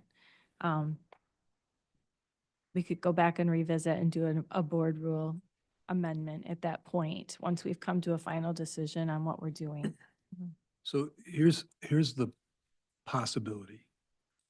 If we wait, planning a policy would, schedule next week? 14th, I think, 14th? Potentially. We have to talk about the dates, but right now we have 4 people on the list. We may end up with 10. And if we're going to make a change, it's better to do it before it starts to snowball, and get it done now at our first organizational meeting. Frankly, I think that I don't have any problem allowing the people that have signed up, give them the courtesy to let them do their prayer. But when that list ends, we make a decision today that we go to this commissioner-only invocation. But at least let those people that have signed up, give them the courtesy. That's what I could support that. Are you proposing that, John, like when you say, then we go to commissioner only, are you saying for now until we take it up as a policy at the planning committee and that might change eventually? Is that what you're suggesting? I'm even going maybe a little step further than that, Allison. I would say that we would direct from here, this board today, that the policy gets drafted and pursuant, consistent with our board rule that we passed today. We just tell them to do it. It's going to be us.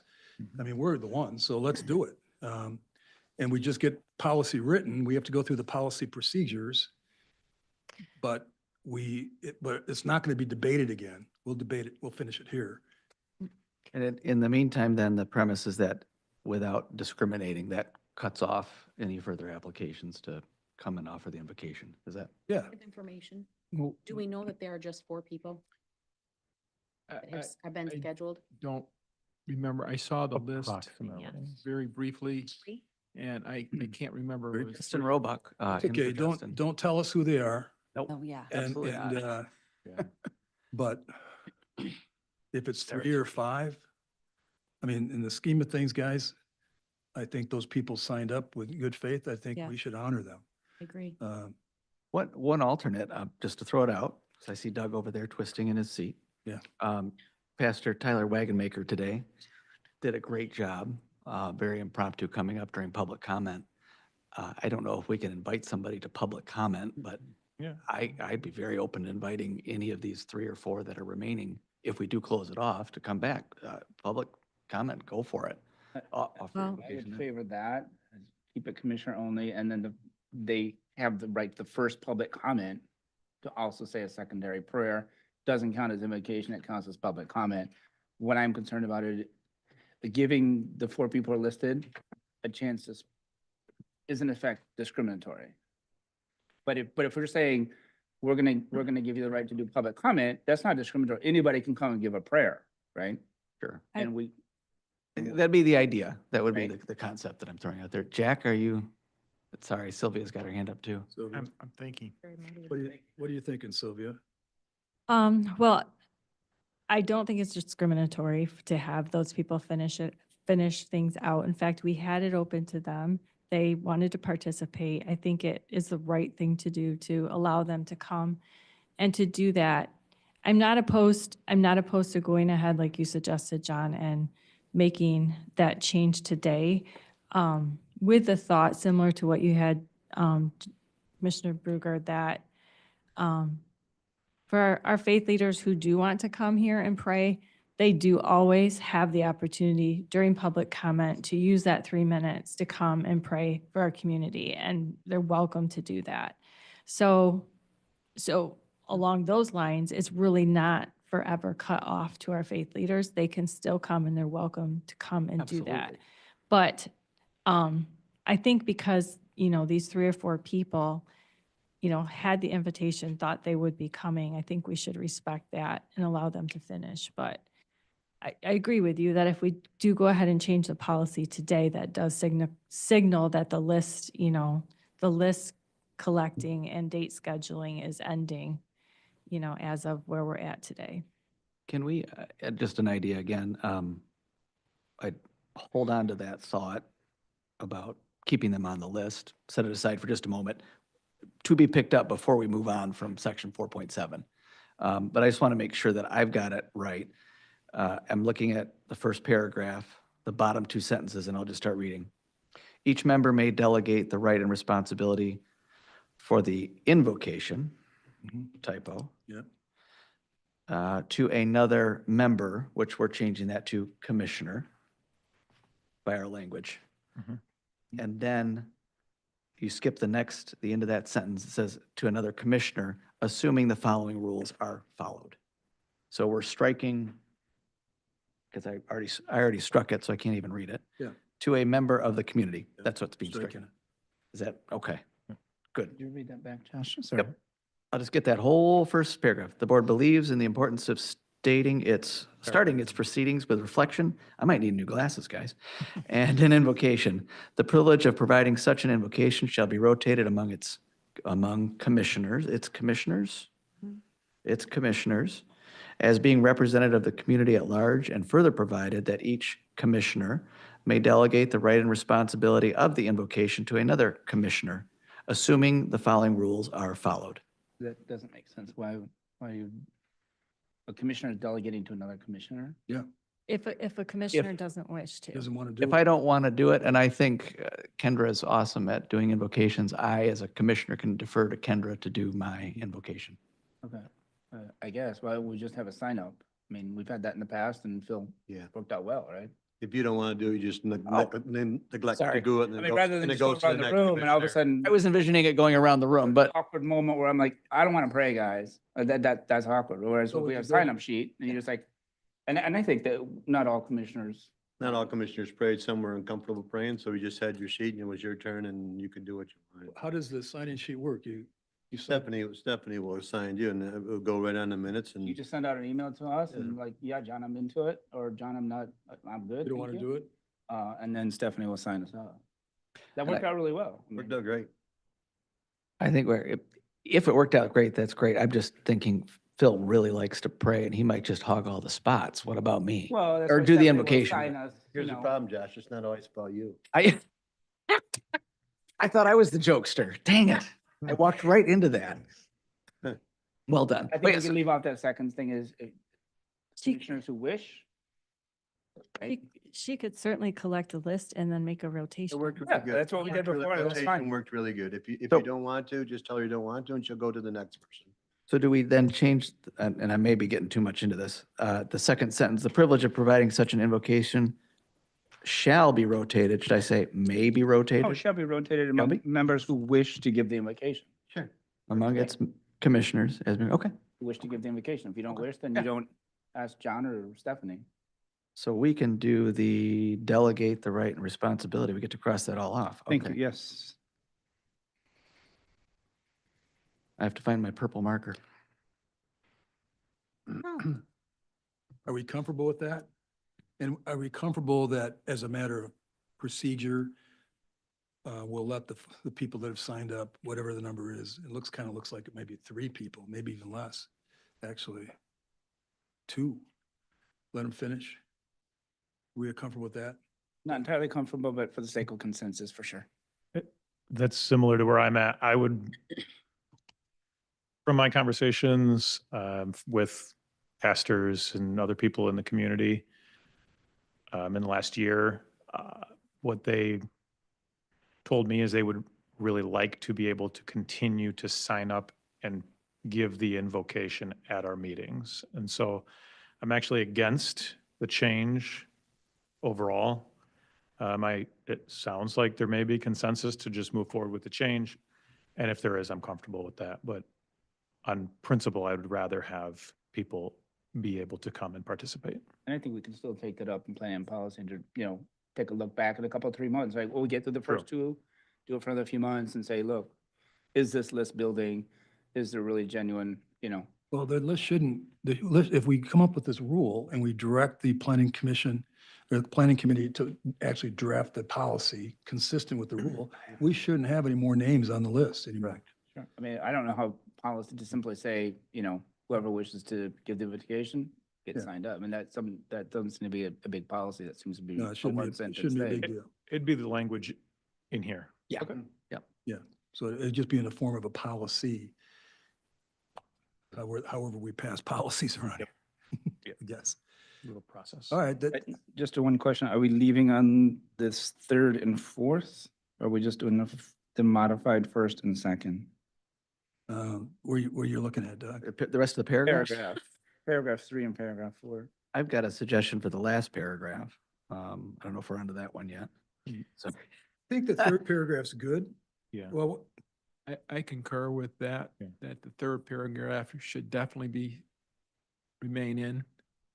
Because no one should be forced to stand or do whatever when they pray. they may be invited, but no one may be forced. So can I if make you a statement choose. on that? So on with paragraph- all due respect to Commissioner Kyers this morning, and I don't think there was any meaning behind it, but when we asked people to stand, I stayed seated because I think it creates a very awkward moment for people who are not of the faith community or who do not believe in God. And I don't think we should be asking I don't think anyone should ask anyone to stand along with the prayer because in some ways that's asking, it's basically making a statement of approval from my perspective. And I just don't want to get in the habit of doing that. Couldn't you put that language in number 3 that, stay seated for the invocation? Because I do agree with you. I gave my invocation last meeting and we all sat. You can simply address that real easy by just inviting people to stand if they'd like. I still think it creates pressure. But It does create pressure. It might create pressure in an environment. I don't like think that. it's You're right. necessary It very because well you are could. creating pressure, as Commissioner Meadman says. Yeah. I mean, every time I've seen boards do it, they sit. They don't stand on this point. So I get it. I do. How you doing over there? I don't think it, We've always stand when I was in the board. Yeah, and As long as I've ever been here, we've always. The only reason I'm saying it is Did it, because I didn't see. when it does put pressure, because everyone can instantly see who's not participating by those who are sitting, where if we are, I closed All- my eyes, so I didn't look at them. but not everybody does, Yeah. right? And so what I'm saying is that if we're all staying seated, it draws less attention to those that don't want to be seen that they're not choosing to participate. I think the rules should stay silent on some of that.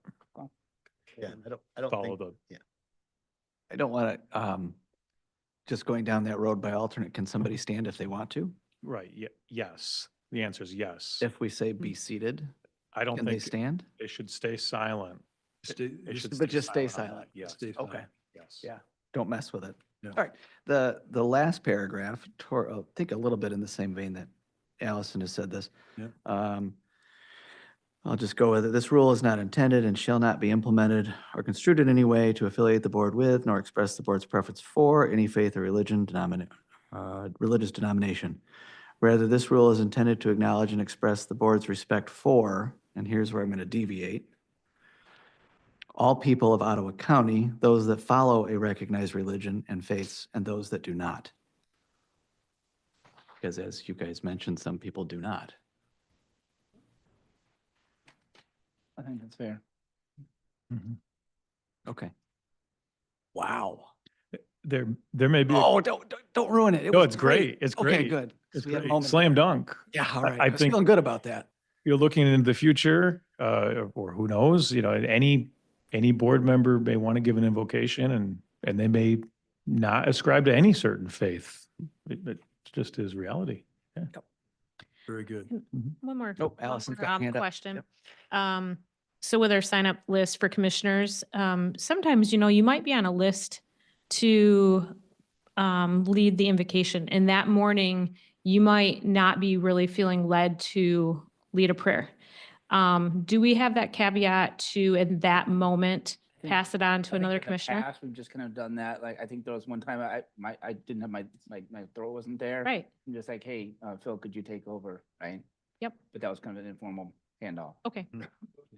When you do that, excuse me, Doug, when you did that, are you going to the list or are you just looking at your you're other? just looking at. So like the first agenda this year, it said Commissioner Ziles, right? Obviously it's gonna say Commissioner Kyers and Phil wakes up and I'm like, I can't do this. Doug, you wanna take over? Obviously that would say still, Commissioner Kyers, but I don't think it's a problem, right? Yeah. If there's any other addition beside, all the same and informal handovers. Could we, Jack, be discriminating against one another? No. Okay, all right, good. Who said that? I don't think, I'm sorry, I don't think that would qualify as discrimination. Allison picked Phil and I wanted her to pick me. I feel discriminated against. Gotta get over that, It's Jeff. all about Gotta me. get over- Come on. Get over. You were thinking when you said that. It says rotated among its members, so you'd think it would just go to the next That's a fair. person. Okay. And that, we'll TA that one, and then with the idea that that would be sent to the Planning and Policy Committee, which would be us.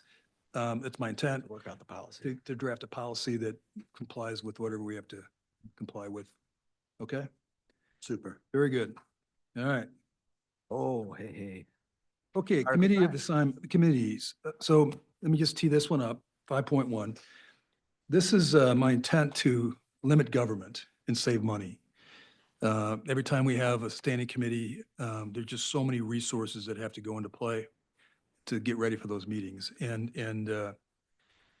So it's not an effort to get rid of anything. It's an effort to consolidate those that still have function and those that don't, like, get rid of them. I mean, why do we have a standing committee on rules when we're doing it right now, for example?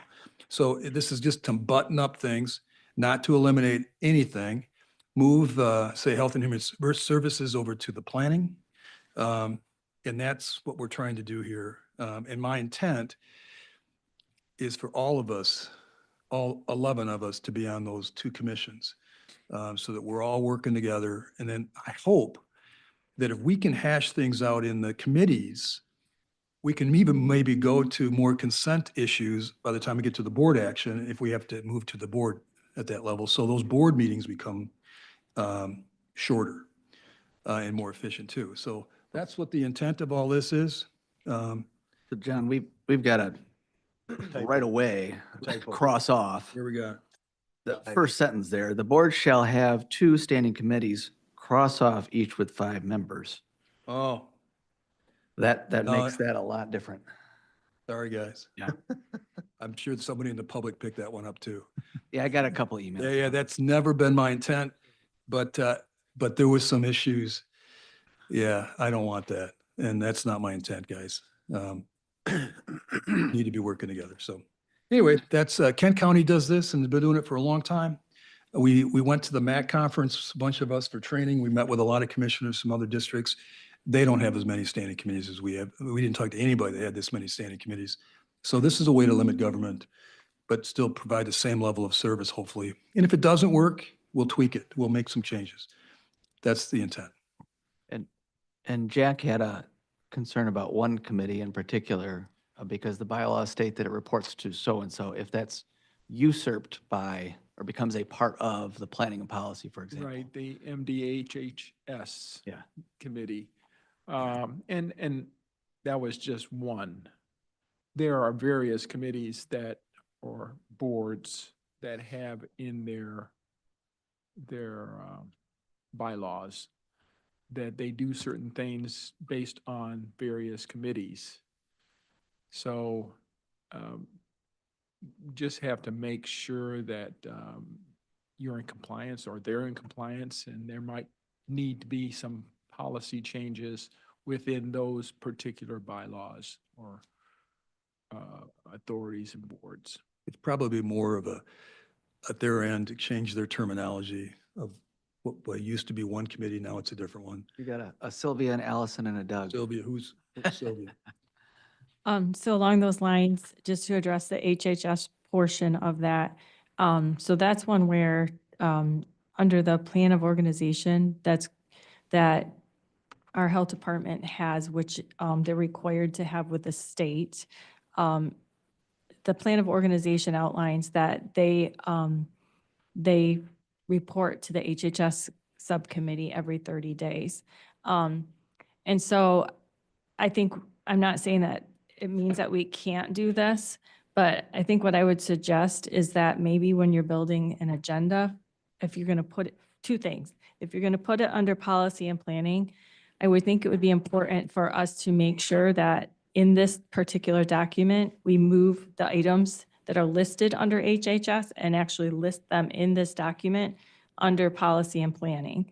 They need to not just simply disappear from this document. They need to be physically moved to the committee that they're reporting to.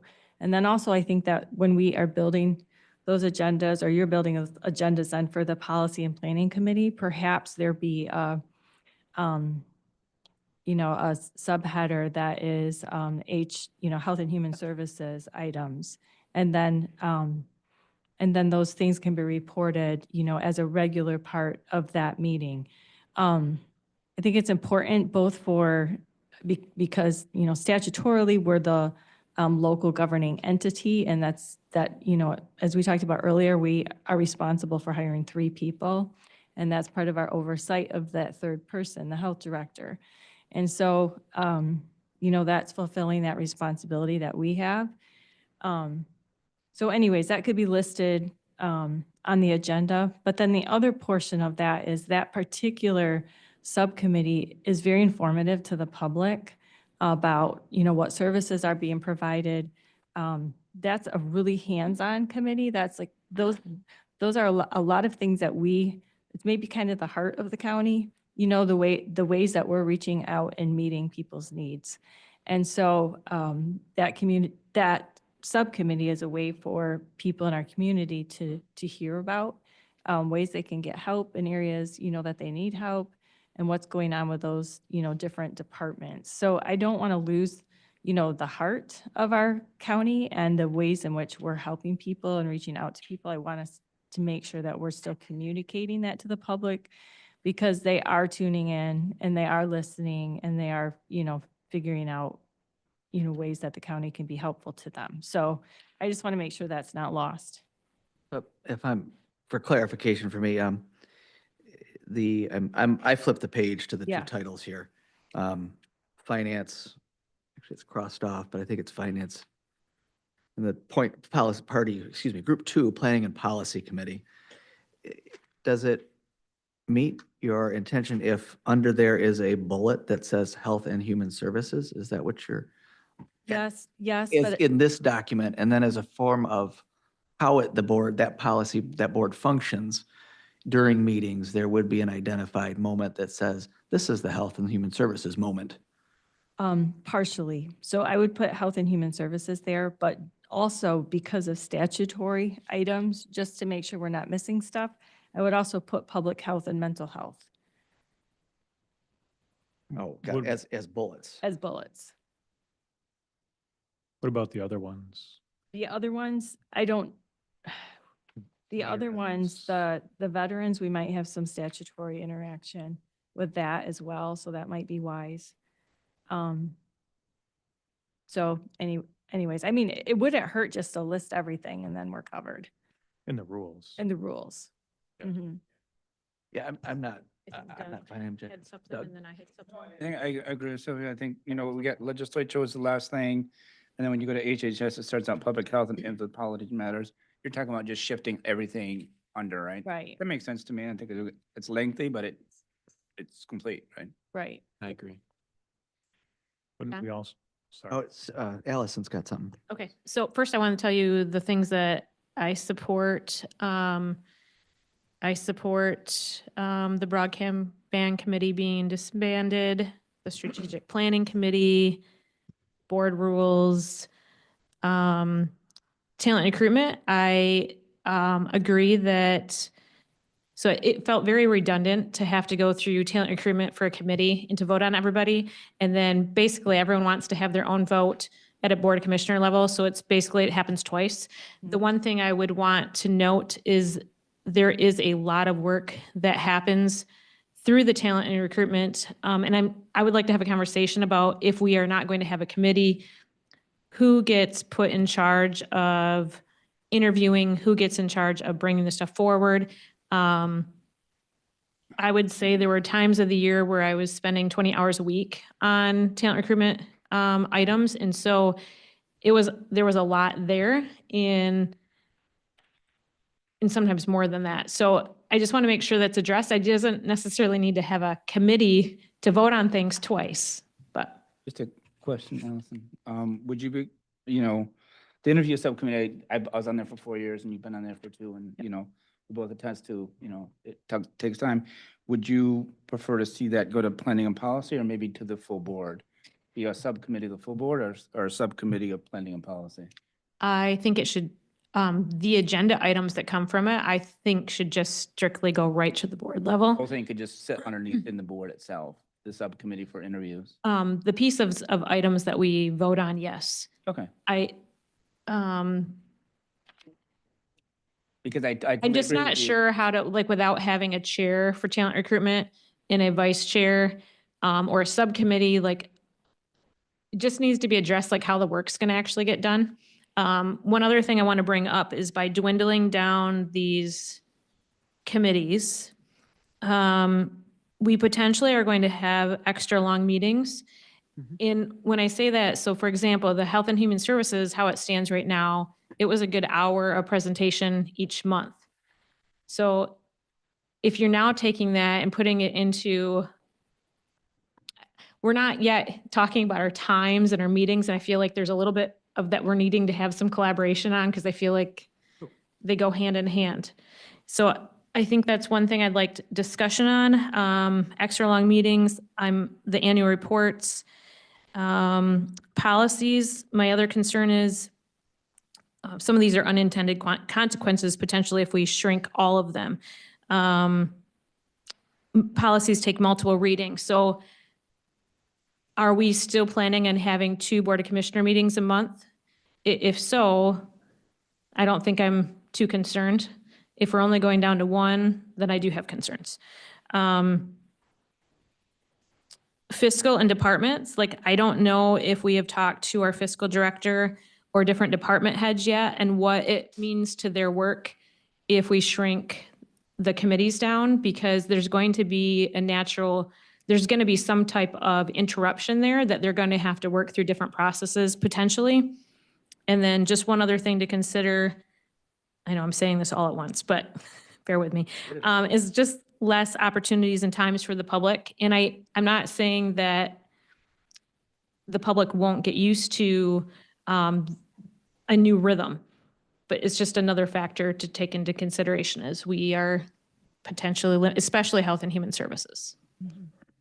Great questions. I think John's taking notes, and I know he's got answers on a number of those. How about I tee it up for Are you you? passing up to me? I'm passing it right on to you.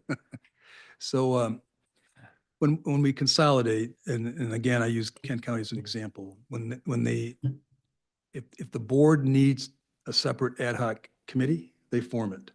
And we will need to do that probably on occasion, right? We need, for instance, we need to put together ultimately a committee for the search for the new permanent administrator, for an example, right? So that we'll get together and figure out how we're going to do that. On these board assignments, the commission assignments that you're talking about, Allison, yeah, we're going to have to figure out what's coming up and how that's going to be, how to address it. And I think I heard you volunteer yourself to be the chair of the subcommittee on this going forward. I think I heard that. But Especially when I said how many hours. I heard you're an expert. I heard you're an expert. But I think we can do that through ad hoc as we come up on matters with the idea of consolidated. The effect on administration, I know Treasury, for example, well, let me back up one step. My intent, again, to consolidate limit government would be to have one meeting a month that would deal with both these committees. So it's going to be it may be a full day for us to address those, and then have one board meeting, say 2 weeks later, and hopefully it's shorter. Now, if it turns out there's just too much on the agenda of either one of those 2 committees, then we may have to split it up again. But to me, it's worth this effort, this experiment, because we're not the first to do it. And it will take some getting used to, but I think we can do it. So that's kind of the agenda. The timing is, and we're mentioning to Cheryl, the second Tuesday of the month, she will be able to get her financials up to date to us by that time. That fits with her schedule. And then we have the board meeting 2 weeks later to address it. We'll have up-to-date financials, which you apparently haven't been able to have here lately because it doesn't fit within her schedule. This fits her schedule, for an example. So I would just note that it is extremely important to know how this works for Kieran and for contracts and for payments. So it's extremely critical to know from finance whether this works, and even does there need to be any change in the particular weeks that we're choosing to have meetings? And potentially even if they need a little longer time to plan, because sometimes if we all of a sudden cut it down to this few of Board of Commissioner meetings, if you're only going to once a month, I just don't want to have unintended consequences that immediately, they might need a little time to adjust. Yes, because for instance, the bulk of all the finance work goes through the second week of the month. Because the first week of the month is the finance committee, then all of those items go through the second week of the month for board approval. So right now they're on a rotation that's 2 weeks off from what you're talking about doing, because we would not be approving finance items until the 4th week of the month. So there will be some shifting in adjustment. finance, you know, in processing and contract ratification and all of that. So doesn't mean it can't happen, but I know, for instance, with CMH, you know, they need their board meetings at a specific time of the month for finance reasons. So. I wanted to throw out, I totally agree and understand coming in from those not having talked about this. I had a chance to talk about it with John prior to the meeting. And yes, there's going to be some adjustments. I know he's reached out to a number of staff members about some of those, and we don't have all the answers, but I know that'll be there. And There's Karen. Who just oh, came there's in? Karen right there. And maybe we'll ask a question in a minute. I'll just finish my shtick and then I'll turn it up, pass it over. But at the moment, the way that it's penciled in is, and I don't remember the order, I apologize, but I believe it's finance first, or is it planning policy first? Yeah, planning and policy first on the second Tuesday of the month. And then after that would be the finance committee meeting Same day. on the same day. And then 2 weeks later, on the 4th Tuesday of the month, and I went through the calendar and made sure there was 4 Tuesdays in every month, so we're okay, would be the full board meeting 2 weeks later. And then as far as these adjustments goes and change it, and it's probably going to come back to bite me, but in all deference to Al Vandenberg and Kent County, if they can do this, I can guarantee Ottawa County can kick their butt on doing something like this and be even more efficient. And it's just possible we might need to look at an additional meeting until we get them synced, Good point. you know? Yeah, yeah. Yep. So would you mind if I ask Karen to come to the podium? Karen, would you mind? We have a question for you. So what we're considering, Karen, is reducing our standing committees to 2, planning and policy and finance. Planning and policy finance kind of speaks for itself, but planning and policy will have a bunch of different agendas, including mental health and other issues in there. The idea is that the suggestion is that the second Tuesday of every month, we would have these committee meetings, planning and finance. And then the 4th Tuesday of the month would be the board meeting, trying to make it more efficient in that administration. Would you be able to, how does that fit within I know it may take some adjustments, but is it something you could work with if we did that? In the time it took me from walk to my office to walk to here. I mean, there's one finance meeting now a month, and really one board meeting that the finance items go to. There's one planning and policy meeting and one board meeting that they go to.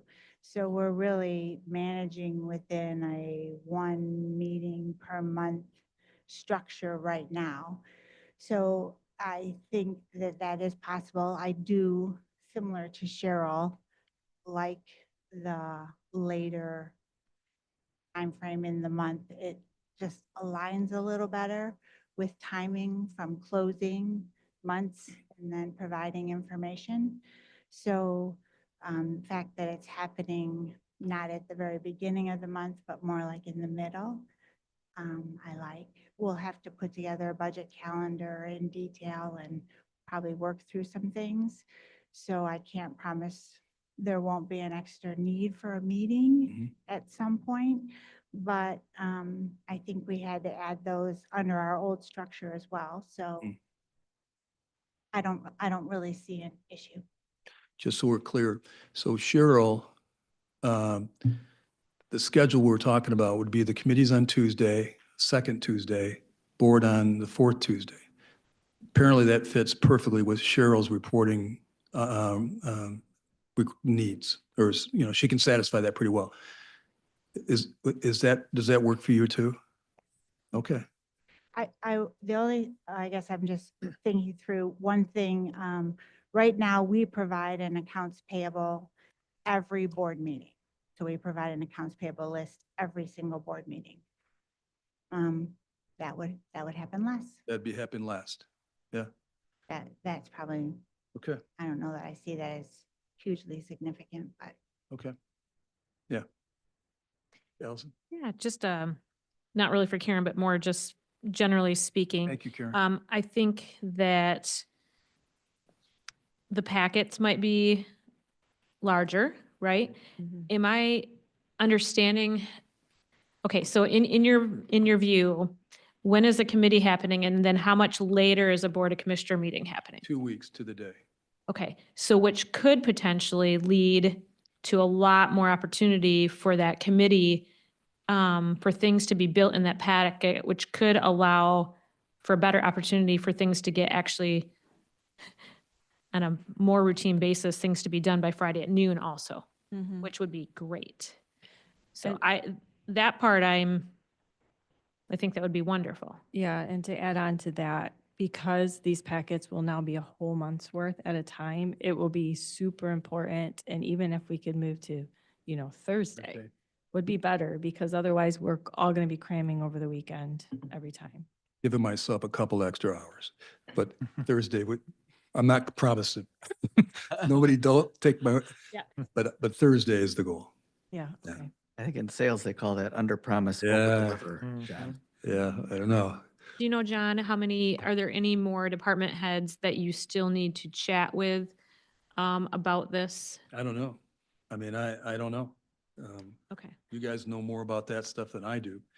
I just know that all the ones that feed our committees, right? Like Parks usually has a large amount on planning and policy. I don't think know. there'll be adjustments. I Mhm. can't imagine it's impossible. I mean, Yeah, what I like is the 2 weeks because, usually, practice has been finance and planning and you literally have a week. Now you have 2 whole weeks. Yeah, there'll be some additional items that will be in that packet, but we all know that the meat of our work comes from those 2 committees and now we have 2 weeks to digest that, so. Should be great. Joe? I'm wondering if we can move on just a little bit from this part of the discussion. That all sounds, like everybody gets it. So, On the okay. same item, though, I have a couple Same item? comments. So let me just, okay, if I understand that, then do we have consensus to go onto the 2 committee structure? Or Is that what you there wanted to- something you wanna Comments add? on, That's yeah, all. it's, Oh, you want to add something? Okay, go ahead. I'm fairly comfortable with the 2 committee structure, at least, trying it out, see how it goes. I think it'll probably go well, probably. The one area I'm concerned on is, under the new paradigm, it's doing 2 things. One is it's reducing the number of opportunity for public comment by 50%, which in a new structure is what it is, but also it's a fairly significant reduction. I think more so what it's doing, or what I would just be a little, maybe I would like to hear conversation, or I'd be concerned about, is I'm worried it is making commissioners less available in a way. Going to one board meeting, if I was sick on a Tuesday when we had committees, I could literally go a month without seeing anyone.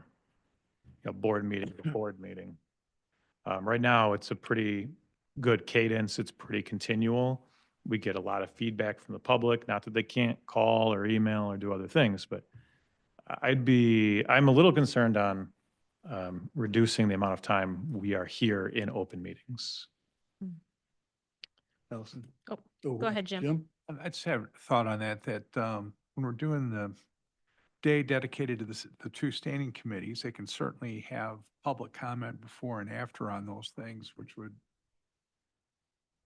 satisfy that need, I would think. And there's a lot of decisions that'll be made in these committee meetings anyway, or at least the first decisions on things. So I think that would be beneficial, and would be maybe a little more targeted to whatever their issue is, to address in the 2 separate committees. Yeah, that would actually be a change, I think, from where we're at right now, having public comment at the beginning and ending of committees. I think that would be a good idea. not to only have it at the end of committee meetings, but to have it be at the beginning and the end. That would increase the number of opportunities for the public. Yeah, no, I think we'll probably get to that point in a few minutes. Yeah, it's You know, tough and I for think it. we're all kind of on the same page there. So we're losing the public comment, the beginning of HHS and public comment after. So not entirely 50%. I see we're losing some, but if we go back to the original policies, I think there's probably consensus that we do that. We're only losing 2 public comment periods on HHS, right? Well, I think right now, if you add them up, there's 8, there has been 8 public comment periods per month. Now there's going to be 4. But if we had public comment at the beginning and the end of finance, the beginning and the end of planning, that increases the total number plus the board meetings. Now we're at 6. I think that works a lot Yeah, I better. think we'll probably get there in a few minutes anyway when we get to that And discussion. Allison has her hand up, but and we're full board on finance and full board on Right. planning. So everybody is hearing everything. So that offsets a little bit of that. It does. Yeah. Allison, sorry. Just a few more things to keep in mind. If we opened up, instead of just having one Board of Commissioner meeting a month and you did 2, I wondered if you had one of the meetings a month that the annual reports would be presented at, because those are quite lengthy and they're informative, but they are lengthy and they will add to our agenda. Potentially wondering if one of them could include the HHS during that time, but I'm not sure if it can get moved to a Board of Commissioner meeting instead of a committee level. I just wondered if potentially putting some, like an informative Board of Commissioner meeting and keeping 2 a month is something we, at least, I'm not saying I'm there yet. I just want to have a conversation about it. I agree with Joe that I definitely want to continue the public comment. One other thing to keep in mind is if we go to long day meetings, how will staff know when it's their time to come instead of having to be committed to their whole day? If there's going to be maybe a structure to it, time-wise, and maybe those details are going to get worked out yet, but I just. think you're talking about the HHS part. Yeah. You could probably put those at the beginning of the agenda on planning, so they know at 9:00, that's when you're gonna do the HHS stuff. And I agree with you. Does that make sense? Yes. So there's like 9:10, you have to be there, right, as opposed to 9:55. As far as the annual reports, I totally agree with you. So maybe like the first 2-3 months of the year when we see the annual reports, then we have 2 meetings a year, right? I mean, in January, we're having 2. Maybe we can schedule special meetings for February and March, where we receive specifically, that's all we do, is receive annual reports. And that doesn't take any preparation from us because we're listening, right? I mean, and reading ahead of time, but Right. there's no voting happening there. It could even be presentations that are, from the sheriff department has wanted to give different awards and. That makes sense to me. And then we have one action at the end of the month that staff knows about. One's more informative, one is It's actually informative action to kind of items. Finish up the annual report cycle, right? Does that make sense? Bill had a comment. One and thing then we I gotta remember here, when we do these meetings, the whole planning and policy and finance, a lot of these will be consent items. That'll take a lot of time off the full board meeting where we can have reports. So them reports can consume our full board meeting because there'll be consent items, which we won't be hashing over like we did before in planning and policy and finance. That could very well be a case if we are going to have all commissioners on there. I see your point on that. As long as we do. Striking that first line was the best thing we did. 5 there. That sounds pretty good. We out? We're okay? Yeah, I think sounds pretty good. TA. EA. Thank you, Karen, Cheryl. 5-2, special committees. Oh, this is Oh. just a clarification, all I did there. Yeah. Hang on. I think the special committees probably need approval by the board to be created, or I think that language was taken out.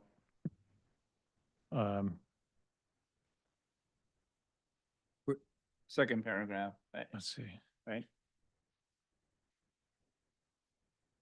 I guess there's just two ways to do it. One where where the actual committee members are, you create the committee and then the members are appointed later by the chair. The other one is where you create the committee, chair, brings the committee members and you vote on it. Which we did in the past, and I think that worked out well. That's how we did it in the past, and All the special committees we formed over the last 2 years, you had names attached to them, and we could vote on those and swap out if we needed to. But I think in the special committee situation, we didn't really have much of an issue. right. But I do agree with you, having an additional layer of approval makes sense. So if I'm following, the idea is it takes a full board to create a special committee, part one. Part two, the chairperson shall appoint members to that special committee. That's an option. Yeah, That's the other one option is option. that the board votes to approve Membership. the committee and the members. And the members. Yep. Okay. And which way have you done that in the past? We always did it where the special committee was brought, there was a list of members, whether it was 3 or 5 or whatever, and it was just voted on.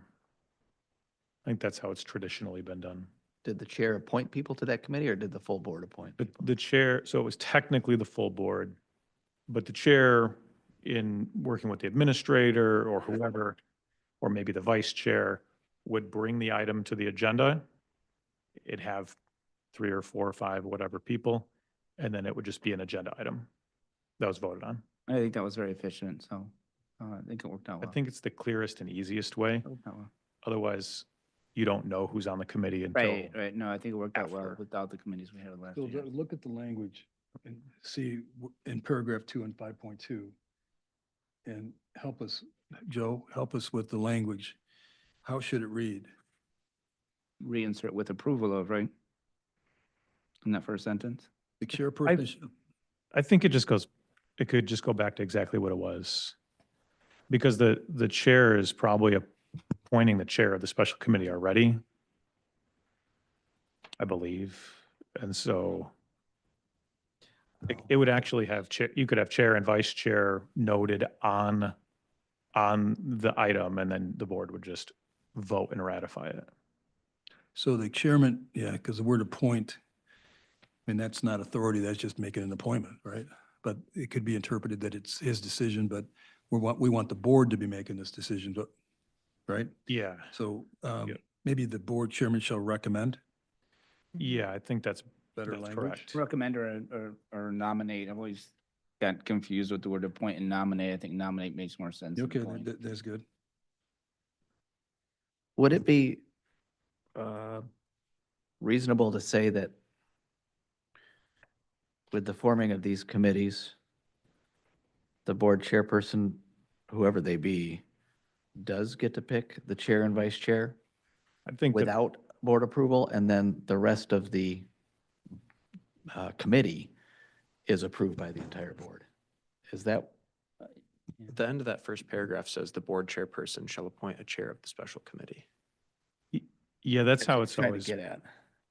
That's how it's always been done. The board chair will bring, an item, an agenda item, an action item, says to, motion to create a special committee to do X, Y, Z with the following members, A, B, C, and D, with A being the chair. And then we would vote And- on it. And then traditionally, anytime it's a standing committee or subcommittee, at the first meeting of that, then there's a nomination for vice chair, and the committee votes on a vice chair for it. So typically, it's the chair the chair name is being brought forward when it's initially being created, whether it's a standing committee or one of these committees. And then at the first meeting of that committee, a vice chair is nominated and then voted on. So So that, the chairman, historically, the chairman picks, the chairman of the board, me, Mhm. picks the chair of the Yep. committees. The vice chair is picked is voted on by the group by the board. committee. Mhm. Yes. traditionally. And, and the chair of that subcommittee may, ask somebody if they would be willing to do it. But Typically, yeah. Yeah.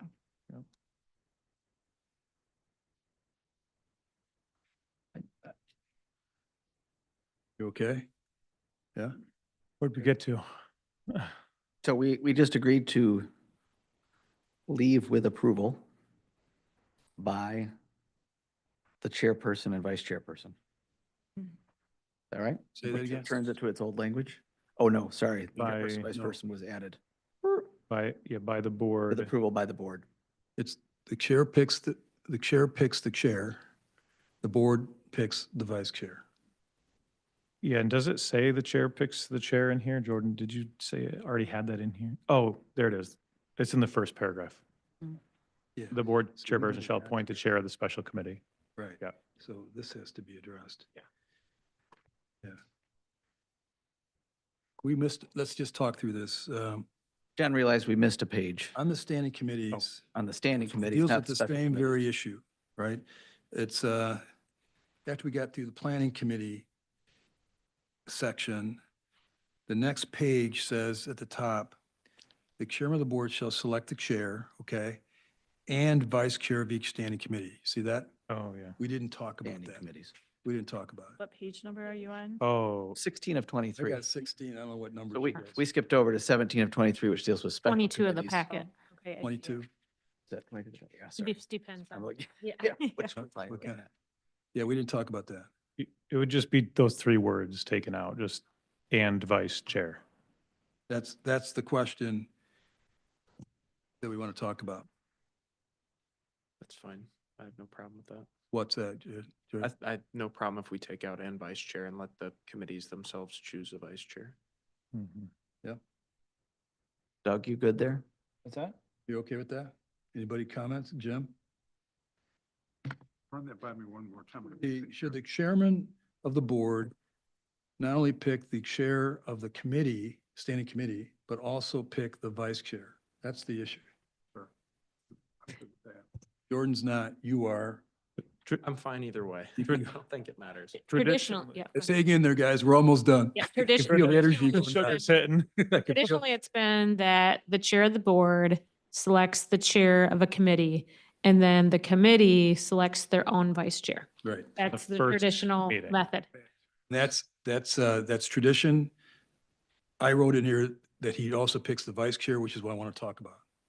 And whatever you guys decide. I'm good with striking and vice chair, as Commissioner Jartsma said. Anybody have any objections to that? No, we're okay. All right, so let's strike it.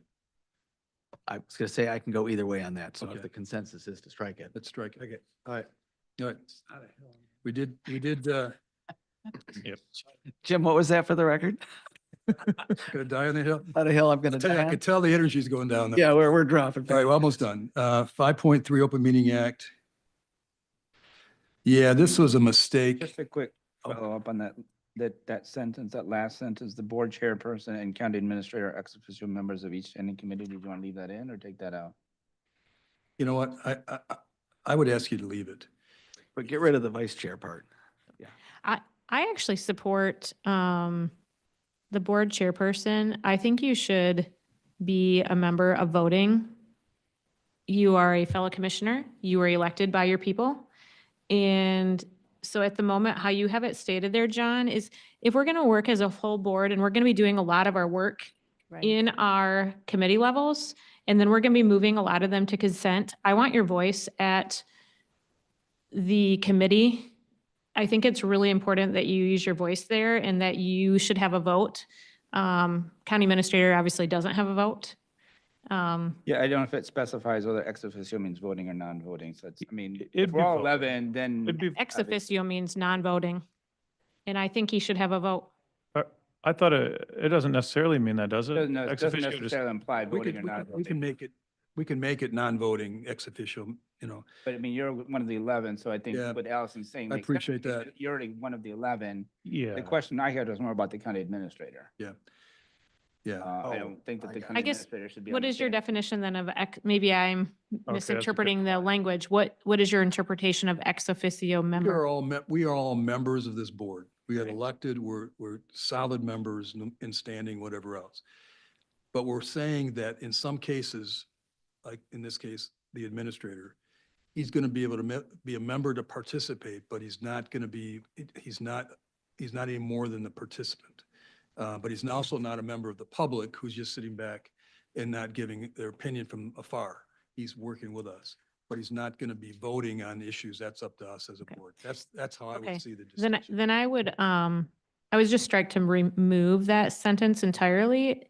The county administrator, we are have always historically been able to ask our administrator questions, but they are not an elected official. They should not be a part of our everyday debate. It's really, they're there to serve us in the questions that we have to provide more information. That's why the last sentence I thought, well, just get rid of it because I agree. it I doesn't make a agree. lot of sense. It's A good idea. See that?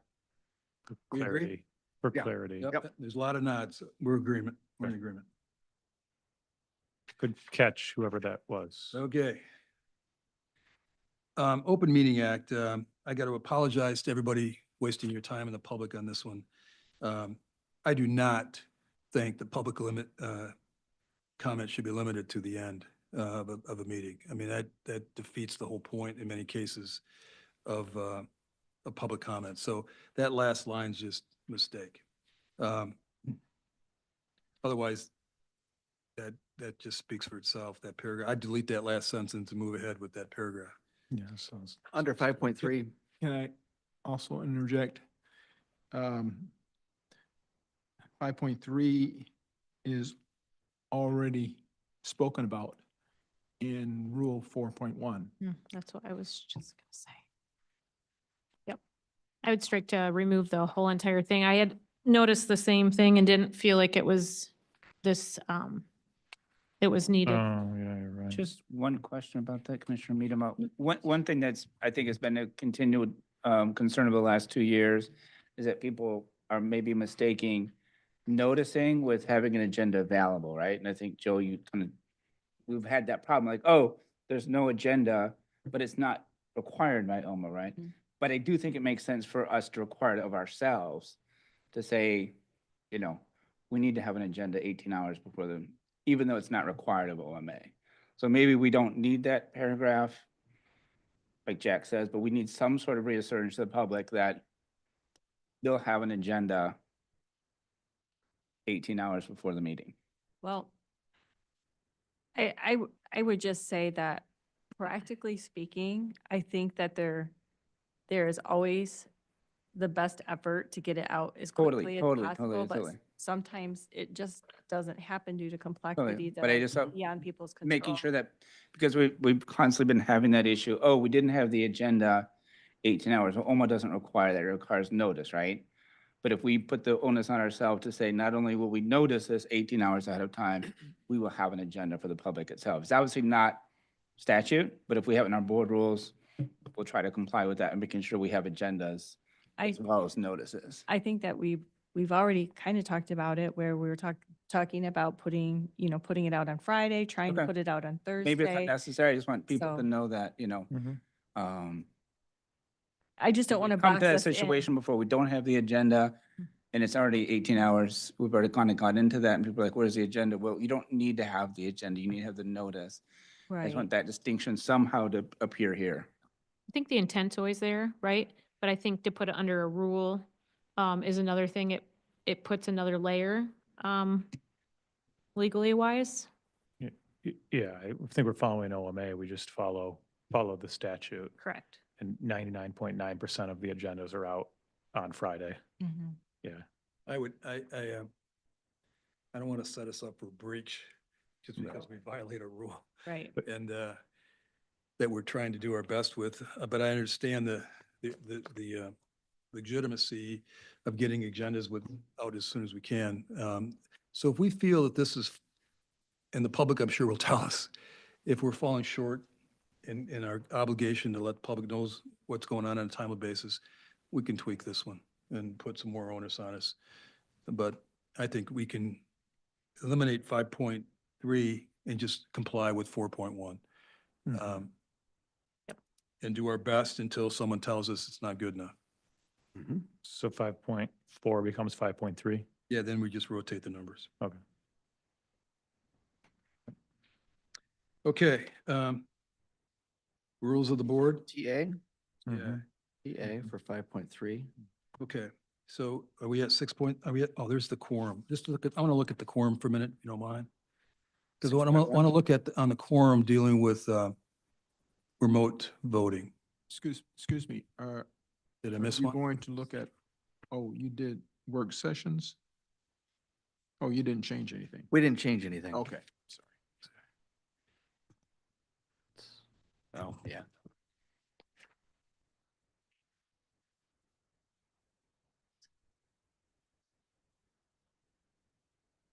Okay.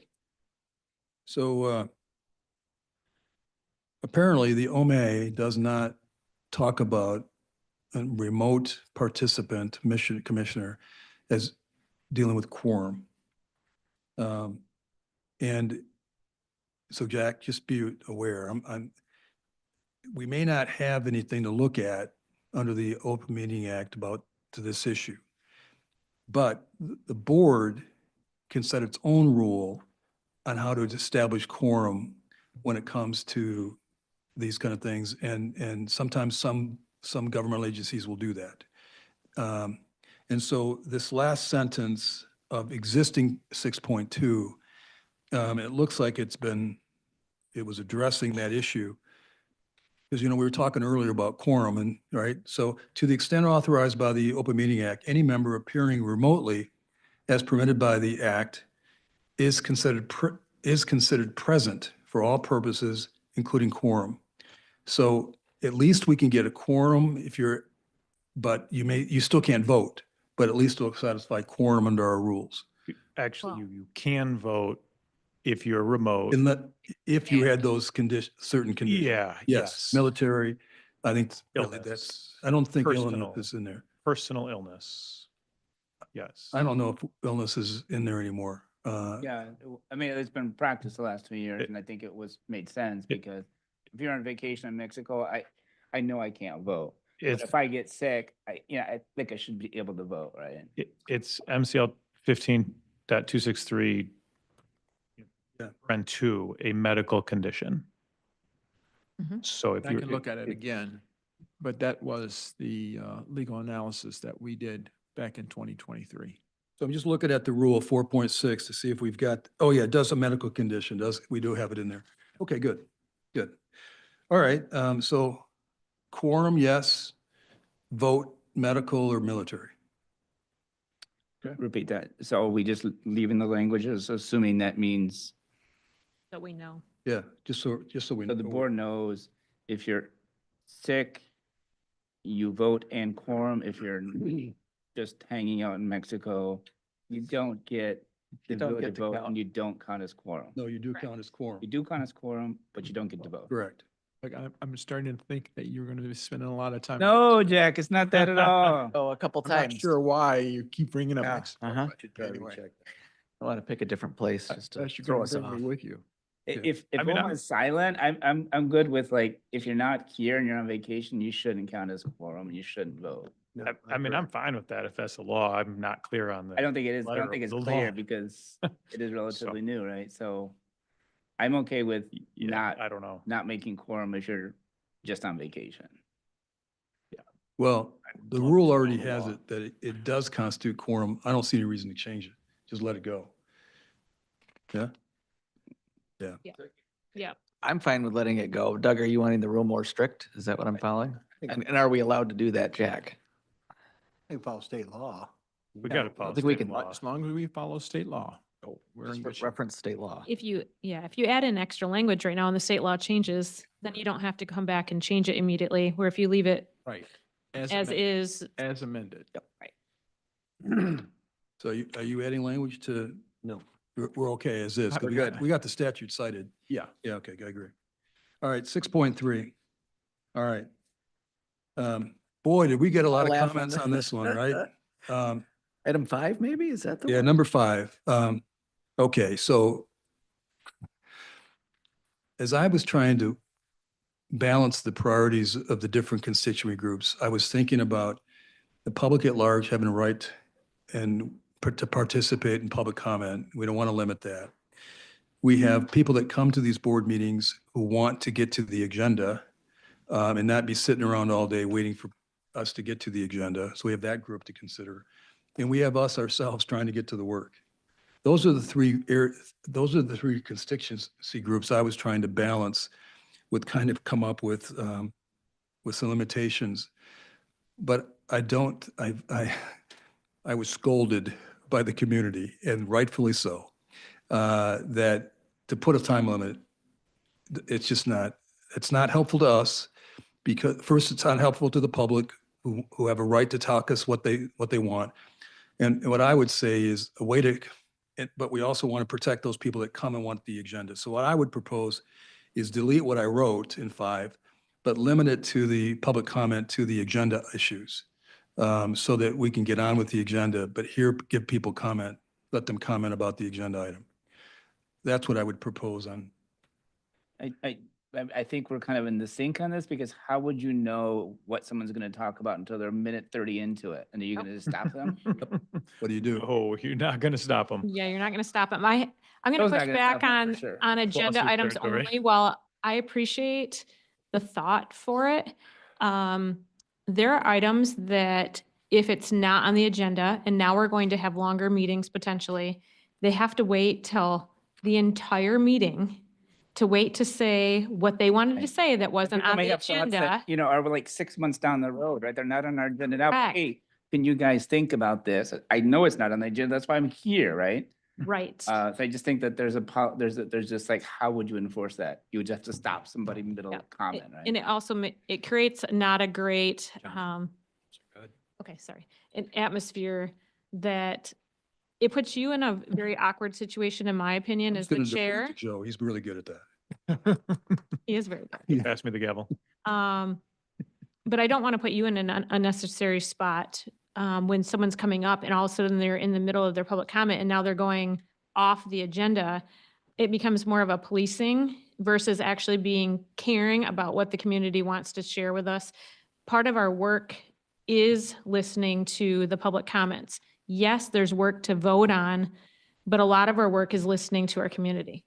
So I very strongly think that we should leave it how it has been, with them being able to bring up agenda items as well as non-agenda items. I think of examples where people have come up and spoke quite eloquently about concerns that they had. So for example, one gentleman that came up today about a concern that he had with his children being taken away.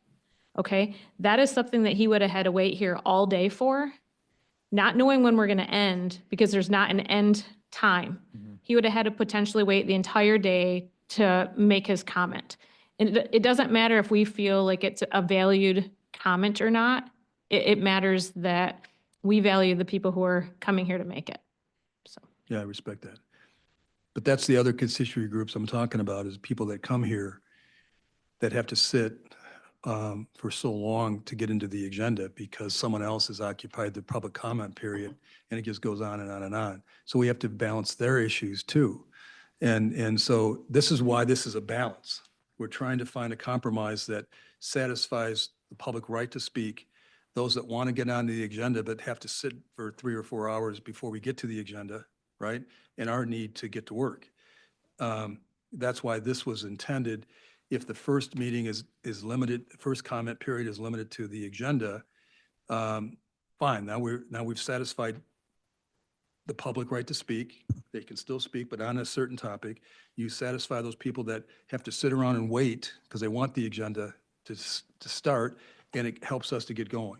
So you've satisfied those 3 constituent groups, not perfectly, but pretty close, but you still give those that really want unlimited public comment an opportunity toward the end. That's the balance that we're talking about here as I'm trying to weigh it out. So, Okay. I think Kendra. Jacob and Kendra. Jacob, yeah. Kendra. How do you support the people, I hear it a lot and I see it a lot here, where they want to discuss something that's not on the agenda. They cannot stay the whole time. So they come up, give their public comment and they leave. Mhm. That happens a lot. A lot. Yeah, I agree. There's going to be a give and take. Some people are going to be in that boat. Other people are going to sit out here for 4 hours or 3 hours waiting to get on the agenda talk about agenda items, but they can't. So they also are inconvenienced. So we're going to have this inconvenience of constituents out here. So that's, Jacob's got an idea. where's Jacob? Jacob's been very patient. Jacob been pretty. Guys. Here we go. No, I was just, the question was, what does that look like? How does that sound when something like this would take place? I think you would just come up to the lectern and say, hi, I'm Jacob Bonema. I vote in Zealand, and I'm here to speak on agenda item 8B, board rules. And then they go right into their comment. So it's pretty simple. And then if they want to speak on something else, also, I want to speak on 8D, and they move on. So I'm not opposed to this either way, but I think it's a pretty easy fix where you just ask people to introduce what they're about to speak on, because I agree with what was said earlier. It's almost impossible to stop somebody once they get going. They get on a roll, they get tunnel vision, and I get it. It's so, but if there's an expectation that they have to announce what they're there to speak on, I think that keeps it organized.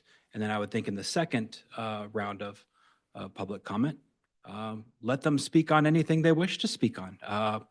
I would like to see it at least be under the purview of the board.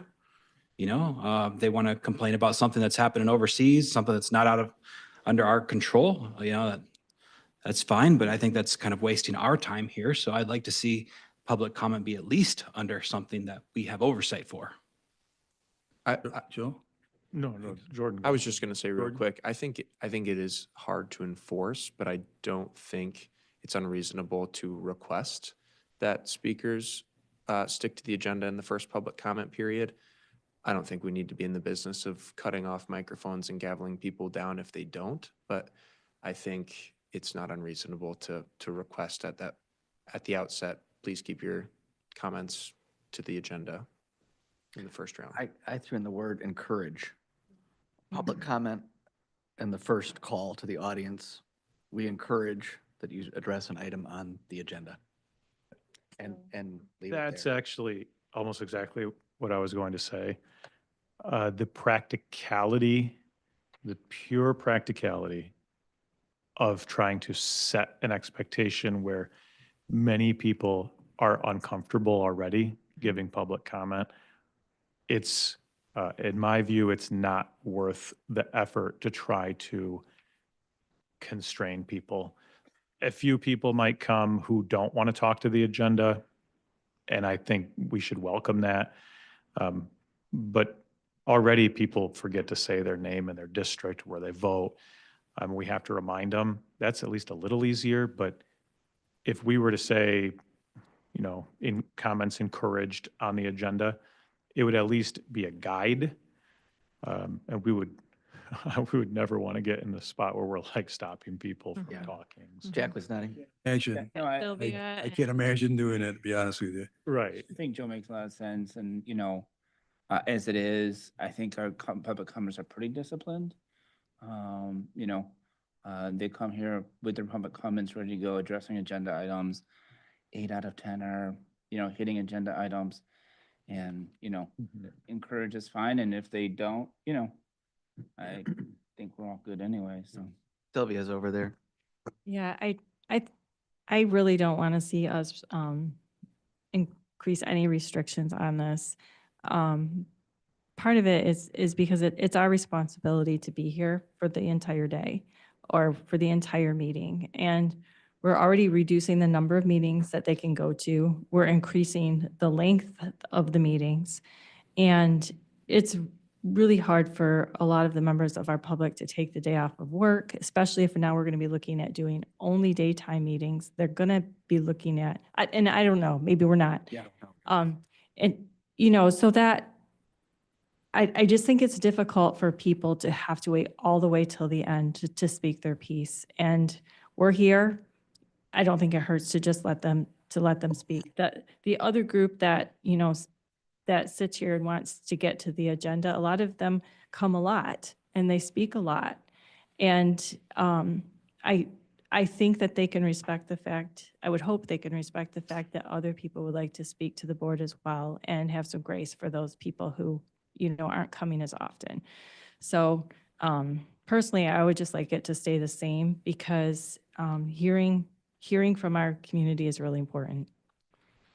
Allison has one for you. sir. Yep, my first hope would be that we leave public comment as is. My second one, if we didn't go that route, would be possibly looking at the first set of public comment, having a sign-up sheet where the first preference is those on the agenda, but then followed in this, before we even start our agenda, followed after those speaking on agenda items are people who want to speak on any item. And the only reason I even bring that up to consider is because it seemed like maybe there were a couple commissioners here who have heard from constituents that they don't like waiting so long and then they can leave. That's my only thing. But from my perspective, I would say there's a large percent of people that do speak to the agenda items somewhere within their time period. So my vote would be to keep it as is. I just have to say, I mean, there may be an overriding reason to just have open public comment unfiltered. But I do have to say, I've had feedback from people that are watching the county commission meetings on YouTube, and they want to find out what's happening, or if there's something on the agenda, they want to find out what happened.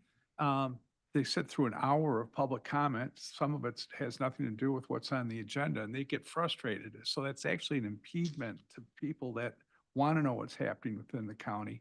Maybe just maintaining open public comment trumps that, but I just want to acknowledge that there's a downside to it as well. I think, did you say online? They can just fast forward and watch it whenever they want to. If you're watching it live, though, Okay. it's as much as you're sitting here. I think, for me, I don't think we should stifle the public in any way.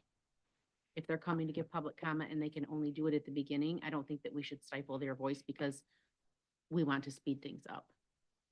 All right, so anybody else have a comment? I'll go throw one more out there, which I think is maybe a repeat of what I just said, but I do like the idea that we not restrict by gaveling, as Jordan said. Everybody said that, somebody when they're speaking.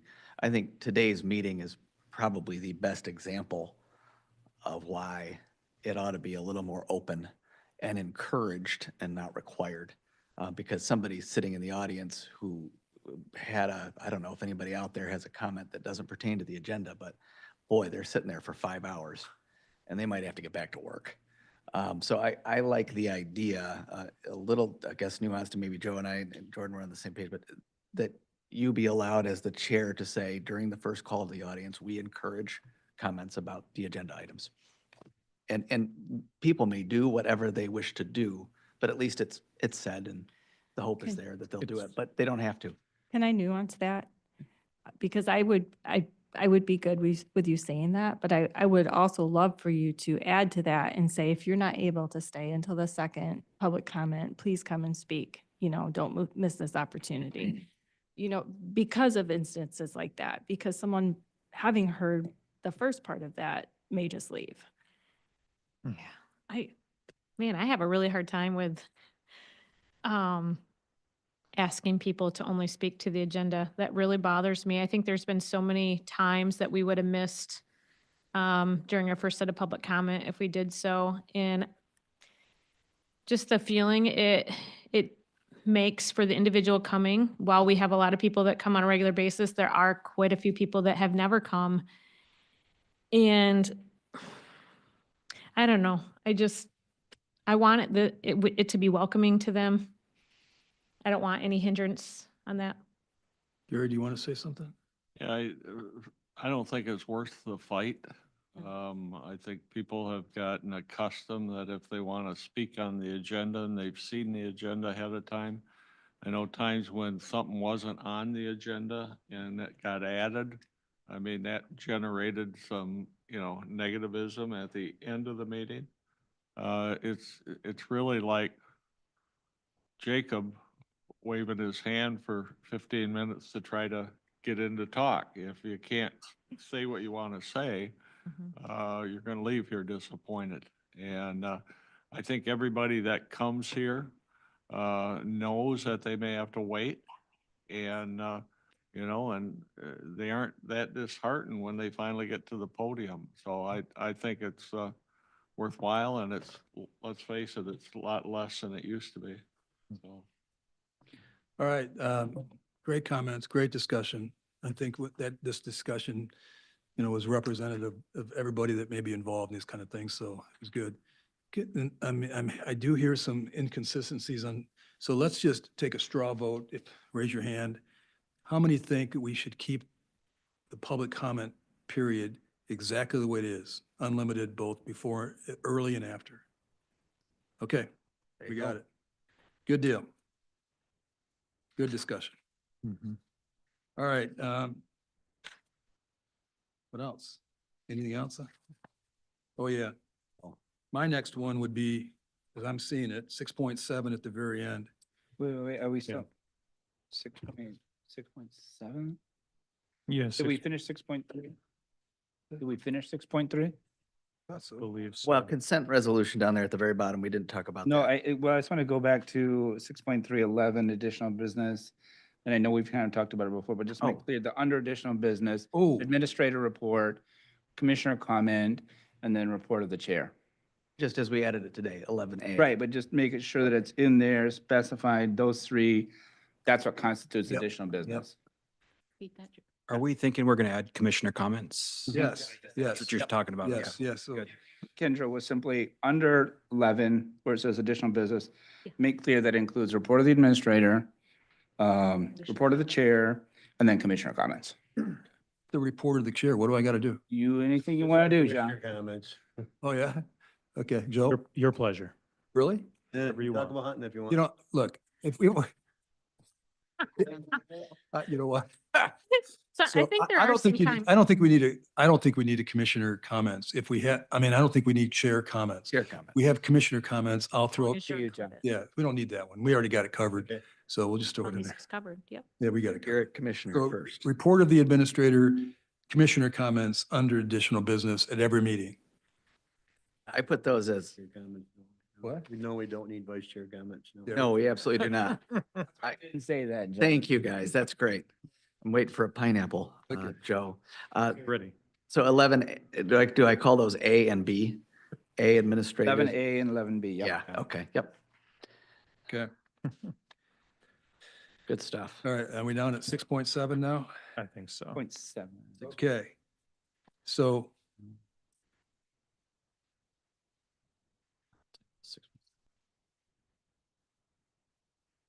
6.6, did Okay, you, is above everyone good at 6 the what was that? parliamentary rulings? I mean, that seems pretty straightforward. Okay. Yeah. easier to write about than follow.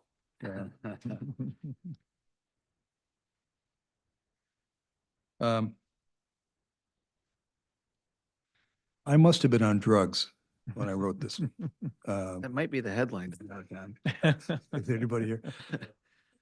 Because no, I had to use both comment periods myself a month ago. Why would I limit myself? So, yeah, so I was on drugs. So Don't double down on that. Back to the, we just go back to what it was then. and- yeah, I guess Back go to what back it to what was. it was. Yeah. Yeah, okay. So, Thank you. so skip the public comment session on the, yes, Yeah, just go back to the, how it was, right. right? Delete At it. the top of 28. Yeah, you got that, Josh? No, I don't. I'm sorry. Okay. You need to scratch what he added here. These chair reports. Individuals may give public comment one time per public comment session Oh, on the keep- agenda. So keep- it needs to go back to Got that it. and scratch his meeting. Perfect. Right, Got it. right. Sure, Doug. You sure? I know, I'm good with that. I just want, it farther down, What, Doug? What'd you have, Doug? You got something? third paragraph. Starts out with speaker shall? Speaker shall address all comments of the chair. I know we've had this back and forth. If I'm a member of the public, I want to address the entire board. I think I should have that right. The idea that I'm only speaking to one person, when, if I live in the city of Holland, obviously, doesn't feel good to be pointed out by a public commenter. But the idea that public commenters are only talking to one person is not true in reality. And I don't think it should be stated in the board rules that way. I think that's actually just Robert's rules. It is Robert's rules. Yeah. And But I think we can have something else. I just feel like we've had that back and forth, and Joe knows that well. And, you know, we've had Spalding here and the whole thing, right? And I think, in a sense, if I come from the city of Holland and I want to talk to Commissioner Zylstra, I don't want to be told you can't talk to Commissioner Zylstra and you can't yell at him, right? I don't like it, but I think they should have the right to say, hey, this is specifically to Commissioner Zylstra, and not be told that they can't. That make sense? I actually, oh. I think they should be able to refer about us, but it helps remain decorum yes, at the meeting because it allows the chair to draw them back to what they're talking about so that it doesn't become an escalated, heated moment. it's a Like Jim tool or to animated. diffuse the situation. It is. I would urge everyone to watch C-SPAN on Sunday nights at 9 o'clock for Prime Minister's Question Time. Those guys lay each other out, but it's all directed to the speaker, not to the person. Would my right honorable friend agree that? And then they're off to the races. But that's part, Robert's Rules of Order, and that's for a reason. It's like you were saying, Allison, it's kind of helps set some decorum for what's happening in the room. I think Phil and Sylvia, or Kendra, Phil? Well, I couldn't agree with Jim more, so, and else. Yeah, I was just saying it helps to diffuse the situation. It gives you a tool to, to redirect things, so. Yep. Doug, you'll have to take your verbal beating I in guess another I'll take way. my lumps on this one, I guess. Take your bumps on that one. Say something. Yeah, the third line at the end, it says generally, requests for information shall not be answered by the chairperson. What are the parameters of generally? Yeah, good question. That's a legal term. That's a legal way out of things. I- Barry's gonna remove that phone real quick. I actually think that it's great because there have been a couple occasions where, for example, Joe in his chair role, the last couple of years has used it because there was, I cannot remember specific instances. It's very rarely used. I must have missed something really funny. Phone in the back room was ringing. Oh, okay. And someone answered it. Premise, We- it's just simply There's been a couple of moments where it was just a quick point of clarity. It wasn't like to go into a big diatribe, but every once in a while, there was something appropriate. Well, I can give an example from the city of Grand Haven. We had people come to our city council meetings, and they would ask a question about where they pay a utility bill, which is great. And that's maybe not the best example because that's a real quick answer to give. But a lot of times those questions were very detailed, and suddenly the whole meeting ground to a halt to address what was an administrative issue. Yeah. Joe? Just a quick 5-second thing. Yeah, I fully support the wording here. I think I could count on 2 or 3 fingers where I may have responded to someone where it felt very appropriate Yep. to have a momentary response. But generally, requests for information are not Right. ever going to be answered, so. Is that good, Kendra? Okay, Doug? Yeah, he's okay. He's good. Doug's good. Doug's good. All right, Doug. Anybody have any problem with the last page? Are you talking about the last paragraph? No, last page. Oh, okay. I was thinking about the last paragraph on 6.7. I think I support your removal of that because I think there's an opportunity for people to still reach out and be considered for correspondence, or someone could be invited to come and speak to our board or committee. So that's it. Yeah, I don't have no idea where that came No. from. Yeah. So. No. All right. It's point 8. Say. You just So they're clarify just language. clarifying things. Okay, we'll fix the language. Oh, and we got to change members again to commissioners. but Yep. All right, how about the last page? Are we okay with that one? I think there's much discussion on that. You talking about Just- the, Just what so that district you're we're in? aware, there has not been historical, we have not been asked to sign that in the past. We've had our names on there, but we have not been asked to sign it. Okay. So that you're aware. Oh, this is a signature page? I'm sorry, I thought this was just identifying who we are. No, It is, yeah. It's, so we're okay with that page too? Yep. That's it. We did it. Woo! So Josh has agreed to put it all together. Wow, I'm gonna be watching all 7 hours of highlights of this meeting to double check all those notes, but I'd be happy to do that. Nice job, everybody. That was a good effort, I Do, think, for all of do us. we need to do a motion? Well, we already got a motion Yeah. to accept this as amended. So are we're Somebody- not voting to pass, we're voting to postpone till we get a final copy, right? Yeah, I think so. I So think- I'll make a motion to postpone this vote until for the next meeting when we have a final draft in front of us. Support.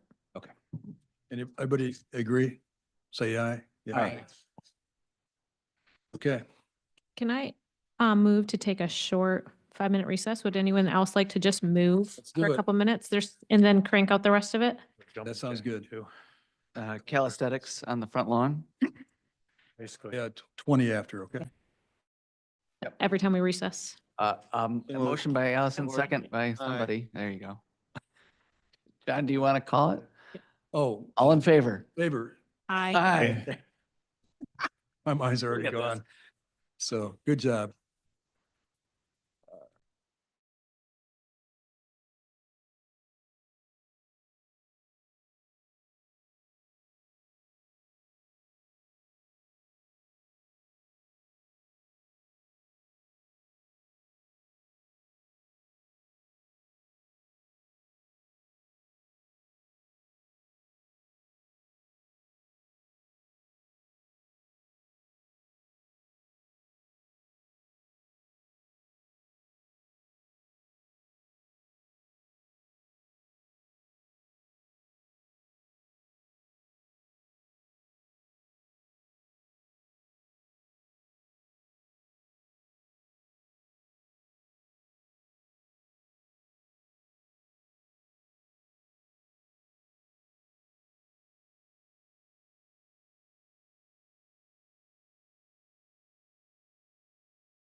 Mute thyself.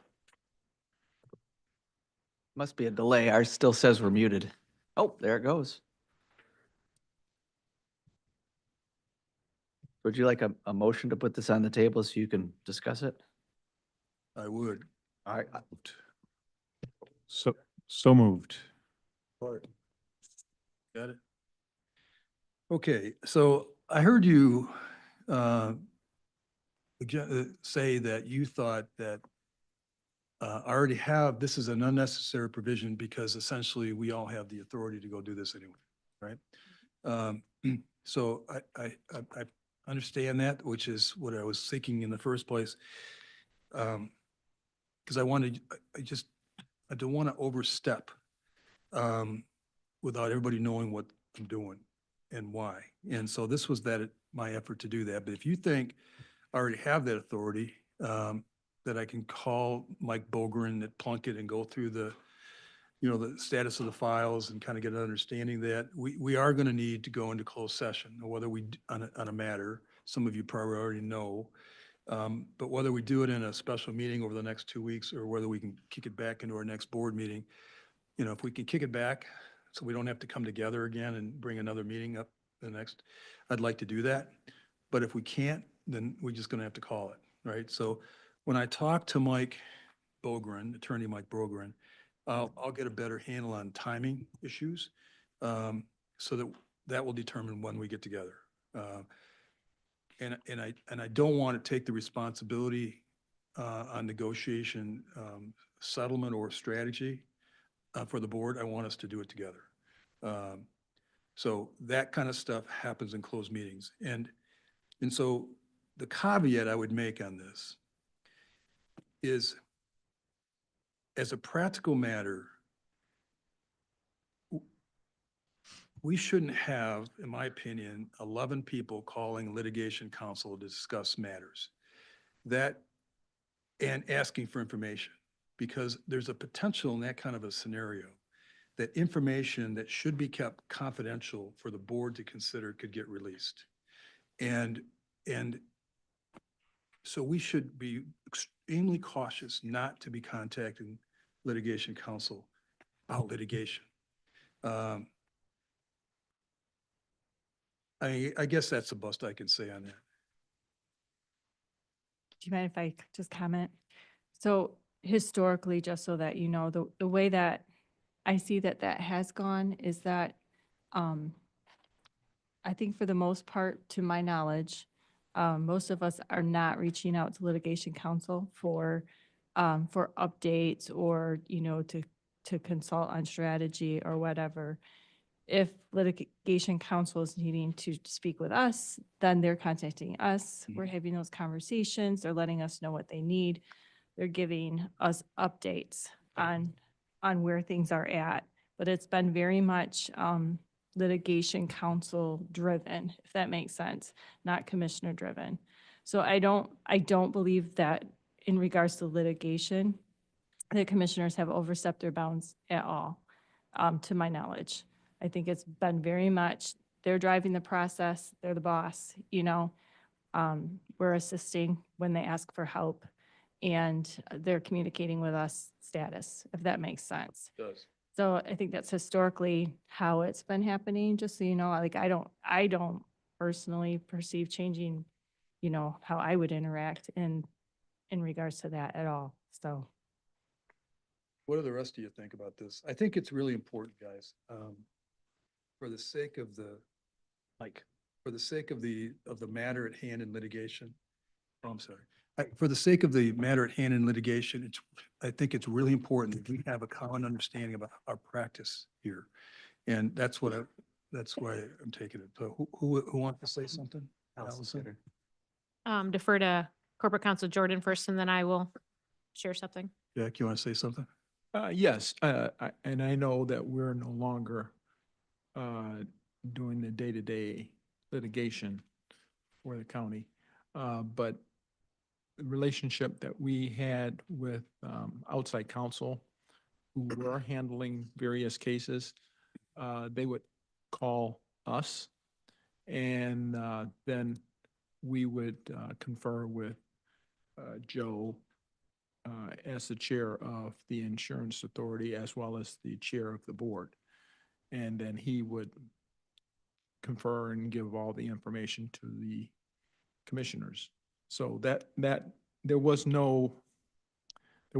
everybody ganging up on Mike Bolgren or whoever might be serving in the capacity as outside counsel. Did you have, just so we're clear on this, did you have commissioners contacting you as litigation counsel and asking you for confidential information you think should be given to the board rather than to an individual member of the board?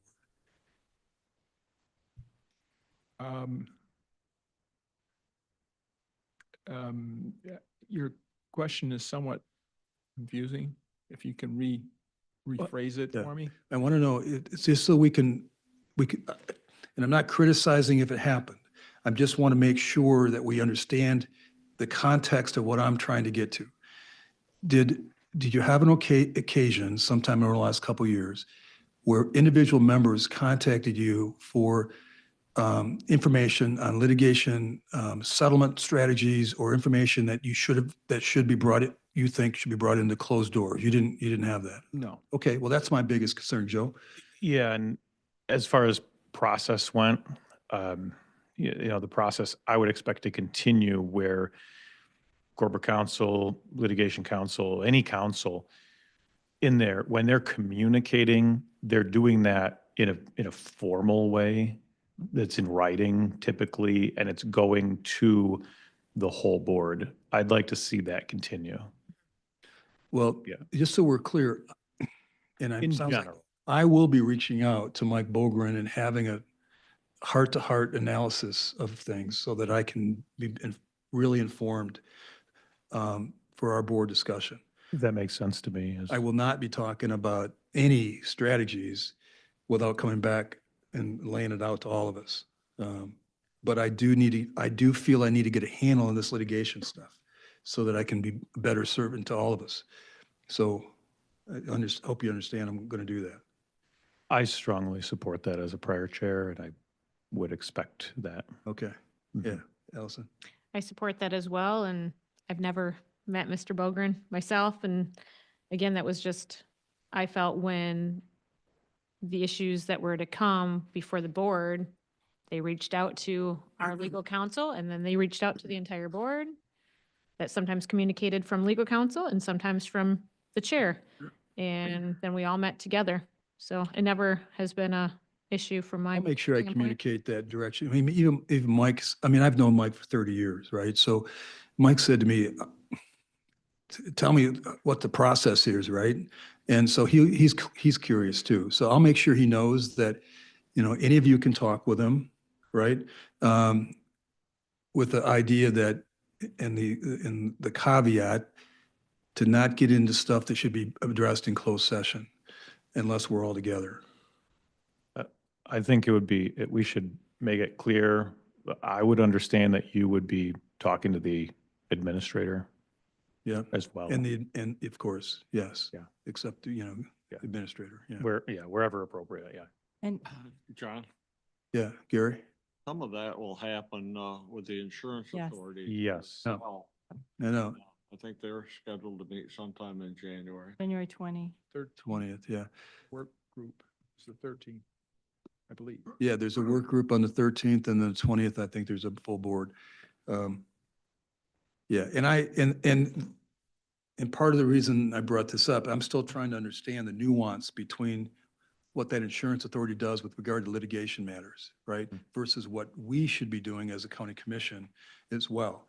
And so yeah. So, Yeah. go ahead. So again, when it comes to the litigation that's been, fairly different than just general corporate counsel, everyday functions. And so I appreciate that you're saying we can all reach out, but again, just historically, we haven't all just been reaching out, at whatever time about litigation. And so if you pick up on, that's happening and you think that it's excessive, or not helpful, feel free to, rein that in because that's not historically what's been Good. happening. Yeah, if I see it, I'll bring it up if I think it, because if I bring it up, it's because I think that we're losing a strategic position by, so otherwise do it. I think it's been kept rightfully fairly tight. Good. Okay. Then, So- then I would, Can I whoever ask brought a that question? motion, withdraw the motion. I'll just move to table. Well, you know, Just table, table just Table C? Yeah, table it indefinitely. I second, support that. You guys all support it? Yep. Before we do that, can I ask, before I vote, Oh, I'm ask sorry. one question? I just so I make sure I'm following. In practice, over the last 2 years or longer, by virtue of the chairperson being the chair and also being on the insurance authority, the chairperson, in this case, John, is essentially the go-to person for legal matters initially. And I think that's great. Because I wouldn't want anybody other than the chairperson. In this case, I think we're fortunate because we have an attorney in that position, but at any rate, but we are also welcome to converse and dialogue. Yes. But the caution is, we want to make sure that we're not giving away a strategic advantage. Yes, and just for those who aren't aware, I believe the other seats on the insurance authority are the finance chair and then one additional commissioner. So it won't just be you, John. You'll have 3 commissioners on the insurance authority. So, more than just you will know a little bit what's going on. Good. All right, let's move on to. We item- need to take a vote on that. We didn't Table. vote. We didn't vote? Oh, well, all in favor of tabling item 8C, say aye. Aye. Opposed? Okay, let's move on to 8D. We talked about having the standing committees meet on the second Tuesday of the month and the board meet on the fourth Tuesday of the month. Can I have a motion? so moved. You have a second? Second. Jacob? Any discussion on this? Jordan, excuse me, Jordan. Any discussion? I think we need to set a time, don't we? Oh, Did you say committees on the second Tuesday and the full board fourth Tuesday? yeah. Are we Talk able, about times. are we able to set a time for the, what would it be, finance second and say it will meet, Follow plan and policy. yeah, 30 minutes after the conclusion of planning and policy, or do we have to set a time? No, I mean, we could set like 9 o'clock and then 10 o'clock with the idea that, if it goes over, it goes over, They right? just roll, yeah.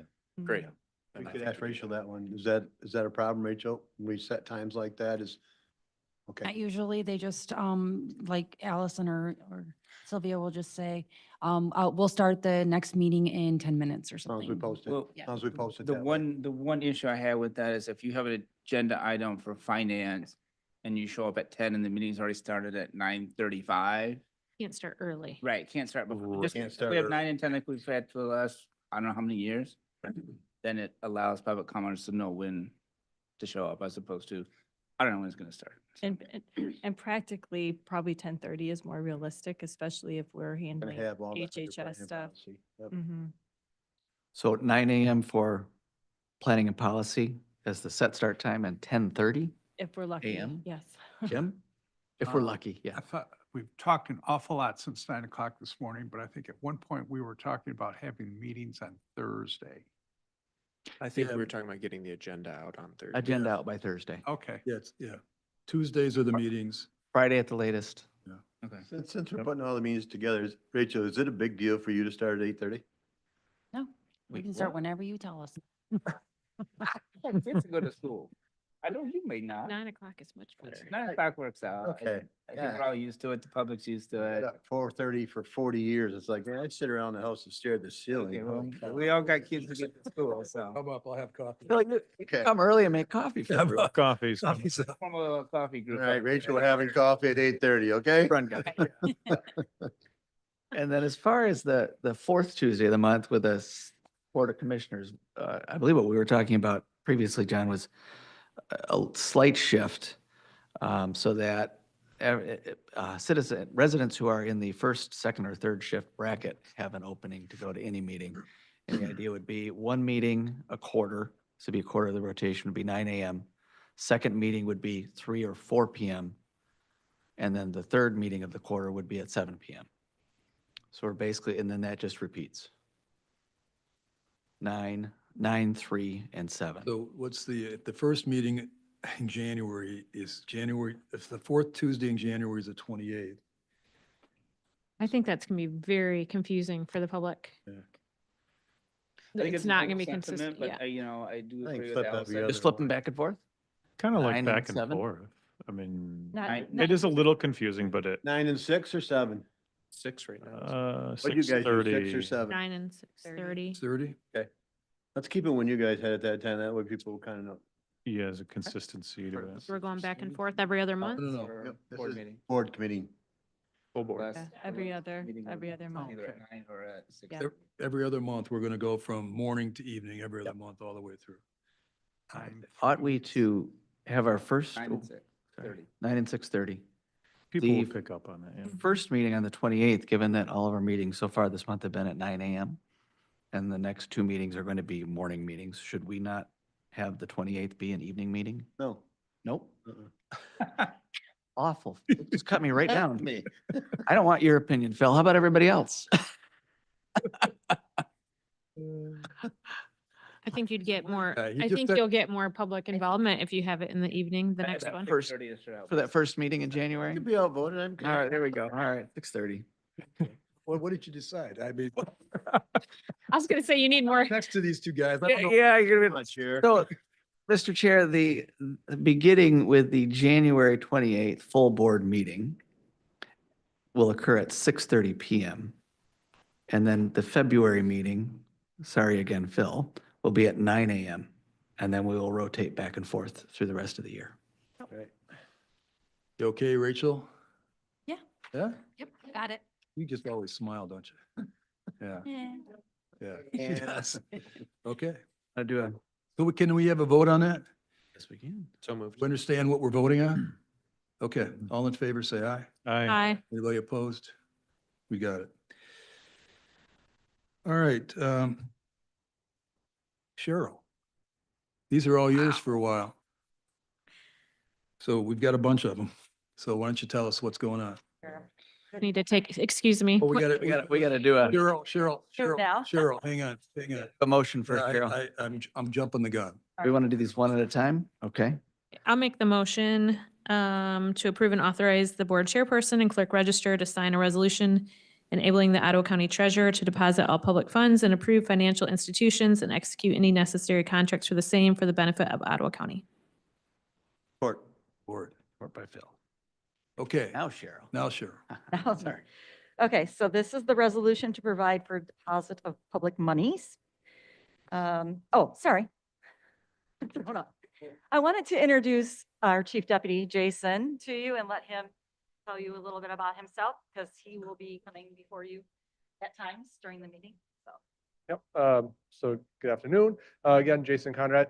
Met a few of you already, or definitely all the old board members. I've come up here before, obviously in Cheryl's absence with the illness or just my turn in the rotation to come up and just discuss some of the finances. So as the chief deputy, I handle a majority of the finances in Cheryl's, as Cheryl's authorized person to do so.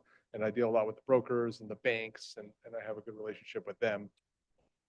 But I've been with the county for a couple of years now, and I'm a retired Coast Guard Chief Petty Officer. And yeah, and so I have a degree in finance and accounting. And so I'm putting that to good use here at the county and just protecting the people's money. How long you been here, Jason? Just a couple of years, since June of 22. Well, nice to meet you. Thank you. Okay, so the resolution establishing depositories of public monies. This resolution provides a list of institutions, including brokerages and safekeeping organizations that the treasurer's office has researched and verified to ensure that they meet qualifications laid out in the Ottawa County investment policy. The treasurer does not have accounts or investments with all of the agencies that are listed in this. We've only listed them because we've done research on them and may invest with them or open an account with them in the future. That's it? For that one. Do Okay. Let's- you want me? No, let's take a vote on this. Okay. Can I ask a question first? Okay. Thanks for being here, especially we've been here for a while. So thanks, Cheryl. As we go through the different resolutions, would you be willing to just share with all of us if there's any changes that have been made from prior years? There wasn't, I was having a hard time finding it from prior years and trying to yes. compare. And so if there's anything that is The only thing that's changed, changed, on this one,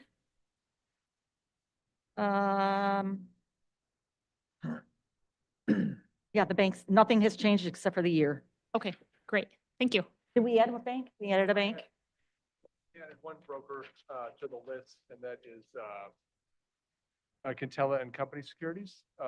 They're just a brokerage company, so they won't be actually, our money, when we buy treasuries and agencies, are held in a trust. They are just a broker that just goes out and purchases it and sends it to a trust. So they're not actually holding funds, but we still run all their financials just to make sure that they're legitimate. Yep. So we ran through them. That's the only addition we have last year. Okay, thank you. And just so you know, when we do our research, we research the banks every quarter. We also research the brokers. We do FINRA reports on them and make sure that they are in good standing. And when we do go out for investments, we will contact 3 brokers and get the best investments possible for the county. So just to give you a little background information. So Shara, I noticed the resolution at the end, it's not calling for a roll vote, it's calling for yeas and nays. That's okay with you? You could. Yes, It'll that's satisfy fine. your. For my purposes, when I actually fill in the resolution, I have to document usually Okay. how it's voted. So if you could do a roll call, that would be wonderful. Good. I think we're ready to vote. Mr. Barry, Yes. Mr. Bruger, Yes. Mr. Zylstra. Yes. Mr. Bonema, Yes. Mrs. Wenzel, Yes. Mrs. Miedema, Yes. Mr. Moss, Yes. Mr. Georgezma, Yes. Mr. Kyers, Yes. Mrs. Rhodey, Yes. Mr. Teeples. Yes, Motion passes. Do I jump right in for the next one? please do. I'd like to make a motion to approve and authorize the board chairperson and the clerk register to sign a resolution enabling the Ottawa County Treasurer to invest and reinvest surplus funds in compliance with the current Ottawa County investment policy and to execute any necessary contracts for the same. Support? Did you need a motion first? or- I think that was my motion. Okay, support. Yes. Support. Did I not say motion? No, you did good. Okay. Yeah, thanks. Yeah. Come on, Joe. Yeah, Shara wants to go home. So this resolution authorizes the county treasurer to invest and reinvest the county's surplus funds following Public Act 20 and the Ottawa County's investment policy, which is approved by the Ottawa County Board of Commissioners. It also states that the county treasurer shall regularly report the investments to the Administration and Finance Committee. That's all I have on that. That's it? Yep. Discussion? Any more discussion? I think this is a new resolution, correct, Cheryl? We've had this every year. Oh, really? I Yeah. did not find it in the past 2 years. When we have typically had these resolutions on in January, this was not on there with other ones. It should have been. It would have stayed probably in effect from prior years. Yeah. If it was in there in 2022 or sometime, I didn't look, but they don't expire, so. Okay, it just was not with the other, The other pack. unless I overlooked it Okay. when I was doing my research on it, but Okay. so. Is that significant, Allison, that it's not, or is that just making note? Sorry. I'm trying to. I'm just always trying to keep track of as I'm learning, because they only come up once a year. Yeah. And so that I'm learning like what are the changes being made. It's not having to relearn everything, right? I'm just trying to find out what's new. And this one I did not see in the last couple of years on an agenda. So I thought it was a brand new resolution. So along those lines, are you aware of any changes between the last one that went through and this one No, that we should know? of? just the year. Okay. Thank you. I forgot about that. Okay, Sorry. ready to vote? Yep. All in favor of the Nope, motion? as Got to presented? call roll. Roll call, Yeah, sorry. roll John. call, excuse me. Uh. Yes. Mr. Georgezma, Yes. Mr. Bruger, Yes. Mrs. Miedema, Yes. Mrs. Wenzel, Yes. Mr. Barry, Yes. Mrs. Rhodey, Yes. Mr. Moss, Yes. Mr. Zylstra, Yes. Mr. Kyers, Yes. Mr. Teeples? Yes. Motion passes. All right, Somebody else can jump on the next one. I don't need to hog it. take G, who wants to take G? Jordan? Yes, I move to approve and authorize the board chairperson and clerk to sign a resolution authorizing the Ottawa County Treasurer to deposit and invest drain funds in identified financial institutions and execute necessary related contracts for the benefit of the Ottawa County Water Resources Commissioner. Support. Who supported that? Support.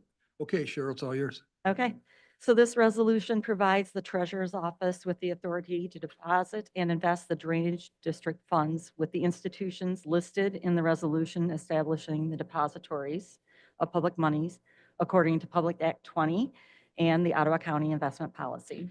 It also provides the treasurer's office to enter into and execute any contracts with any banks or trust companies for the safekeeping or third-party custodianship of drainage district funds.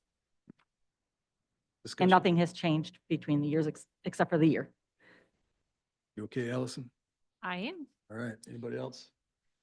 Okay, roll call, please. Mr. Kyers? Yes. Mr. Moss? Yes. Mrs. Medema? Yes. Mrs. Wenzel? Yes. Mr. Barry? Yes. Mr. Zylstra? Yes. Mr. Bruger? Yes. Mr. Bonema? Yes. Mrs. Rhodey? Yes. Mr. Georgezma? Yes. Mr. Teeples? Yes. Motion passes.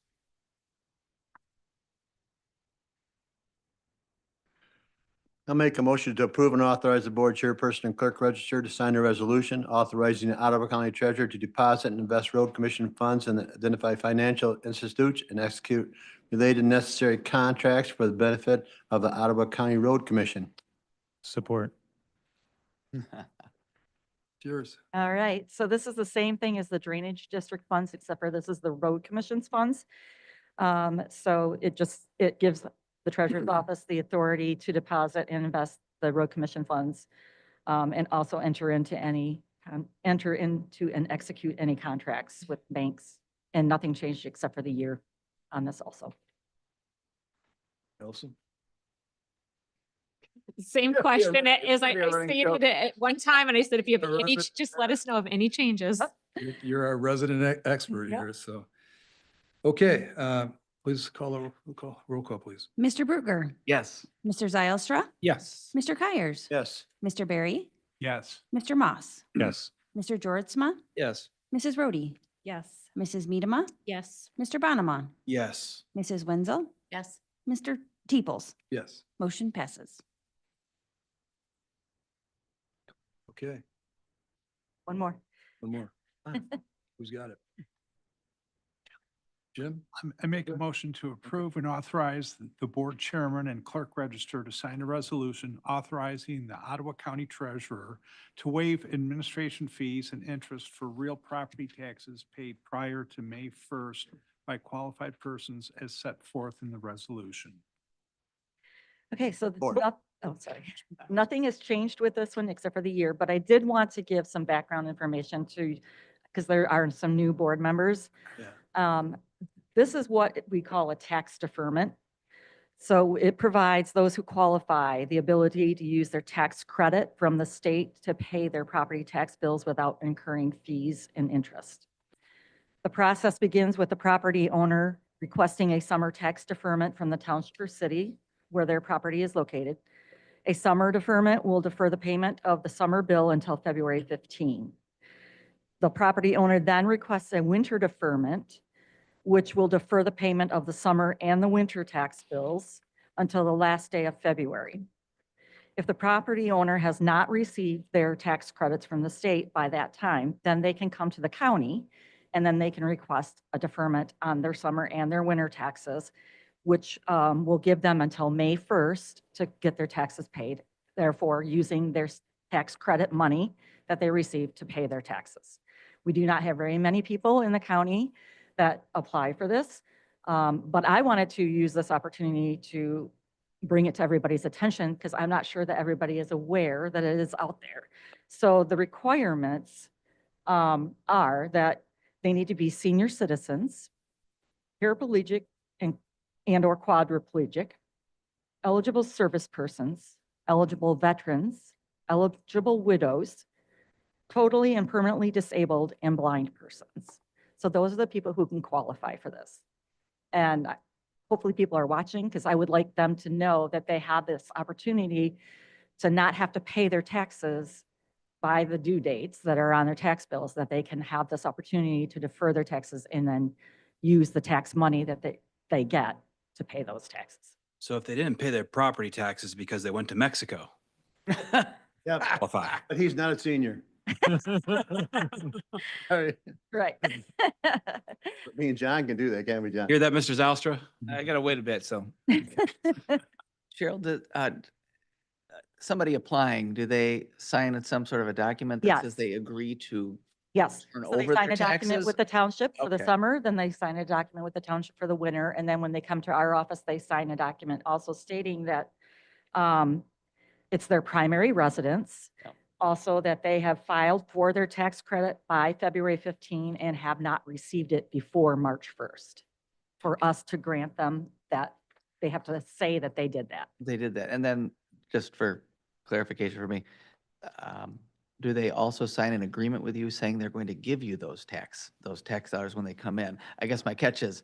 No, because they- it doesn't say that they have to use their tax credits to pay that. This was just set up to That give they- people the option to do that. Okay. Unfortunately, if they don't pay their taxes by May 1st, then A lot of grace. is then better said. fees and interest are added on all the way back to when they were originally due. And that was the key there. There is an incentive to paying that. Yes, Okay. yep. Any other discussion? Okay, Rachel. I think I'd just like to compliment the hard work that you put into with people to help them from going into foreclosure and help them find options and Thank you. get through a very difficult time in their life. You truly care. Yes. I've seen you at work and you truly care for those that are working through that to find a resolution. So. Thank you. Yeah, we agree. So thanks, Cheryl. Okay, now we're to, Roll call. We got to vote on that. sorry, Rachel. Nope. Mr. Zylstra, Yes. Mr. Bruger, Yes. Mr. Joritzma, Yes. Mr. Kyers, Yes. Mr. Barry, Yes. Mrs. Medema, Yes. Mr. Bonema, Yes. Mrs. Rhodey, Yes. Mr. Moss, Yes. Mrs. Wenzel, Yes. Mr. Teeples, Yes. motion passes. Now you can move on to. Okay. Two more items. This is item J. Motion, one of the issues we added to the agenda. Doug, you want to restate your motion? So the first one would be motion to appoint Kelly Rice to fill one public seat vacancy on the Parks Commission beginning January 1, 2025 and ending December 31, 2027. Support. Okay. Discussion. Yes, I'd like to address this. I know that the chair can fill two seats. I think it fell short by not supporting Kelly Rice through the interview commission committee. This will be the first time in the park's history that they have not had a wetland specialist on here. And she also is the chair, which she does an excellent job. So instead of appointing two commissioners, I recommend that we appoint Kelly Rice as a public seat instead of two chairs, just one commissioner.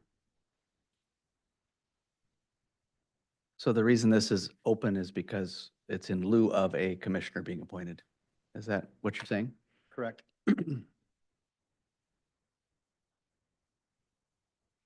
Allison's got a comment. Allison?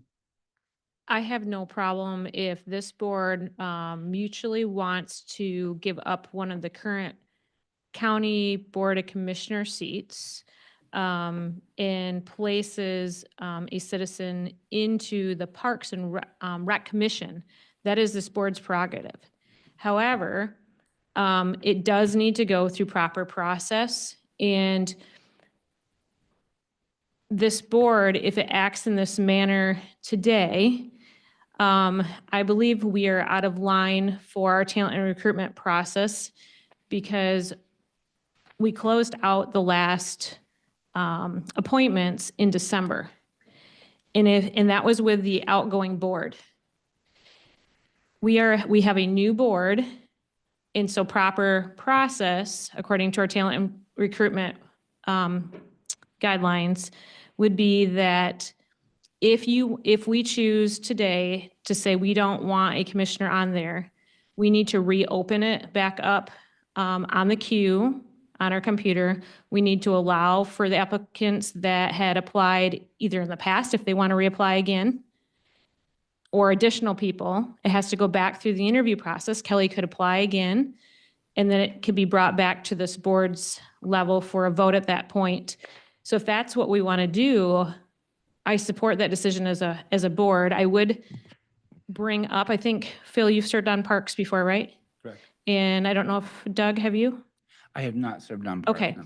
So Phil and I have both served on parks in our years. And one thing I just want to take note of is I think it's important, if you haven't already spoke to Jason Chamberlain, it would be an important conversation to have with him to see what he would prefer, if he would like to have another citizen on there, or if he would prefer having a board member on there, because I do feel like, from my perspective, there might be reason to keep 2 board members on there due to all the work of the parks. Currently, they have several subcommittees off of the regular Parks Commission.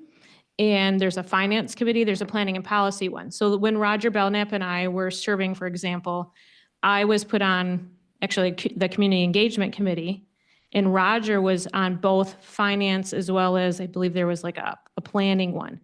And so Jason had shared with Roger and I at that point that he had appreciated having a commissioner on there because it was someone that was staying in the know that could speak to the other board members here that we're working with. And so I just want that to be a transparent conversation with all of you, that it's a really important dialogue that we need to have together. I did talk with Jason, and he was more than happy with this, having Kelly back on there.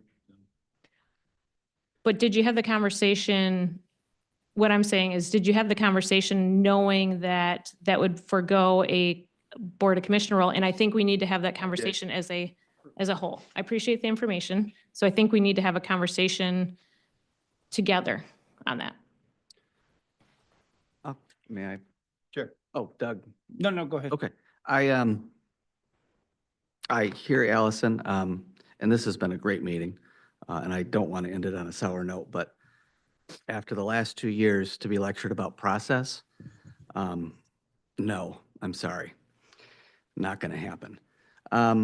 As far as Kelly Rice going into this position, regardless of what I just said about process and what you said about process, because this is a board appointment, this would normally be a board appointment and a decision that the chair would make in the next 24 to 48 hours to 72 hours on their own to appoint one of us. If the chair is willing to give up that appointment of one of us, and it's appointing somebody who is very qualified like Kelly is, who's done this for years, decades, I have zero objections to that. So, thank you. It's not a matter of just us. It's a matter of the public. So what I'm saying is you're opening up a can of worms for the public process. Because if they see that you skipped the process for them being able to be considered to also apply and have a fair shot at applying, then you're opening yourself up to public scrutiny at that, and them saying, I didn't have an opportunity, because the last appointments closed. I'm hearing from some of you that you'd like to have her on there. And that to me is a separate subject. I want to make sure that we're doing things in the correct way. So my curiosity or naivety on the subject is, our application process a binding county policy, or has it just been an efficacious way to find people to serve on boards? No, I can actually find the policy and read it for you if you'd like.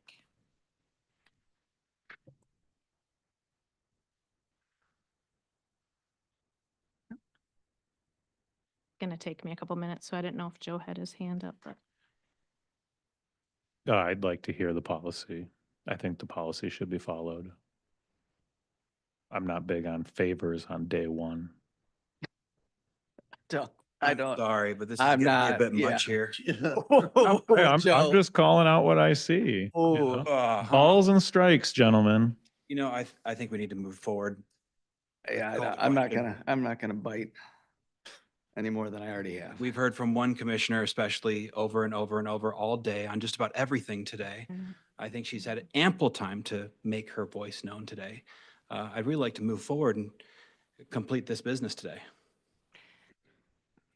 Mm-hmm. If I could speak, and I honestly just missed all of that was said over there, and that was probably a good thing. I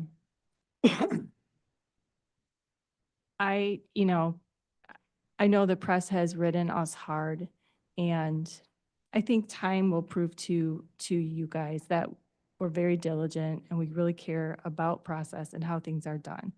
And much of what you've heard has been mistruths over the past 2 years. I just want to state that Allison is one of the fairest people that I've ever met in my life. She is all about process and all about things being done in a fair manner. And so she has brought so much structure to this process of community appointments. And so when she's speaking right now about process, it's because process is in her DNA and she really cares about it. So I'm just going to put that on the record. All right. I'm happy to read it if you guys are interested. Please do. Appointments to board and commissions, and I can send this to you guys later if you'd like. There also, all policies are available on our website.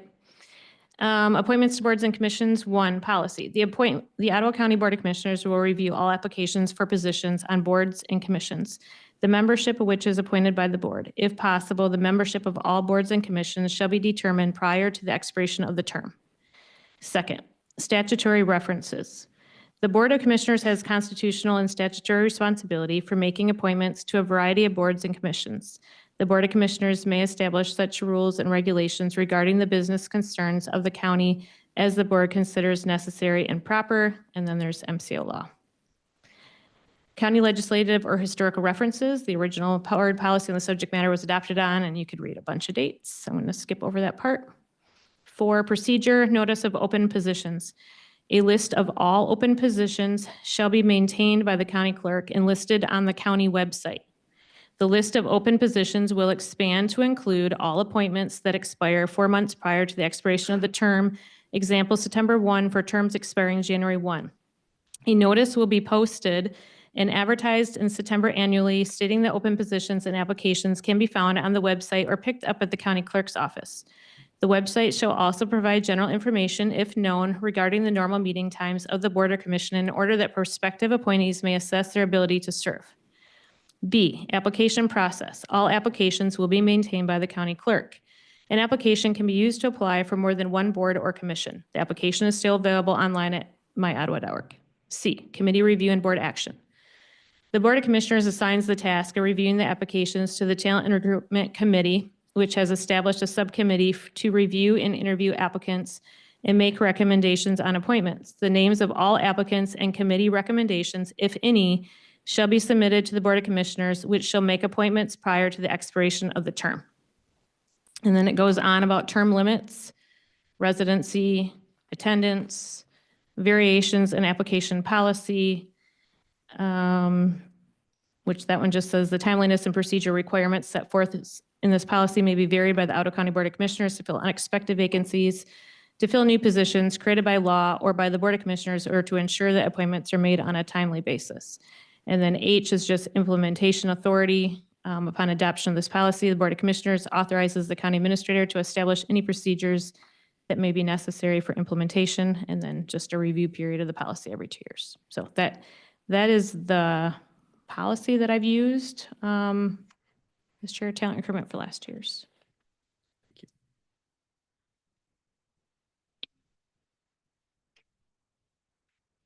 Any other discussion?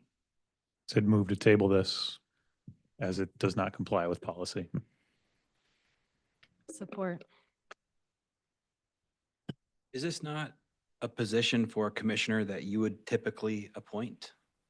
Yes. So this is under your control to give up. Yes. So why are we tabling this? To comply with policy.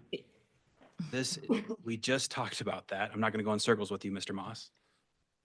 You either want to comply with the long-standing county policy or you don't care. I didn't write that policy. I don't know who wrote that policy. It's probably been there for 10 years. To me, it sounded like that policy referenced vacancies. We're substituting out a commissioner seat. And as we saw in the board rules, those are subject to appointment by the chair. So I don't think that that policy would apply in what is typically allocated commissioner vacancy on a board.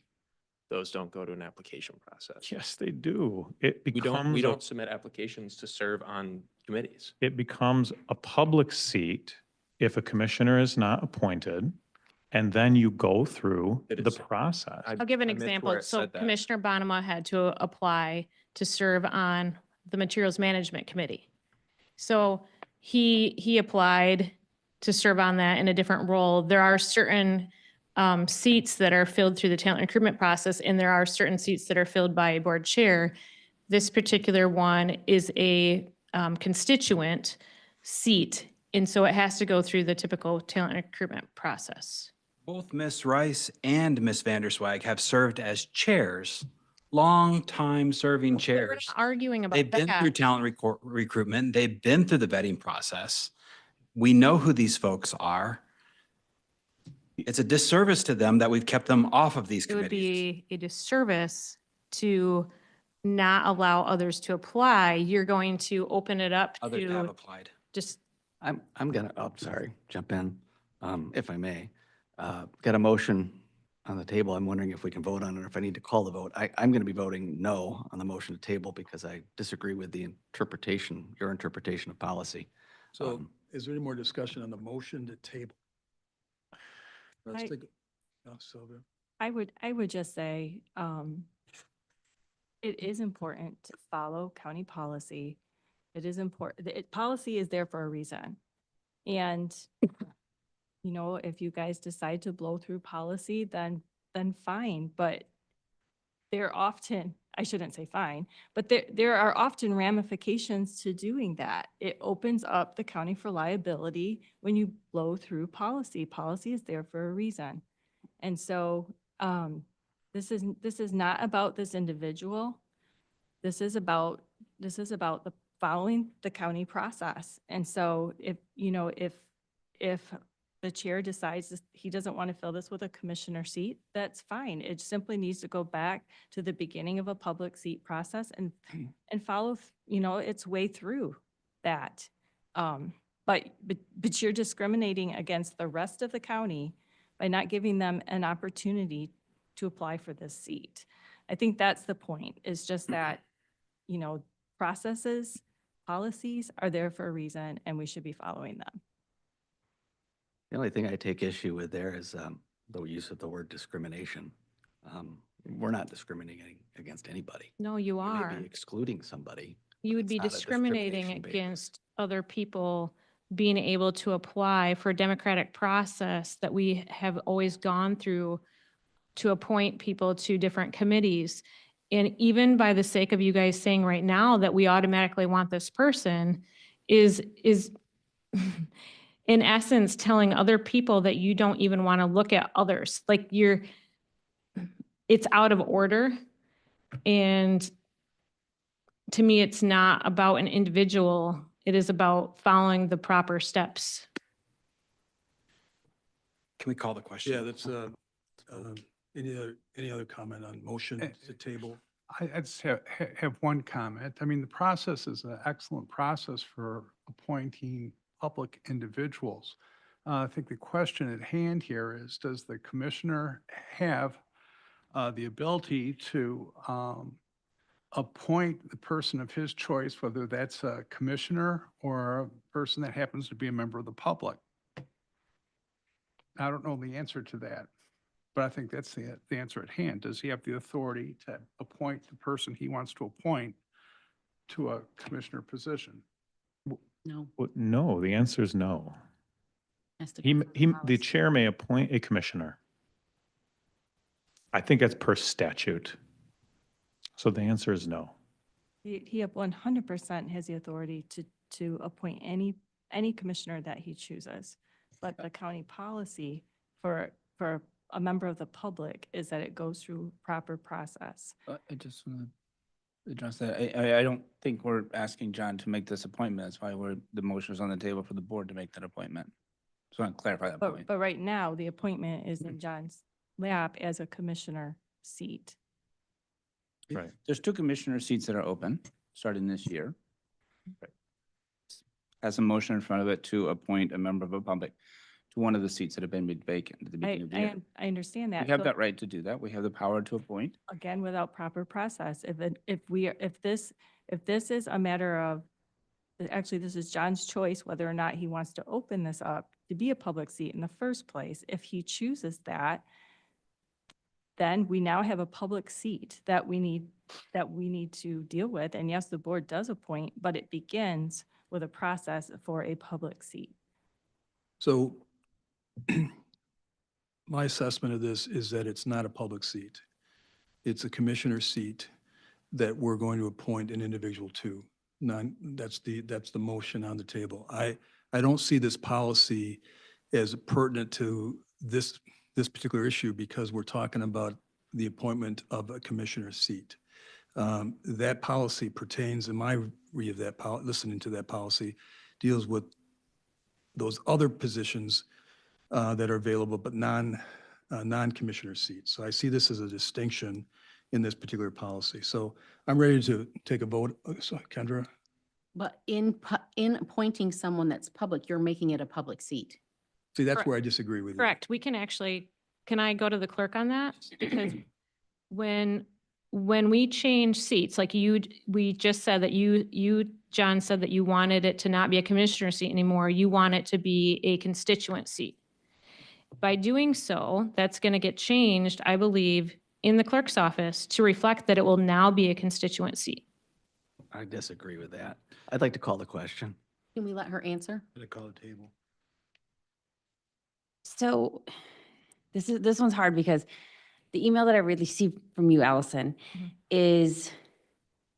was asking me to extend the terms for you and Roger Belknap and changing Roger Belknap's seat to public. So the whole conversation is hard for me because I did what you asked me. So as of right now, there isn't any open seats on that board. So I don't have an answer. Sorry. Did Roger resign from that spot? He did not. How did Roger Belknap get assigned to a commissioner seat if he's not a commissioner? Allison asked me to change that. Well, wait a minute. This is exactly what we're talking about doing? Isn't that exactly what we're doing? And you right just did it? I'm sorry. now? Yeah, He was a county commissioner, right? but he's not anymore. Anymore? And so you've taken a county commission seat and given it to an individual. How's that any different than what we're talking about right now? Was there a vote by all of us? No. This was in December Right. when we were doing a review of all the boards and committees. I understand when it happened, but Mhm. how could it happen? And did he go through recruitment? I mean, you're saying. He did, I- yeah, originally. Just he slow did, down, yeah. guy. Let's just slow down. So they gave a commissioner seat to a public individual, non-commissioner, and that's exactly what we're talking about now. It's the same thing. How is this different? I would say that Roger's term when he was appointed, according to the bylaws of parks, every commissioner serves a total of 3 years. And so how it started off with, and this is going to be, if you guys will allow me to explain, it would start off with something such as somebody would ask a question while we were in the middle of interviews. Hey, does Jordan Jortsma stay in his spot on, is it Land Bank? Are you on Land Bank? I resigned from the land bank on Okay. December 31. Okay. Someone had asked, does he stay on Land Bank as he comes into his role as commissioner? So I would reach out to legal and I'd say, I don't know the answer to that question. That's beyond my level of chair of talent recruitment. So one question would open up that one. So then I would say, I'm like, okay, Lene, can you look at this? And that would open up more questions because as you're looking then through an entire board, you're like, okay, well, This one looks like they're supposed to serve actually their entire term. So technically, Jordan could have stayed on land bank according to the different bylaws that we were looking at. So it's a very, we can have a whole complex conversation with our legal counsel as it revolved. It's not just parks. It was looking at all people, whether they were coming in or already serving, because I think you were on something as well, correct? Yes, and I was on one of those seats you're talking about, and I did not resign my position as of the moment. Correct. I went through the interview process as an individual. Now as a commissioner, I'm sitting on that seat, but Correct. not as the commissioner at this point. So what I'm sharing is we were trying to understand the complexities of a variety of boards and committees and that commissioners were serving on, wanting to make sure that we were reading through state statute, the bylaws, ordinances, anything that pertained to wanting to make sure we were following the correct path forward.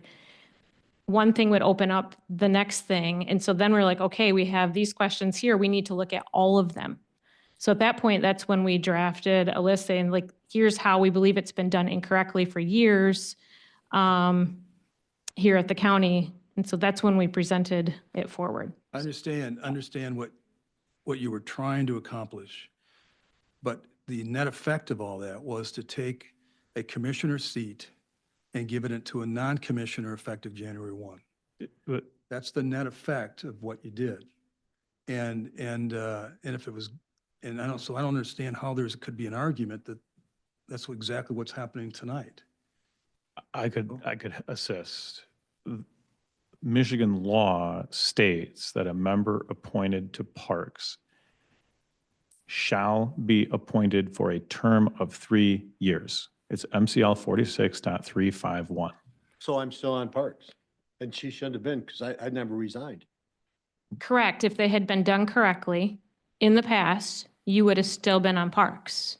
It had been done incorrectly for years, and because of Commissioner Miedema's attention to detail and process, they have spent the last 2 years compiling the information and trying to correct the terms, correct the understanding. I mean, I don't know how many seats there are. I don't know if there's 50, but there's a lot of positions. And so this is. So let me just ask a question. Why would the prior board make assignments of commissioners effective when January 1? Why would you do that? Can you ask that again? Yeah, why would the prior board yourself make assignments of individuals, commissioners, starting in January 1, when you're not on the board anymore? The rules that we just dealt with says that's reserved to the chairman of the board for the ensuing year. We didn't. That's what you're missing. So You didn't. So Commissioner Belknap served 2 out of 3 years. No one changed it. No one reappointed him. But he served as a commissioner.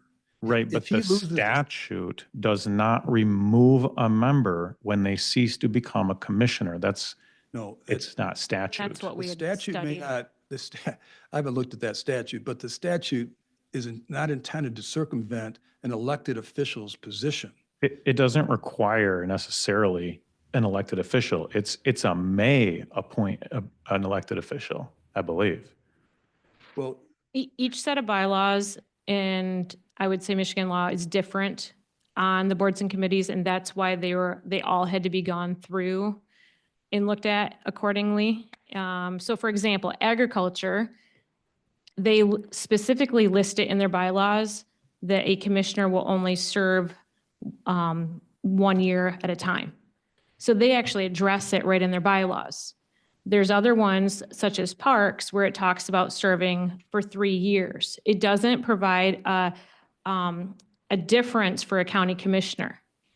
And so as we were reading through the different bylaws, we were reading it according to all of them, and they're not all handled the same. I think if it's something that we want to address as a board going forward and actually create like a policy that says this is something that we would like to have more streamlined and request it to be put in the bylaws, I think we can take that up. But currently that's that's where we're at. I'm ready. Chair, Yeah. the law says that it's not less than one commissioner, but not more than three. Mhm.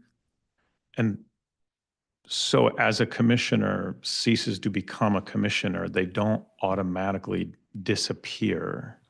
They are still appointed for a term. I don't know if Commissioner, think But if I can read from that exact MCL quick, it does say, of the members first appointed by the county boards of commissioners, 2 shall be appointed for a term ending 1 year, 2 for a term ending 2 years, 3 for a term ending 3 years from the following January 1, yada, yada, yada, go down. From then on, each appointed member shall be appointed for a term of 3 years and until his or her successor is appointed and qualified. Each term shall expire at noon on January 1. A vacancy shall be filled by the County Board of Commissioners for the unexpired term.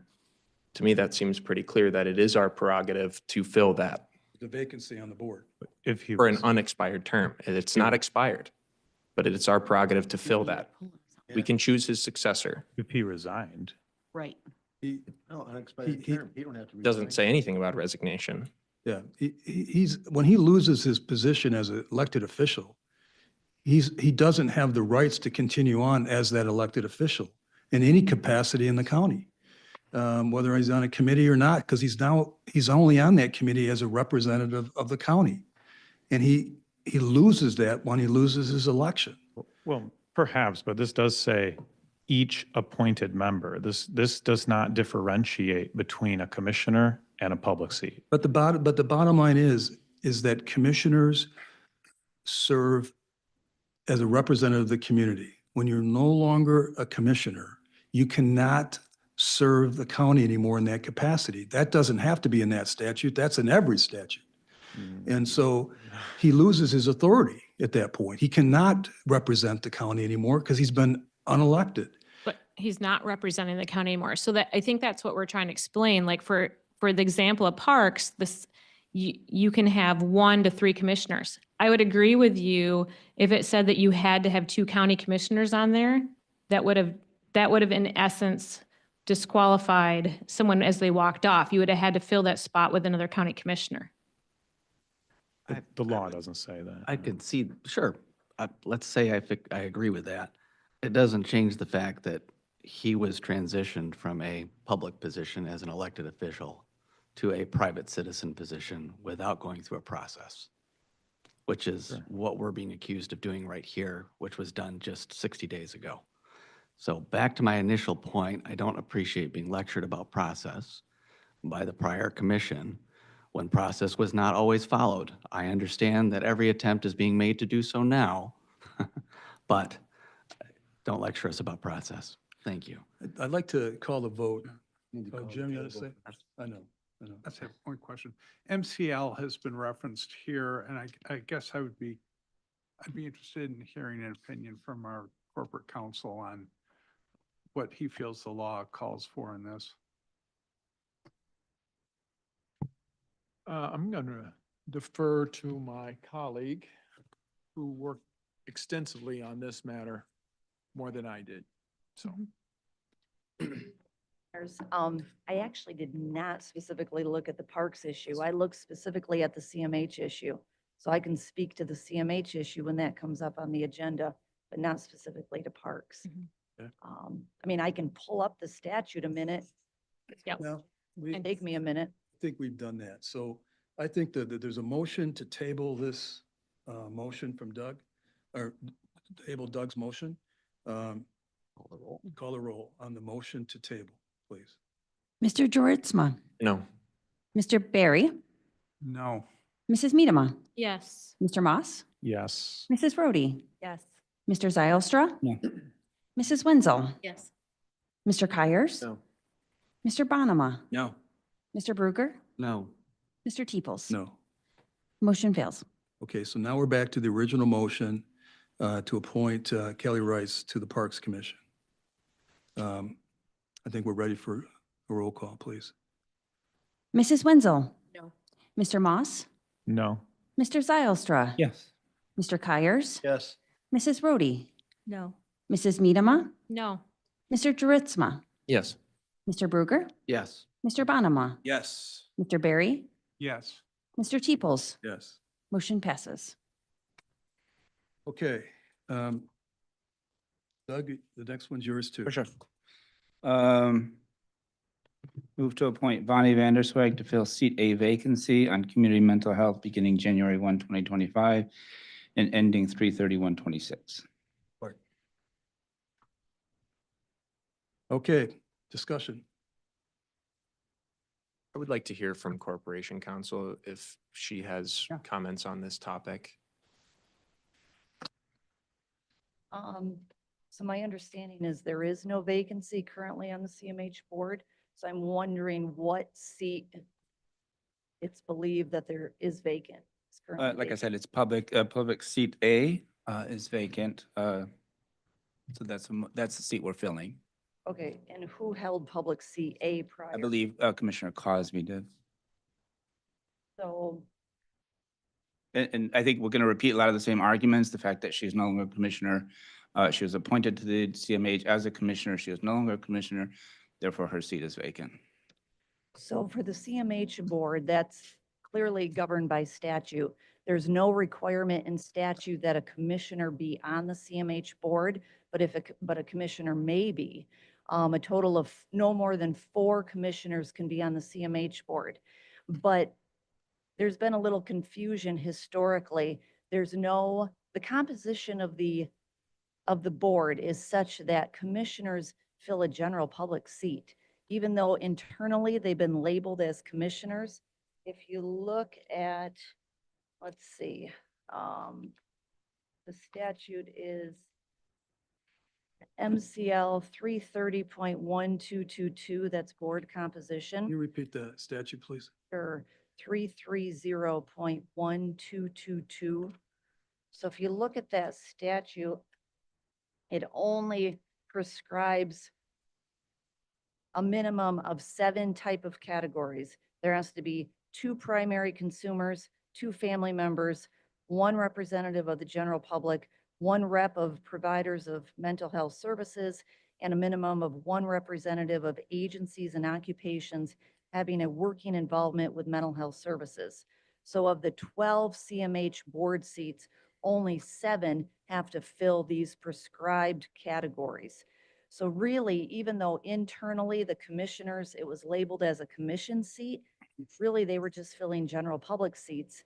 Unless they could have maybe been filling a family member or a less likely provider of mental health services or a representative of agencies and occupations. Frankly, I'd have to go back and look. But similar to the discussion for parks, according to the mental health statute, there's nothing that says once you cease to be a commissioner, you cease to be a member of the CMH board. So Commissioner's Cosby's seat, or former Commissioner Cosby's seat, is not vacant. You say that, excuse me, I didn't mean to interrupt, but how can you jump to the conclusion that she still has her seat when she doesn't? You're making a jump of the law, it sounds to me. Well, let me back up. Okay. So if you look at MCL 330.1224, it says the terms, let's see, once, of a board member shall be 3 years. There's no exceptions in the mental health statute. The pertinent parts, I already alluded to 1222. Now I cited 1224. You can look at 1212, and again, this is all 330.1212, 330.1222, 330.1224. So the terms are 3 years. What historically, I think part of what maybe, well, historically, when you look at the commissioner seats, they've only internally been labeled for 1 year. But that was incorrect. The statute prescribes a 3-year term. There's no exceptions indicating that commissioners only have 1-year terms. Would you agree with me that this board has the authority to appoint different commissioners to less than 3 years? Would you agree that we have that authority to do that? With our- No, because the statute says that the term of office of a board member shall be 3 years. But it says that we have a maximum, we may have a maximum of 4 committee assignments, seats, I mean. Commissioner seats on the Right. CMH board. Right, that's right. So that's the point. There's 4 commission seats available. That means you got to be a commissioner, number 1. Gretchen Cosby is not a commissioner anymore. So how do you go from this standpoint of saying suddenly that she still gets to retain that status when she doesn't have that status anymore? Well, because under the statute, a member of the CMH board doesn't have to be a commissioner at all. Sure, but in this case, she was appointed by the board as a commissioner in one of those commissioner seats. So her authority that sits on that board is only pursuant to her ability to be a representative of the county. When she doesn't have that status anymore, how can you suggest that she still has it? That's what I'm saying. She never had a status as a commissioner. Internally, that's how they were categorized. But if you look at 330.1222, the only required composition is a representative of a provider of a mental health service, primary consumers, family members, and representatives of agencies and occupations having a working involvement with mental health services and the general public. That's the last category. There's 7, you said there were 7 of those categories, I get it. Right. But there's also that provision that allows 4 to be commissioner seats. Sure. If she's not a commissioner, and then she only got that seat because she's a commissioner. She didn't go through the public vetting process otherwise. She's there because she's a representative of this county. When she's not a representative of this county, she doesn't retain that authority. Let me just finish, please. Let me just finish this. So she's only there because she was appointed through this county. And that's it. And so that when the county takes that authority away from her, and she did during the election, she loses her authority. She has it's simple agency law, that she loses her agency at that point because she loses her authority. She can't represent the county anymore, and she's taking a commission seat. How can you say it any other way? Well, because a commissioner is not required to be on the CMH board. So by virtue of her losing her status as a commissioner, it doesn't make her any less a member of the general public. She wasn't there in the first place. She didn't have standing. She didn't have standing to get there in the first place, but for her authorization as a county representative commissioner. So she had standing only because that way. She didn't go through a public vetting process otherwise. So when she loses that standing, she's got nothing to stand on anymore. She loses her authority, and she can't take up authority as a representative of the county anymore. Unless this board went through the process and reappointed her. Exactly. Did we do that? I Got his hand up. have an additional comment. The fact in the law is that 4 members of the board may be county commissioners. A person who is removed shall have a term of 3 years. Where does it say that? MCL. So She just read it. I thought she read it, but So- MCL 330.1224. Yeah, It does say later in that MCL, a board member may be removed from office by the appointing Board of Commissioners, that would be us, for neglect of official duty or misconduct in office after being given a written statement of reasons and an opportunity to be heard on the removal. but that's not what we're talking about here. That is Oh, what we're not removing her. No. Let me just hang on. but hang on. that shows that that's a unique position because she was appointed by the board and the board can remove her in certain circumstances. That's not a public position. It never becomes a public position. She's only there because she's a representative of the county because the county gave her that authority. The county then has taken that authority away. She loses her position.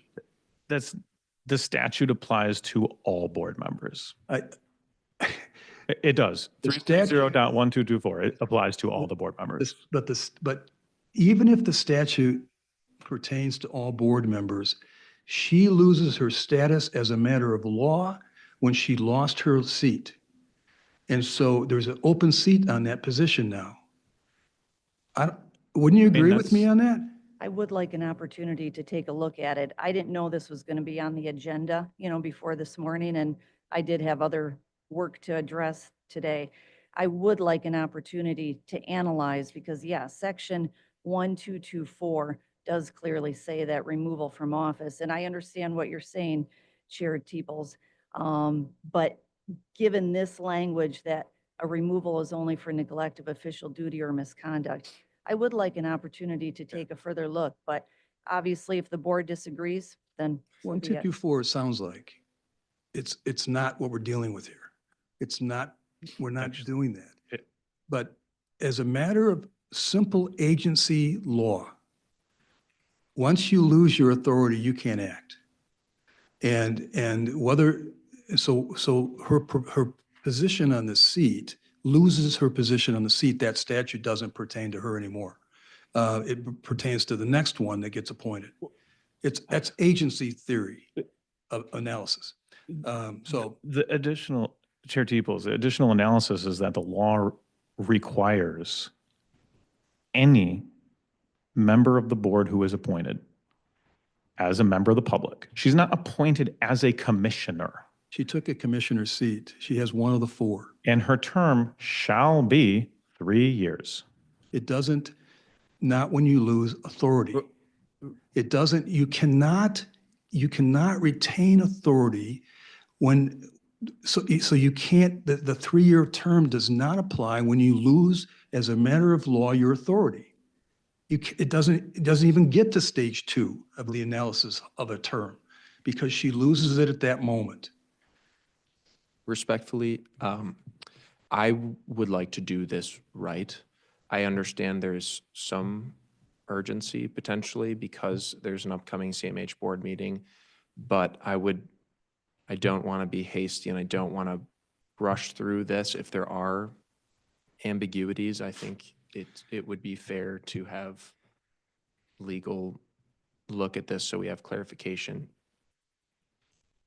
I agree. Just address that real quick. I don't think there are ambiguities. I mean, I think our practice of the last 30 years and the practice of the last 2 years is that commissioners appoint for the upcoming year. I think that's just been straightforward. You've taken advantage of, you appointed your 2 years. I don't think there's any ambiguity here. I mean, the chairperson has the right to nominate. We have the right to approve. There's no ambiguity here. I mean, I understand what you're saying, but our practice is at the beginning of every year, Chair Moss has used this privilege, nominate commissioners for commissioner spots. You fill it for a year. The end of a year, it's open. If you're on the board still, you have that opportunity, but I just don't see any ambiguities here. Whether or not we did it. Throw another line of questioning at you before we do whatever we're going to do.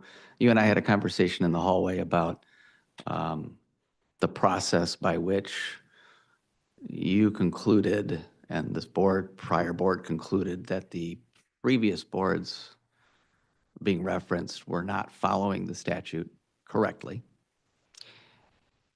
And then as a part of that conversation, you and I were discussing the 3-year term concept. And when does that 3-year term start? My position in the hallway, and I believe it's supported by the statute, is that 3-year term does not start on the date that you appoint someone. It starts on an arbitrary date based on the original formation of that committee. So, and that the original outlay of that committee, and I don't know if it's called bylaws or whatever it is or statute, would say that positions A and B begin at this date and they have a 1-year term ending on this date. C and D begin here and there, such that it starts out with a 3-year revolving term and there are always 2 or 3 seats that become available every year. Right. And right. clearly, because that is not the case right now, the conclusion that you guys came to when you corrected this 20-year error was an incorrect conclusion. If it were correct, we would have sometime in this calendar year the opportunity to appoint someone. So what I would ask is while you're doing that research to look back in time at when those 3-year positions were supposed to start. I appreciate what Allison said. There's two different conversations going Sure, here, or because whatever the you said. staggering, The staggering is the issue. absolutely correct. The statute says that at the inception of the CMH board, you're going to have staggered terms. 4 board members will be for 1 year, 4 for 2 years, 4 for 3 years. So every year you're appointing 4 new CMH. I don't know where in the process that got goofed up, but it did. I suspect it partly got goofed up because there was the improper conclusion that commissioners only serve 1 year rather than 3 years. But so for that to be done, we really are going to have to look at every single seat. I don't think it's, I don't disagree with you. I think that's absolutely right, and it's not going to be difficult. Dave, Yeah, sorry, can you Dave, please we're- just sit back and so we can keep going on this? Because we're all sitting there trying to get this. So let me ask you this. I don't think we get to step 2 if we can't get past step 1. And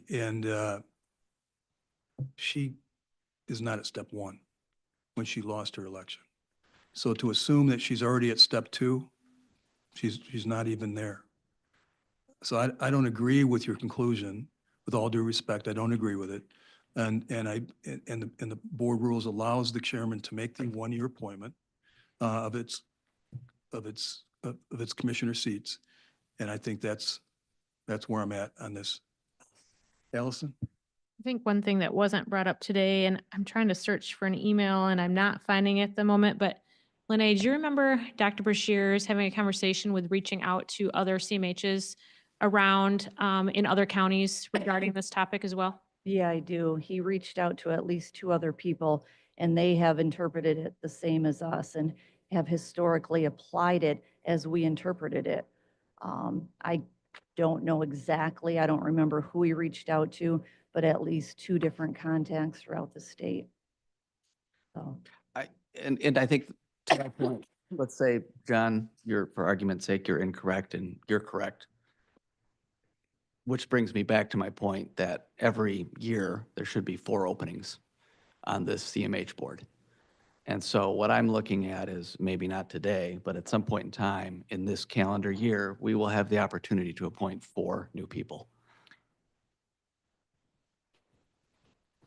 I would greatly encourage you to have a conversation with Dr. Brashears about that, besides just the legal perspective, like what you just stated. The work with CMH with having 4 people leave every year potentially and restarting again. I know that's a separate aside. So there's a legal side and then there's the work side. And I think if you chatted with him and losing potentially 4 people each year, a lot of learned, isn't that what you just said? Well, it is, but the statute says there are 4 positions. And there are 12 positions. Every year, 4 of them become available. That's the statute. That's what the law says, according, we've been throwing around the law, but that's what the statute says. And there are 4 going to come be up 4 every year? coming Is up that what you're every saying? year. Yeah. Okay. Not anything we can change. Not the commissioner role. No, I thought you were talking about the commissioner role, like.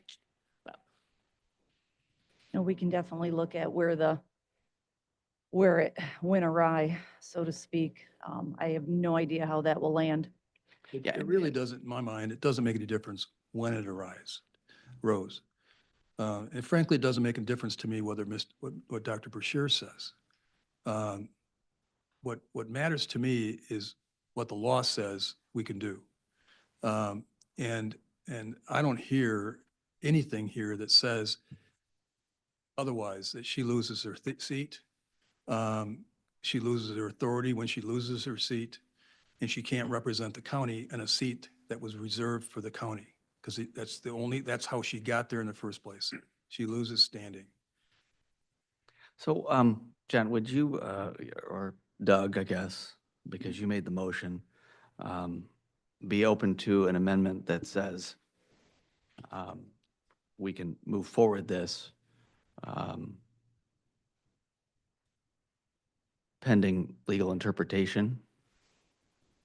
That seat I is guess actually everything open. is pending legal interpretation, so, I mean, I think that that's a given, right? I mean, the motion is the motion, and, I guess what I'm trying to avoid is I don't want to appoint somebody right now on the basis that we've made this decision, and she shows up to the meeting and there's not room at the table Right. because we've got one extra board member there. Right. I'm saying that once legal determines that who should be there. Well, that's I mean, what- legal has their opinion on this for sure, but, for me, it's very clear, and, if we take legal's interpretation, Matt Fensky, Al Dannenberg, and myself should show up at the first meeting, right? That should, according to your interpretation, I should show up, Matt Fensky should show up, and Al Dannenberg should show up.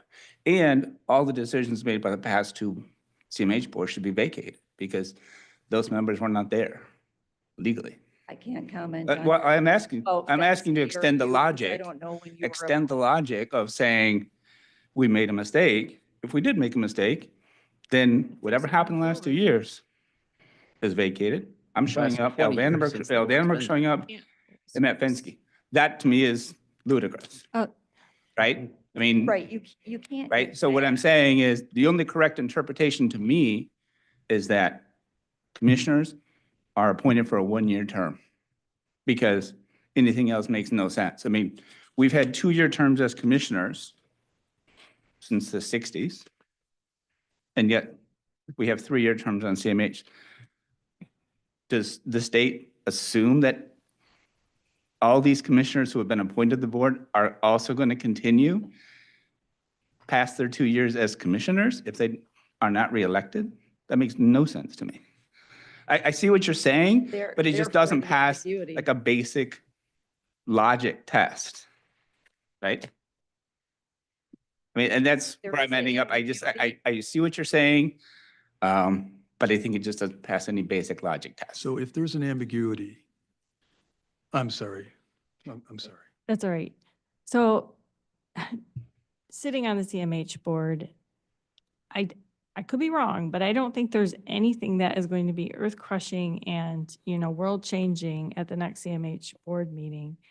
And so I don't see any harm in us just taking a deep breath here and taking the time to make sure that we have this figured out legally. Should I show up? I do Should Al know- Dannenberg show up? I Should do know, Fensky show excuse up? me, I do know that Dr. Brashears has, he has been looking into this, and he does not believe that he has any current openings.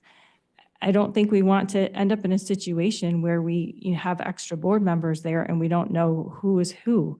So I think it would be wise to just take a couple weeks and figure this out legally before we make appointments that could prove embarrassing and wrong and cause some legal actions to happen. I think sometimes it's wise just to, just take a deep breath and figure things out before we take what could be legal actions here. So I would hope that we can just put this on pause. We have a meeting coming up at the end of the month, a regular board meeting. There isn't, like I said, there is nothing earth-shattering that happens, on a monthly basis at a CMH board meeting where this is going to be changing things hugely. When's the next CMH board meeting? It's the last Friday of the month. So it might fall fall behind the next board meeting. But again, it's routine business. Well, this is a good point as far as when the date is. Is it the last Friday of the month? Because I have, believe the CMH meeting precedes our scheduled board. Usually the board meeting. 4th. It's January 24th at 9 a.m. yeah, I've got it down for January 24th, which is unfortunately before our next board meeting. Again, it's routine business. Yeah, I don't think you guys are going to be changing the world by making this appointment now when you might be causing yourself some legal grief. Anybody like to call the question? Call the question. Let's do it. I'll second that. Let's vote. So what is the question currently on the floor? The same motion that I've made now twice. Did, Motion to appoint Bonnie Vandersweg to fill seat A vacancy on Community Mental Health beginning January 1, 2025, ending 3/31/26. Did we already handle Commissioner Moss's motion to table it? We called the vote. We did. Okay. We did. I have a question on I the, did have a motion to. We called the question, so we Just just, move forward, Question, it please. we was gotta call the seconded. question. Okay. is it called the question? So Mr. are we taking a Kyers. vote on call to question? Yes. Mr. Kyers, Yes. Mr. Moss, No. Mr. Barry, Yes. Mr. Bonema, Yes. Mrs. Rhodey? No. Mr. Zylstra? Yes. Mrs. Wenzel? No. Mrs. Medema? No. Mr. Juritzma? Yes. Mr. Bruger? No. Oh, sorry. Apologies. Yes. Mr. Teeples? Yes. Motion passes. No, motion fails, right? Don't you have to have 2/3 for call the question? Yes, 2/3. Fails. We need to have 8. I just have one comment. Yeah. I guess my comment is on the motion itself. We're looking at it, a vacancy beginning January 1 of 2025 and ending 3/31 of 2026. Do we know if that's the correct, in the grand scheme of things, figuring out terms, is that even the right term? What do you mean by right turn? Well, there's been this question of when do these seats expire? Do they expire in 26, in 25, 26, Right, so I'm just 27, going or by the 28? website, Commissioner Moss, which says C day expires 3/31/26, Right. which So has if Gretchen the- Cosby as C day. Right, so if the website is wrong, I don't know if it's wrong or right.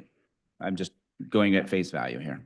that's my point. So if we do not know the actual term, how can we vote to approve the term? So we're talking about going back and trying to figure out having the correct terms. Okay, are they correct or incorrect terms for C day? I don't know. I was not prepared for this Okay. meeting today. I have an email that says it is 2026, so I'm assuming that that's the case. Um, I mean, I think assuming, and this particular item is not worth it. Okay, I have the website that reads 3/31/26 for seat A, seat B, and seat C for Sylvia Rhodey, seat B, Kendra Wenzel, seat C. Right. Um, I think the issue that we've discovered here is that we don't know the actual terms because they were done incorrectly for a long time. Well, when you say you don't know, you're just casting aspersions. I mean. No, it's not a I spur. mean, you're just saying, what if they're not right? Well, It's what we just What if the talked sun about. doesn't come out tomorrow? I don't know. I don't You're just know. causing What do you aspersions. think? No, I'm saying that we just had a long discussion about MCL 330.1224 that says the term shall be 3 years from April 1 of the year of appointment.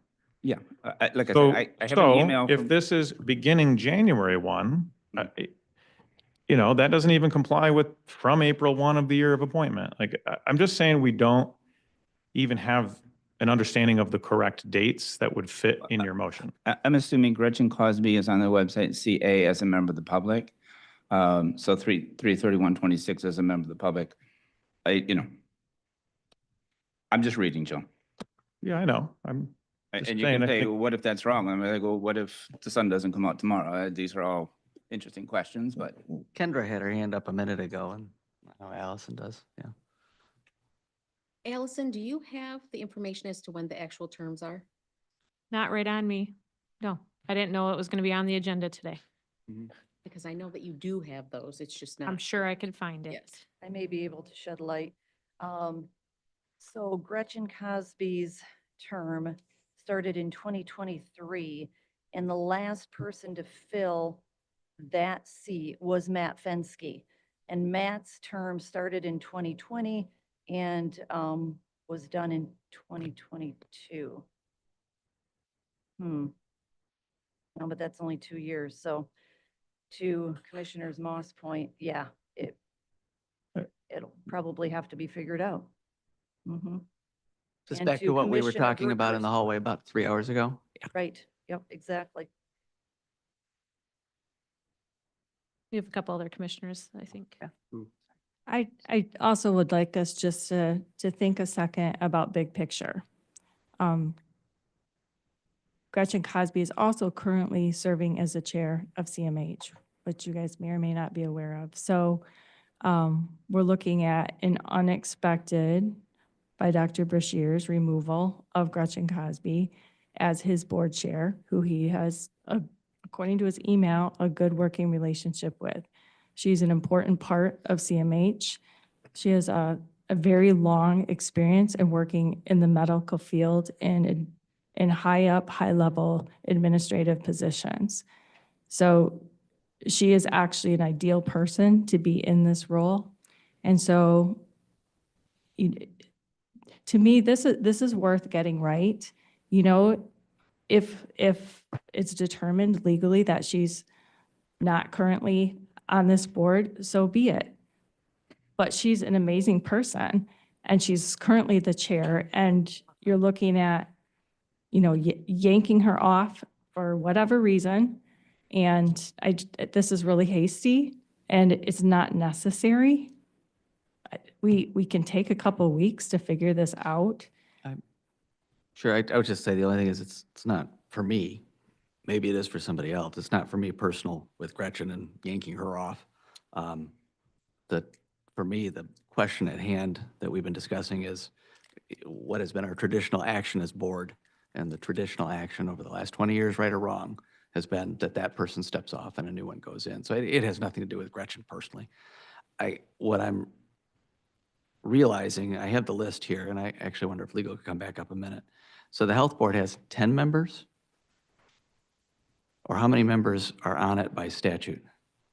CMH Excuse me, CMH. I said health board, sorry, CMH. board is 12 members. Okay. And we have 10 of them listed on our county page. So who are the missing two?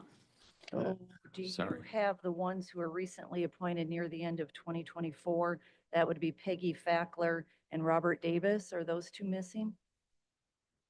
Those are the two missing, yep. Okay. Yeah, I have nothing to Okay. do with the county website. Maybe it's just a little lag, you know. That's in all right. I getting just it wanted to out. make sure that there were two more. Yeah. Okay, and the way this is set up is that there should be 3 terms expiring by statute on March 31 of this year, which would be 2025. I believe that, that Chris Kleingen's 4 terms. term is expiring. I'm not aware of the other ones, but You know, I've got the expiration dates right here. There are none that are set to expire according to the website this year. no, It's updated. I'm looking at it. Is it updated? Do you have Yeah. some, so how many seats expire in 2025? only 2, Chris Okay. Kleingen's and David Parnan. Got it. And by statute, there's supposed to be how many? Got it. So we're not doing this right. I appreciate all the efforts that the previous board made to correct it, but it's still not correct. So Hasn't been correct for years. Yeah.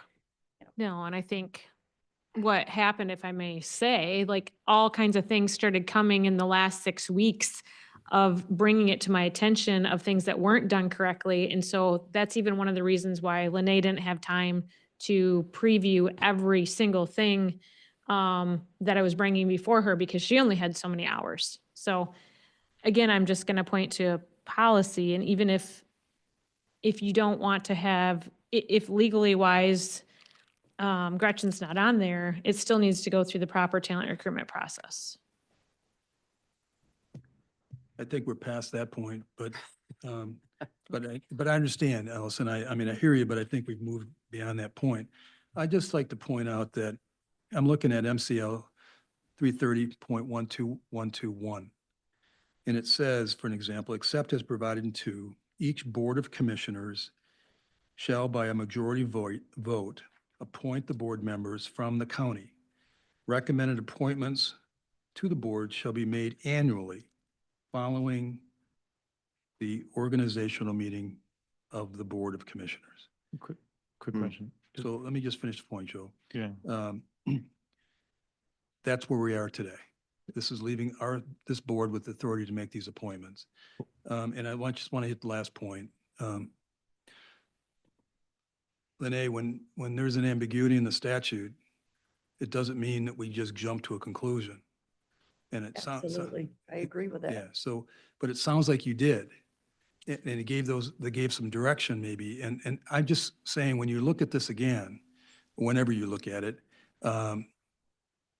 that can't be, if it's unclear, then we need to know. I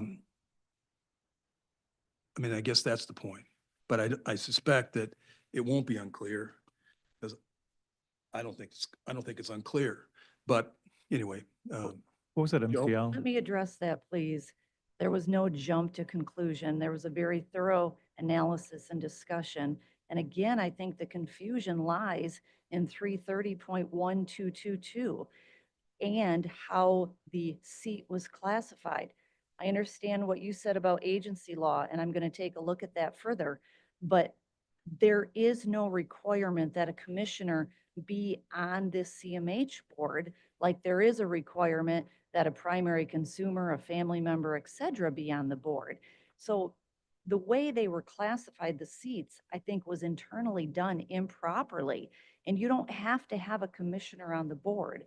Therefore, I understand what you're saying.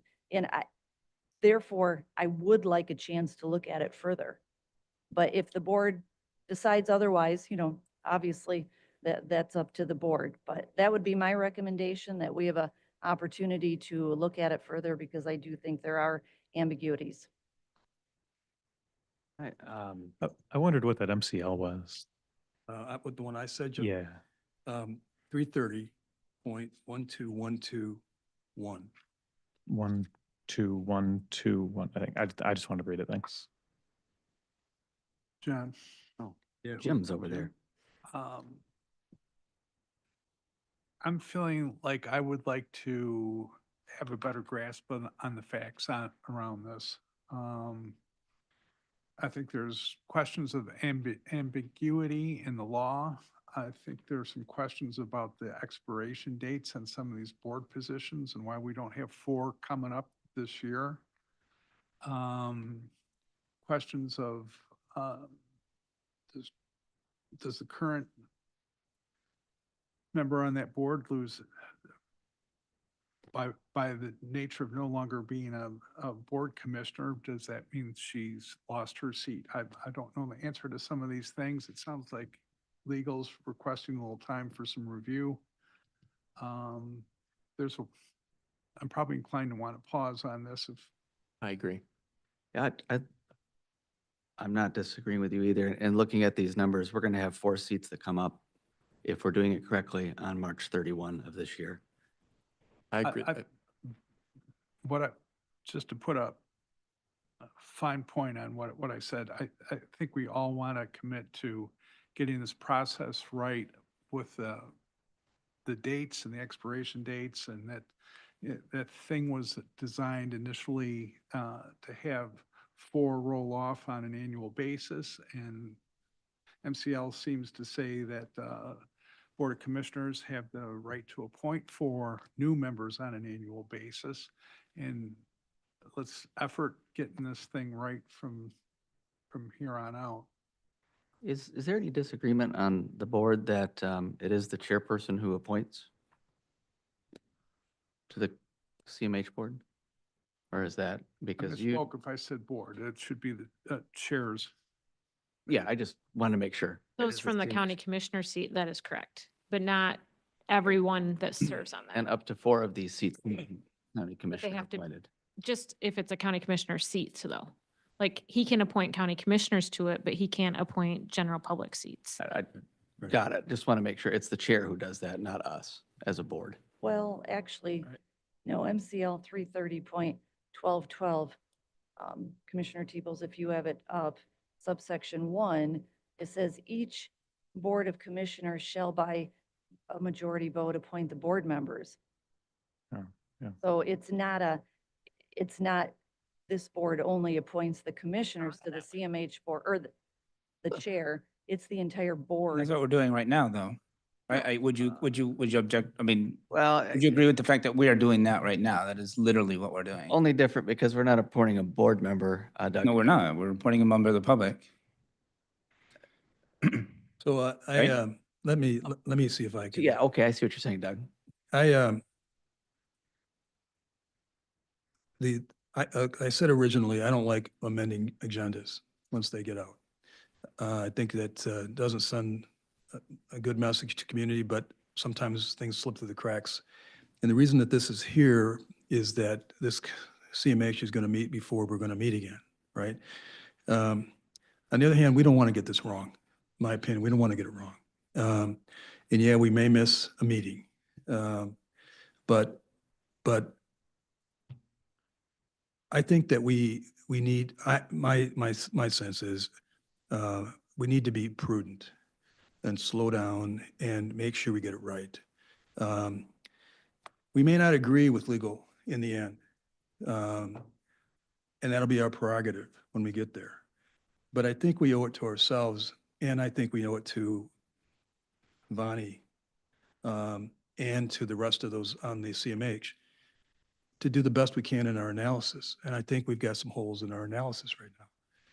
And as we start to make decisions going forward on not just this one, but anything we do, we want to send the right tone that we're being transparent, honest, and making decisions based on all the facts as much as we can. And if we then we make them, and the chips fall the way that we will deal with it. But I don't think we're quite there yet. And so I would be saying table this until we get legal opinion and bring it back at the 28th, on our meeting on the 28th. And then let's hash it out there and make a decision. I'll make, That's what I would. Mr. Chair, just to go back to my initial question, then, Counsel, if you want to come to the microphone, shall I show up at the next CMH meeting? Shall Al Dallenberg show up at the next meeting? Shall Mel Fensky show up? They were appointed 2 years ago. They have 1 year left in the term. I have 1 year left on my term. The Please answer to your clarify that. question is no, Why? pending our legal opinion. Your legal opinion was that once you're elected for a 3-year term, you have a 3-year term. Therefore, I should show up, Al Dannenberg should show up, Matt Fensky should show up. All of which I I think is, don't know if I ever put this in an email, but in our opinion, the correct course is to start as of right now. If but we that go doesn't strike me back- as the right answer either. If we are going to correct, let's go back 2 years and correct from 2 years. Right?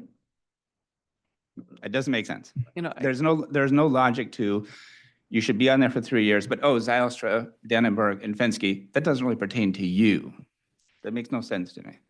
just want to follow Doug's logic for just a moment. When you discovered this error and realized that Doug's seat and Al Vandenberg and whoever else it was were the 3 people that were incorrectly removed from the board and replaced by the commission, did anybody reach out to them and say, hey, we realized we made a mistake? Or did you leave the 3 members there and leave the mistake in place? Nobody reached out. That's what I was getting at. If you go back and you start saying, well, no, they're still on, and they're still on, then conceivably every CMH meeting decision would have to be reenacted. That's why I was stating we can move forward starting today, once it will, or in December when it was determined, move forward with the people currently in the seat and correct it moving forward. I don't agree with that analysis whatsoever. I mean, I was appointed 2 years ago. According to your analysis, I am on that board. Al Dannenberg is on that board. Matt Fensky is on that board. A point. You can't just say, here's my analysis, and oh, by the way, we're going to start today, as opposed to 2 years ago. In all reality, Doug, you might not have been able to be appointed to that board because this has been an ongoing problem for apparently decades. Then the entire actions of the CMH board of the last 2 decades That's the are not point. valid. That's the point. Okay, is that true? It- Are you saying that's true? Who knows? Okay, well, We you're have a raising the real, possibility that the entire we action. have a real mess here I think where, it's the- where we have things that have not been done correctly. No, I think logic says that For apparently decades. that is not true. And so who knows if your appointments were even I'd like occurring when to they make should a have been. motion to table So- this until the Tuesday, the January 28th board meeting. Second. Jordan. Are we ready to vote on the tabling motion? Oh, we're missing Kendra. Oh, Hang on. It is a mess. Can you clarify with the can still table talk about motion, who is serving on that CMH board in January? He's got it.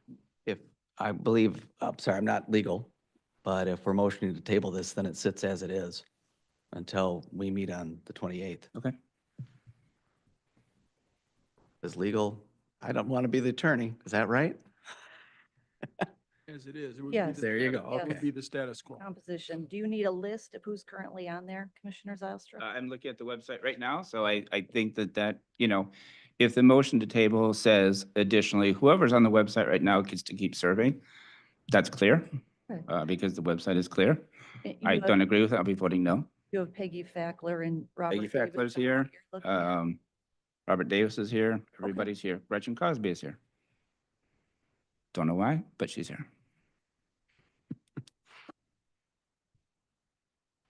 Ready to vote? Still waiting on Kendra.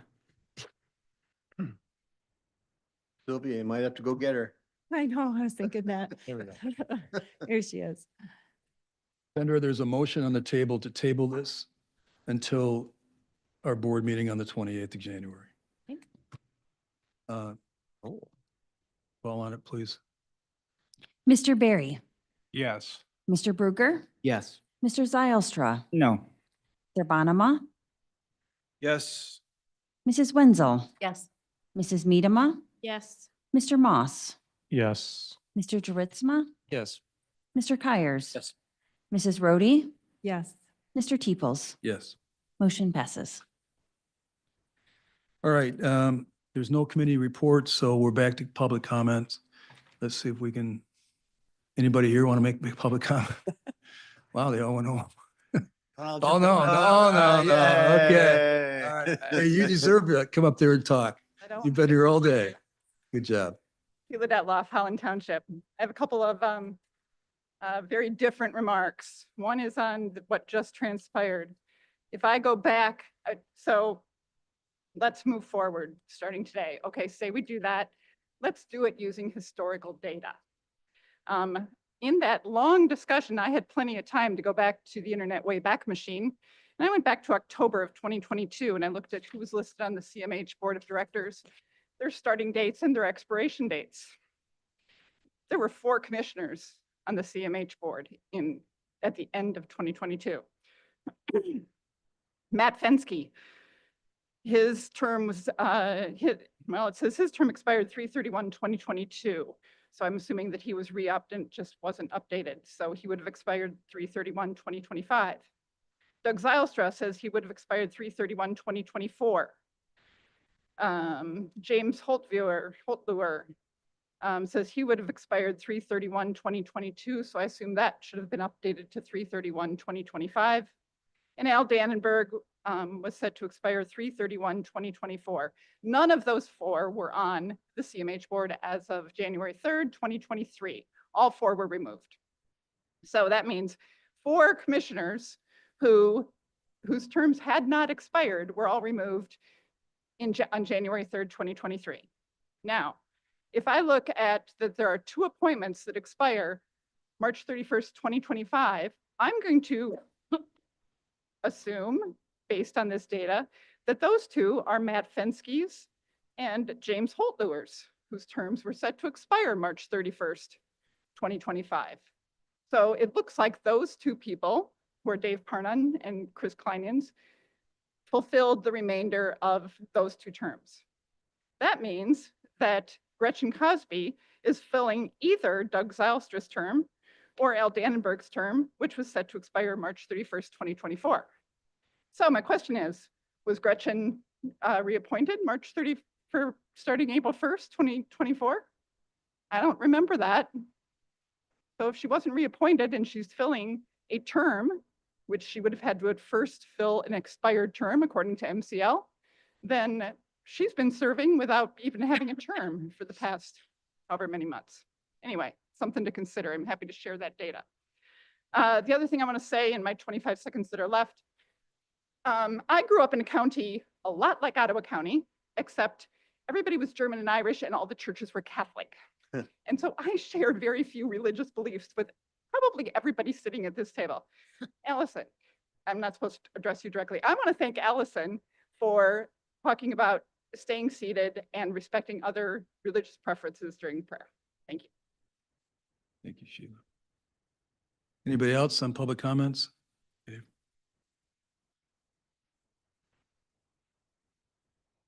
Ooh, there are 2 online, or at least 1 online as well. My name is Dave Barnowski and I vote in Port Sheldon Township. Mr. Rosema, either congratulations or disappointment. Sorry for your promotion / demotion, whatever it is. Thanks for serving. I thought it was hilarious that Joe suggested the commissioner's comments, since he fought us tooth and nail to keep us from having it about 2 years ago. I lost my notes. Where did those go? Here we go.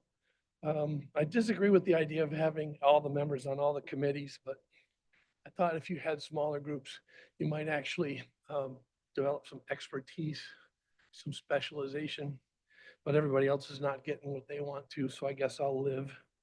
Did you give any consideration to how much not complaining I'm gonna be having to do when you're having to lose? I'm just joking on that one. I made a serious point.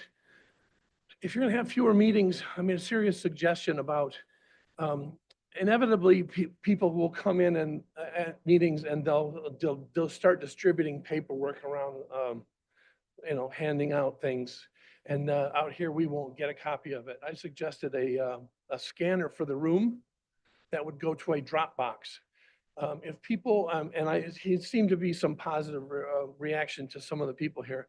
If you have people who do that and they come in and they scan the paperwork that they would hand out to you, and it would go to a Dropbox that's available to the people in the audience and to the people of the board, then everybody can have it all at once. I wanted to mention that we went many, many months watching the litigation here and never seeing a closed door session. We don't know how anybody decided any litigation in this county for a long time, and we'd like somebody to get to the bottom of how that was all decided in the last 2 years. And the, let's see if I can find it, the piece of the MCL has shown 330.1212 was highlighted and sent to me this morning by Dr. Brashears that you got to see. I asked him about it earlier in the week, and my argument for why Gretchen Cosby should not serve as the chair of the CMH board. She also served on the interview committee that seemed to never reappoint anyone, which I thought was a plot to remove anybody who was there before, to make turnover her ally, so that she had a bunch of allies to put her into that position. I thought the interview subcommittee was a plot to put the OI people into power, and most of the friendly commissioners have my email. Thank you, Mr. Bernarski.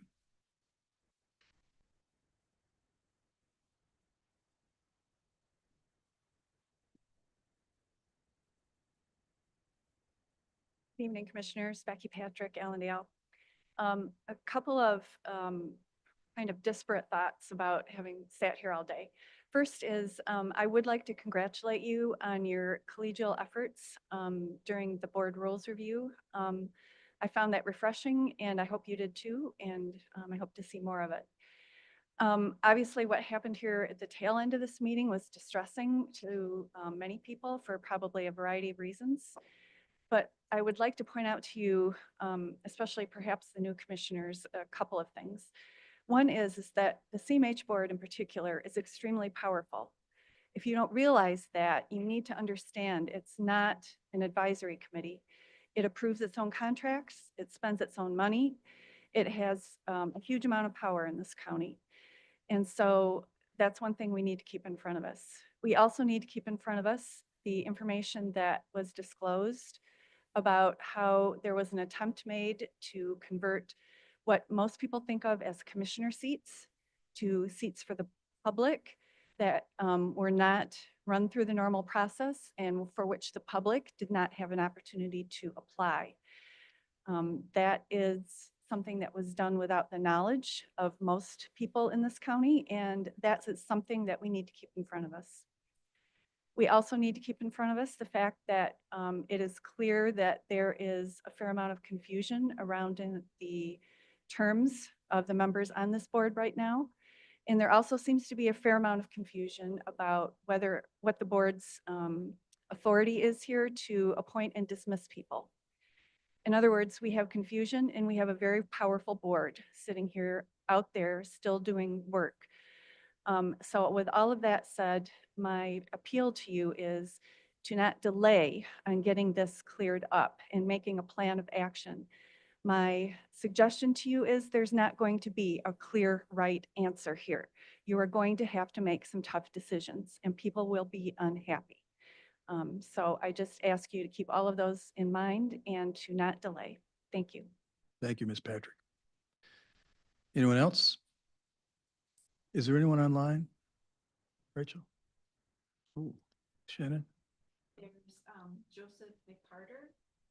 Joseph McCarter, can you hear us? You can unmute. You have 3 minutes. Yes, Joseph Parnell McCarter, Georgetown Township. Thanks for your hard work to select an administrator, interim administrator, and board rules. Board Rule 4.7 is the most important because it spells out the official philosophy relating to God and government. There was wisdom in moving to commissioners-only invocations, and I am thankful there are invocations. Board Rule 4.7 should meet 3 important tests. Number 1, recognize and make sure we are on the solid rock of Christ and our nation's founding Christian legal order. Number 2, worded so as to withstand challenge in U.S. courts. Number 3, uphold important founding Christian legal principles, including liberty of religious conscience and speech. It is possible to word 4.7 to pass all 3 tests. The revised Rule 4.7 still fails to recognize our nation's founding Christian legal order and how we need to base our official policy on its strong rock. It places our God-given inalienable rights in jeopardy, and it violates liberty of speech by forbidding invocations which advance a certain religious faith. Every true Christian prayer advances the Christian faith, as exemplified in the model Lord's Prayer, which petitions God to Christianize the world in the statement, "Thy kingdom come." As a matter of conscience, I will continue to petition this board to bring our Rule 4.7 into line with these important tests. Now that the board has worked on its board rules, it is important for the board to expeditiously take up the issue of our county's Campbell plant and the state energy plan being illegally thrust upon us. In just this past week, a 4th town board, Polkton, joined 3 other town boards in passing a resolution to save the Campbell, and we have good reason to believe more town boards will do the same. This is an important first step in stopping an energy plan which our regional grid operator, MISO, says is dangerous. The Polkton board also passed a resolution supporting a coalition of 79 townships and counties that has sued the MPSC and the State Court of Appeals, seeking to stop it from overriding local control of wind and solar energy projects. Wolverine Power has been successfully litigating consumers' energy over its precipitous and illegal closure of the Campbell. It is now time for the county board to expeditiously pass a resolution to delay the closure, and if Consumers Energy fails to heed our request, to expeditiously join in the litigation to delay the Campbell's closure. Time is critical because closure is scheduled for May 2025. We need to pursue a common sense approach to our county's Campbell plant and electric utility service. Thanks for your consideration of these requests, and thanks for all of your hard work and time on the board. Thank you, Mr. McCarter. We also have Michael Carras. Michael, can you hear us? Go ahead and unmute. I am unmuted, I hope. Okay, yes, you are. Thank you. Let me thank all of you for your endurance and trying to maintain civility. It's a pleasure. Second, I would ask you to remember my remarks from earlier this morning. It's half a day ago, but I still think they're worthy of your consideration when you recover from today. Welcome to the world of storming, norming, and forming. I think you've all heard those terms, and you are starting down or starting up that very bumpy road. So good luck with that. Lastly, on this CMH board appointment question, it's clear that past and pending appointments are deserving of serious attention. Also deserving serious attention by the board and its legal and its counsel is to understand the consequences of any corrections that might follow from your review. So thank you very much again for your endurance. Thank you, Mr. Cross. Anybody else? That is all we have online. Okay, so now we can go to, we don't have any additional business, do we? No, we covered enough Please, today. no.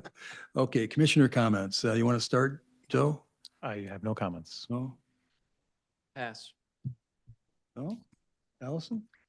Very briefly, I just wanted to share, due to public comment, I just wanted to share that Gretchen Cosby actually had applied for a CMH position at one point before, while we were still working through the legalities of our understanding of the CMH complexities. And as a result of her applying for it at the time, she didn't sit on any of the interviews for any of the other people who had applied. So I just wanted to put that out there. And then I also wanted to let the board know that I put in an email request to Chair Teeples and I copied in Josh and just asked if we could please put a discussion item about the Campbell plant closure. There are townships that have been submitting resolutions asking for our support to delay the closure. And I think our public needs to hear from us, and I think we need to have a discussion on that topic. All right, I guess I'm next. So forgive me, going back to my days on Grand Haven City Council, whenever we did updates from councilmen, councilpersons, we just gave an update on a few meetings that we'd attended. At this point, last night I attended the City of Grand Haven City Council meeting, and it was a great meeting. I'm not really sure what to say about it. It was a very good meeting. I'll have more updates on that. Tonight, I was planning to attend the Ferrisburg City Council meeting. However, Ferrisburg, if you're listening, I will not be there this evening. I don't think I'd make it in time. And then the other item that I have coming up this week, Daniel Kruger's funeral. That was mentioned at the beginning of the service. I plan to attend that on Thursday. And there's a few chamber events after that. In addition, I'm looking forward to, probably after the first 90 days are complete here, beginning coffees with the commissioner in Grand Haven, or holding open public meetings as my predecessor, Roger Bergman, did. That's my update. Thanks. So I'd like to just, well, let me skip. Bill, go ahead. Okay, I'm good. No, Doug? It's been a long day, but especially the work we're going through the Commissioner Board rules was actually a very pleasant, interesting experience. I felt like I got to know everybody on the board just a little bit better, and I appreciate that. I'm thankful for that, and it's been a long day. Thank you. Kendra? Yes. Pass. Sylvia? Yes, I agree with you, Commissioner Berry. I also appreciated the work through the board rules, and I appreciate the openness of everyone. As we talked through them, I know that, you know, some of the information shared was new, and I think we had some important conversations that happened. I think I would just also like to note, I think, you know, as shown throughout our conversations today, that this county operates in a legal manner really matters. Things can be much more complex, I think, than we realize on the surface sometimes.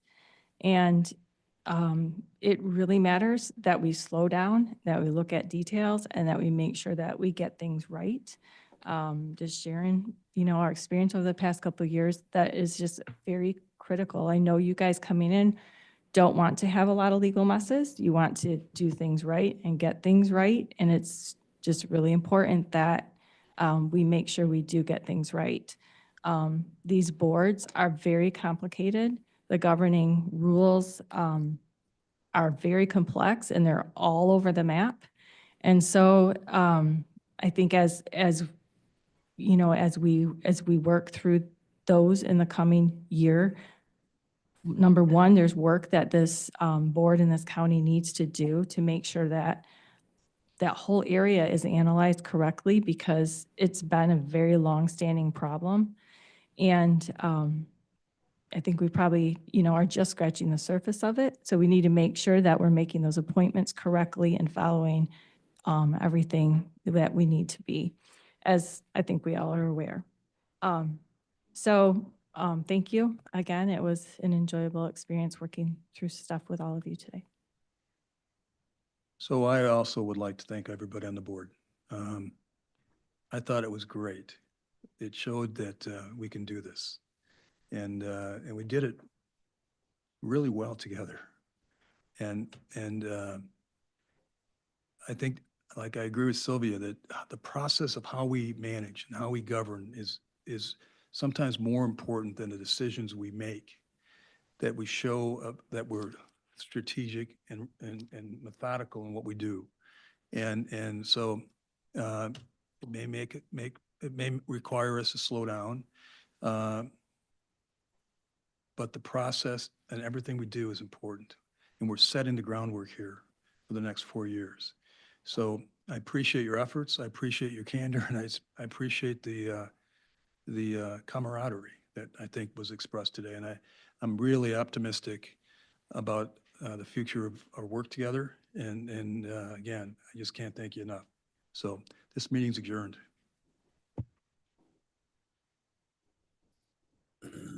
Make sure we have the typically we have a time for administrator to talk to, right? That's right. Yeah, we'll have to do that next time. I'm sure he's okay. Oh, I parked out Friday. Are you? Oh, if you want, we can come out and I'll drive you. IT is around. I don't have no idea if they're still around. I've never gone down there at this time. I would Password imagine reset thing? somebody's there. Just try it a bunch more Imagine times. somebody's there. Jordan. Do you need help figuring out how to? Yes. Try him first. I don't know if he's still here. If he doesn't. Need to get in tonight, so I'll. Okay. Okay. Yep.